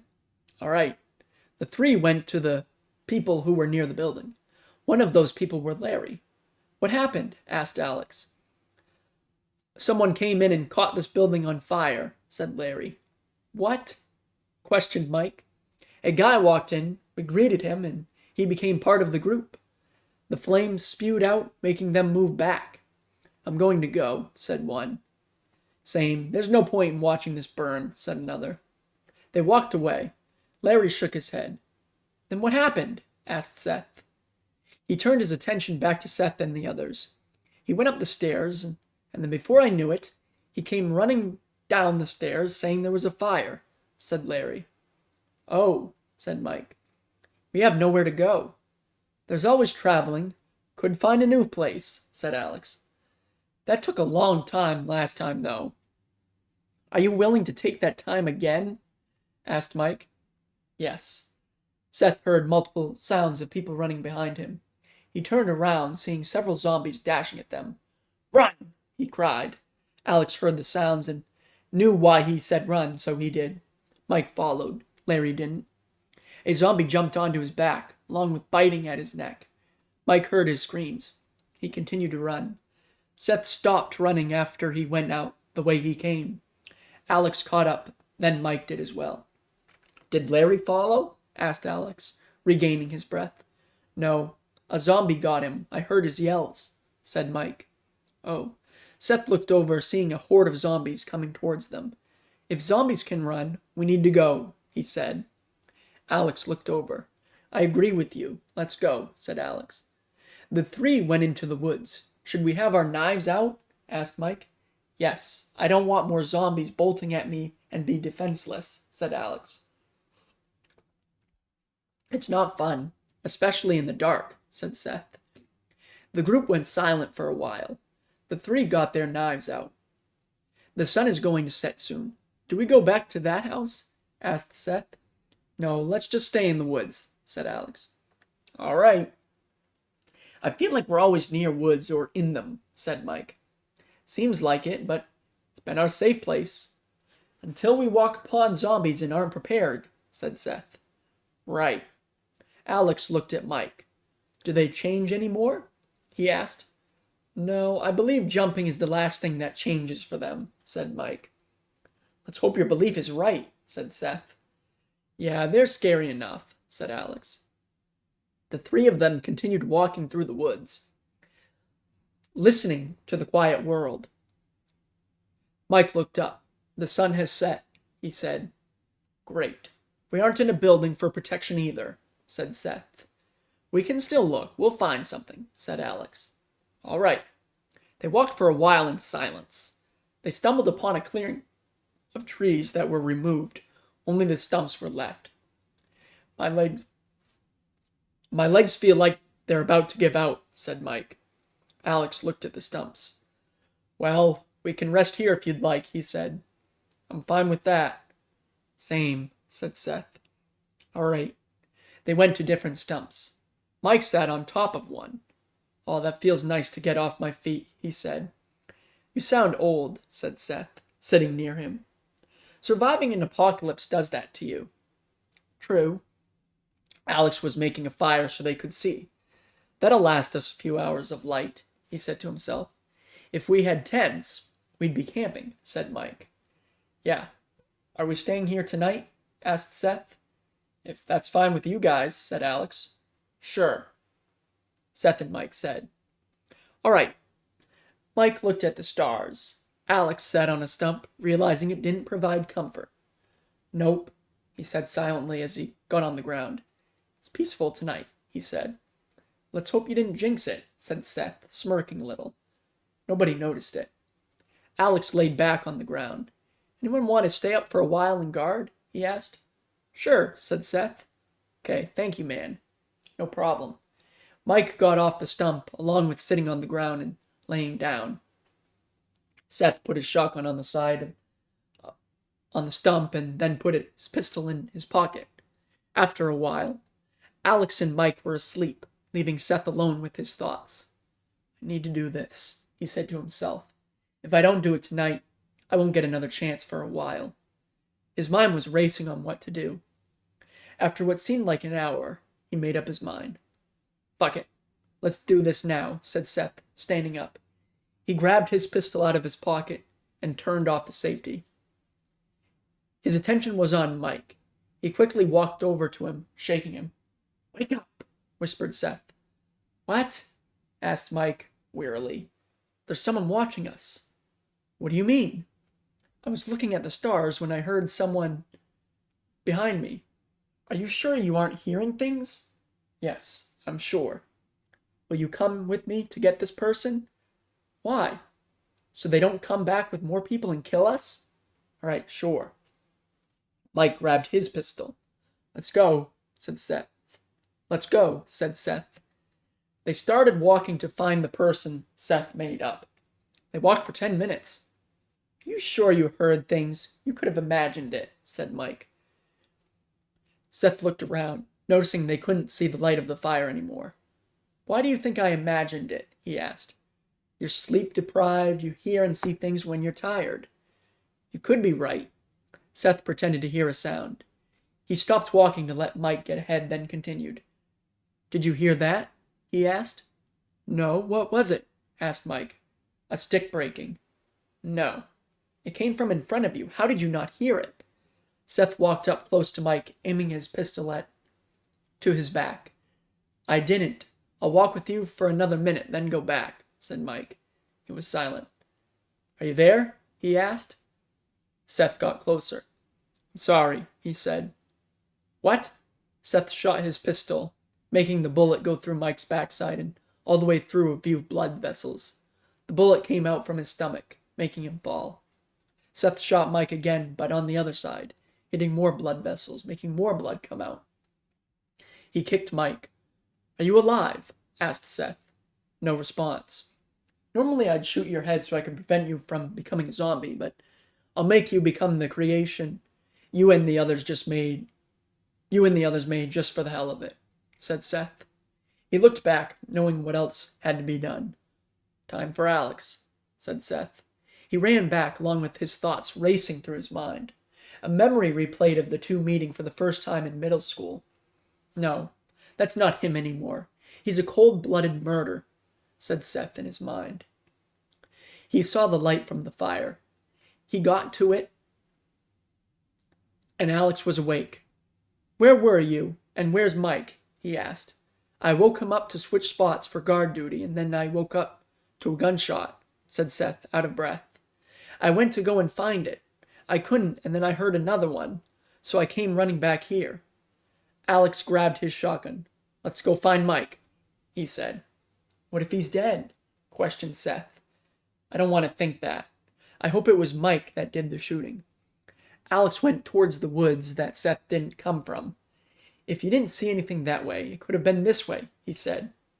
Alex walked past Seth. He quickly aimed his pistol at Alex's left knee and shot it. The bullet went through the skin. "Ow!" he cried, falling. His shotgun went a different direction. Seth shot the other one. Alex turned over. "Why?" he asked in pain. "You changed from a sweet man into a cold-blooded killer," said Seth.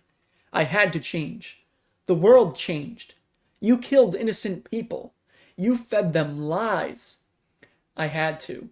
It saved me, of course. You were thinking for yourself, not us. All those people in this group are dead because of you."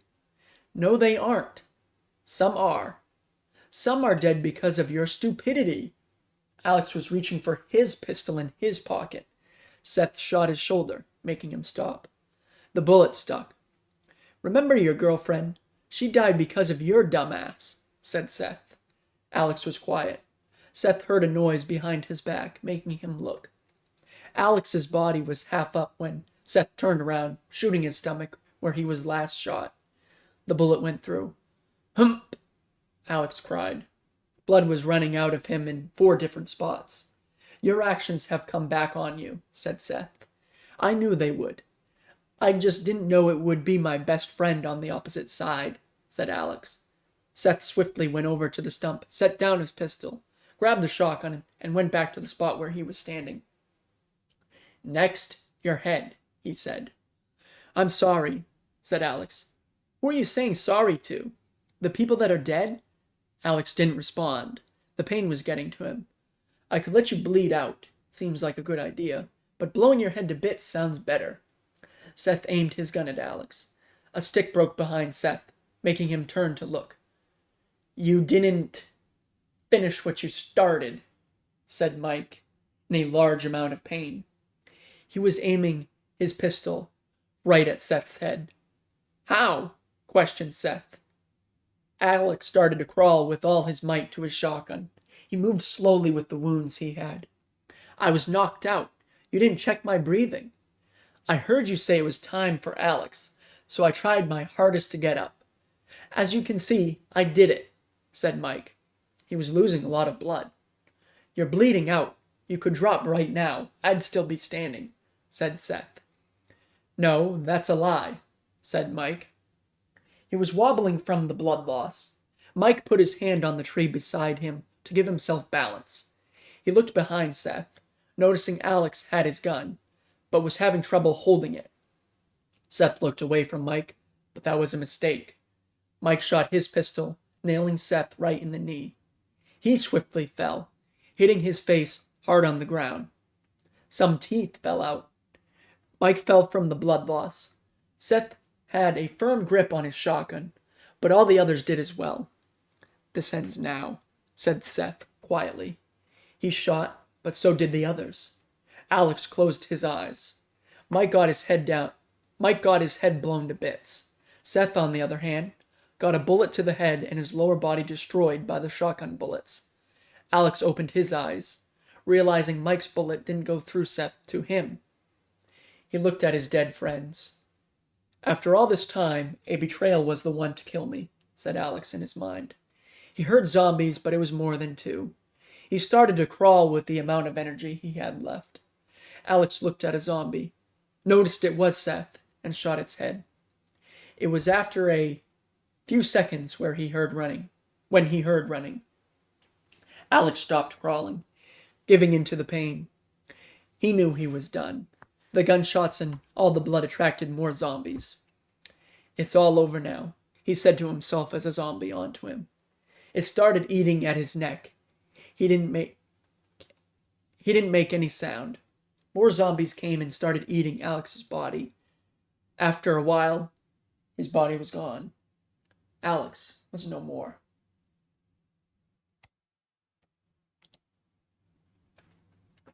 Wow, that's chapter 24. Welcome in, Lenny. Hope you're having a great, fantastic Wednesday.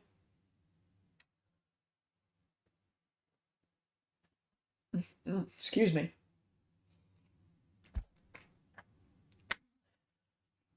All right. I'm going to go right ahead and finish it up with chapter 25. Chapter 25.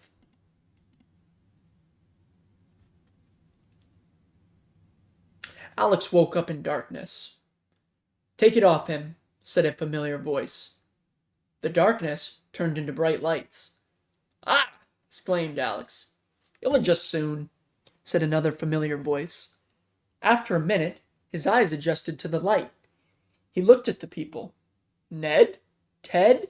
asked Alex. "Indeed," said Ned. "What? Where am I?" "Relax. You're in the real world now," said Ted. "What?" Travis walked in, followed by Mike. Alex sat up. "Where was I?" he asked in a demanding voice. "In a simulation," said Travis. "What? That felt real." "It was made to feel real," said Mike. Alex looked at him and swiftly stood up. He swiftly went to Mike and hugged him. Mike hugged him back. Alex looked at the others. "I have a lot of questions." Starting with, "Where's the others?" asked Alex. "Right out this door," said Ned. "All right." Travis held the door open for him. "Thanks," said Alex. "No problem," said Travis. Alex walked out. The others followed behind him. He saw Stella. He looked back at the others. "I haven't seen you all in so long," said Alex. "Before we explain that, we need you to sit down," said Ned. "Oh, all right." Alex sat down. "We just have to wait for the others," said Ted. "Okay. When will they be here?" asked Alex. "In a minute. They come here every day," said Stella. "They didn't want to be told anything yet until you and the others were out," said Ned. "Why?" asked Alex. "I don't know. They all said the same thing, which was, 'I'll wait to find out when the others are here.'" "Oh." Seth came out of the bathroom and sat down near Alex. He didn't say anything to him. "This is awkward," said Travis. He looked at Mike, who was glaring at Seth. A minute later, Felix, Austin, and Holly walked in. Ashley walked in last. Alex looked right at her, smiled, then looked away. "All right. Thank you all for seeing our text and coming right away." "How did they get here so fast?" asked Alex silently. "There's an apartment nearby. They have a room in it," said Travis. "Ah. I know you guys have a lot of questions, so ask away," said Ned. "I don't have any yet," said Holly. "Same here," said Austin. "I do. I have a lot," said Alex. "Go for it," said Ted. "What was I in?" "A simulation that was controlled by a VR headset," said Travis. "I don't remember signing up for this. Why am I here?" asked Alex. "You did sign up. You just don't remember, because we erased your memory of it," said Ned. "You guys can do that?" asked Seth. "Yes, but while we were in there with you guys, we didn't have it in our memory that it was fake," said Stella.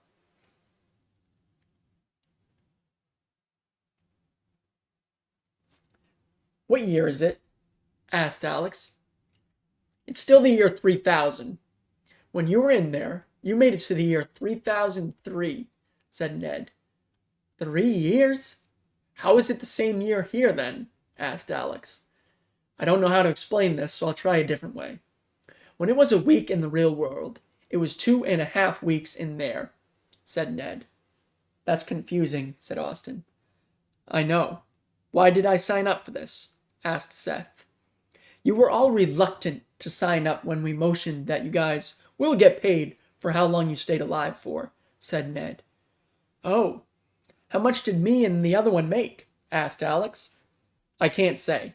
Just take a look at your bank accounts later. Okay. The amount that's in your bank account right now. Is that from how long we lived? Asked Alex. Yes. All right. Now I want you to tell us how you knew who to get, said Alex. What do you mean? Asked Ned. How did you know he was my best friend? I didn't. I just decided to knock on his door, said Ned. Oh. Yeah. Any more questions?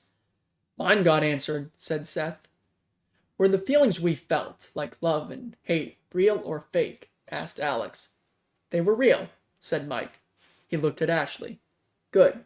He looked at Ted. The deaths, were they picked? Asked Alex. The only one planned was Ted. Anyone could have died before him or after, said Ned. Why was his death planned? Asked Holly. He was the one who wanted to do this. He wanted to be a part of it as well, but he also wanted to die first, said Ned. It's true, said Ted. Did you pick how you wanted to die? Asked Mike. No, I didn't want to die a sniper. I didn't want to die to a sniper. Makes sense. Are we supposed to pretend this didn't happen and go on with life as we did before? Asked Austin. Yes, said Ned. All right, fine with me. Same with me, said Seth. Is the war still going on? Asked Ashley. They're negotiating peace talks right now, so I believe I can say no, for now at least, said Ned. All right. Nobody asked more questions. All right, if there aren't any more questions, you guys can go whenever you want, said Ned.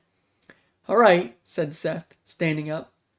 Wait, I have a few more questions, said Alex. The others got up. Felix walked out and went home without speaking a word. What are they? Asked Mike.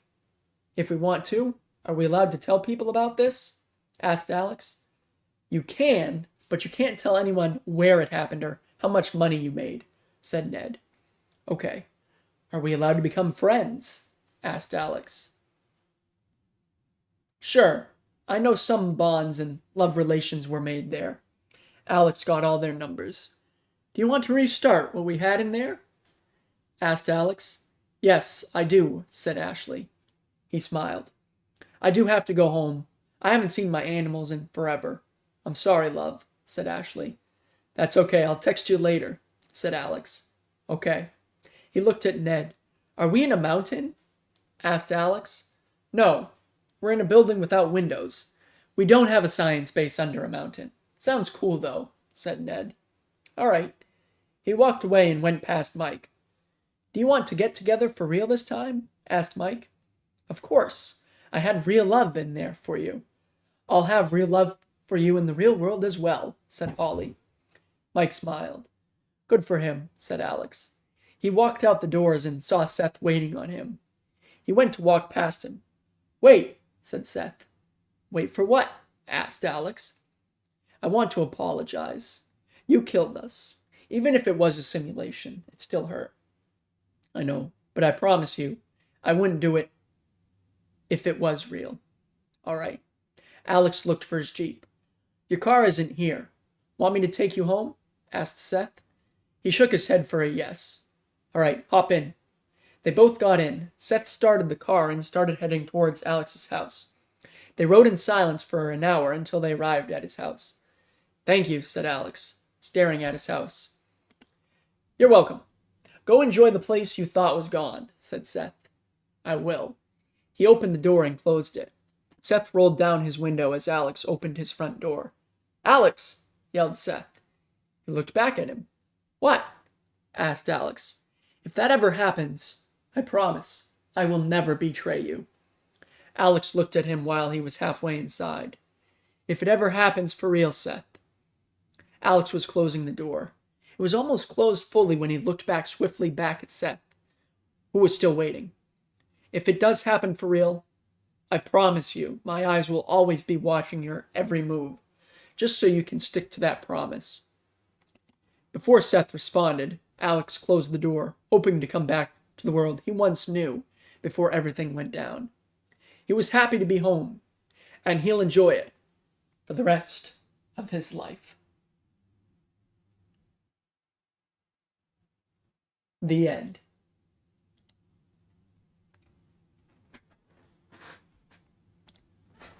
Wow. The end.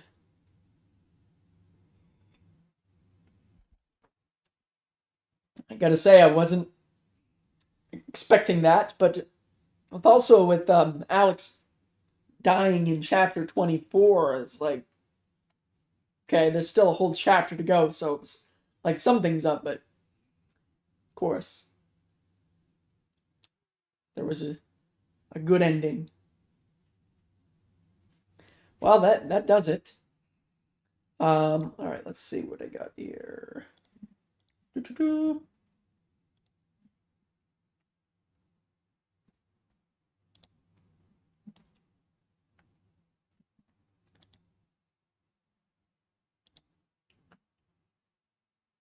Well, that's going to do it. So the VOD will be saved on YouTube, or the YouTube VOD at least. Unfortunately, the Twitch VOD won't be saved on Twitch. I mean, the Twitch stream won't be saved as a VOD, and I don't know why, but it'll at least be on YouTube, as well as the last week's reading.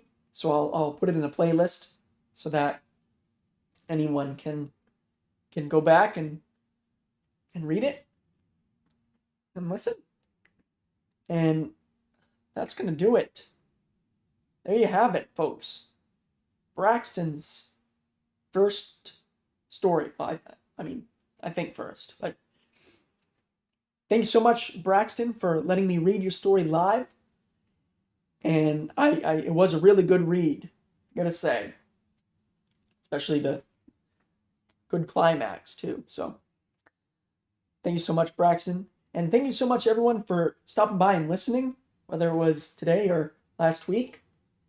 Candyland, James, Purple, Lenny, Editing for Life, Exy, Hunter Plays. Anyone else?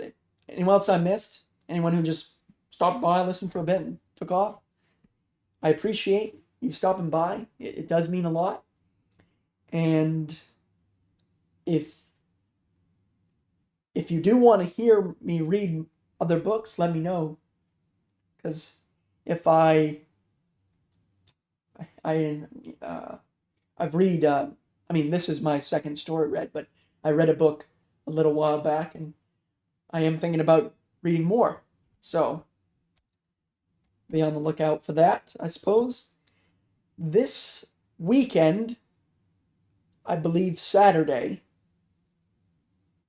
I believe it's Saturday night, right? There's a Fortnite tournament. Let me see.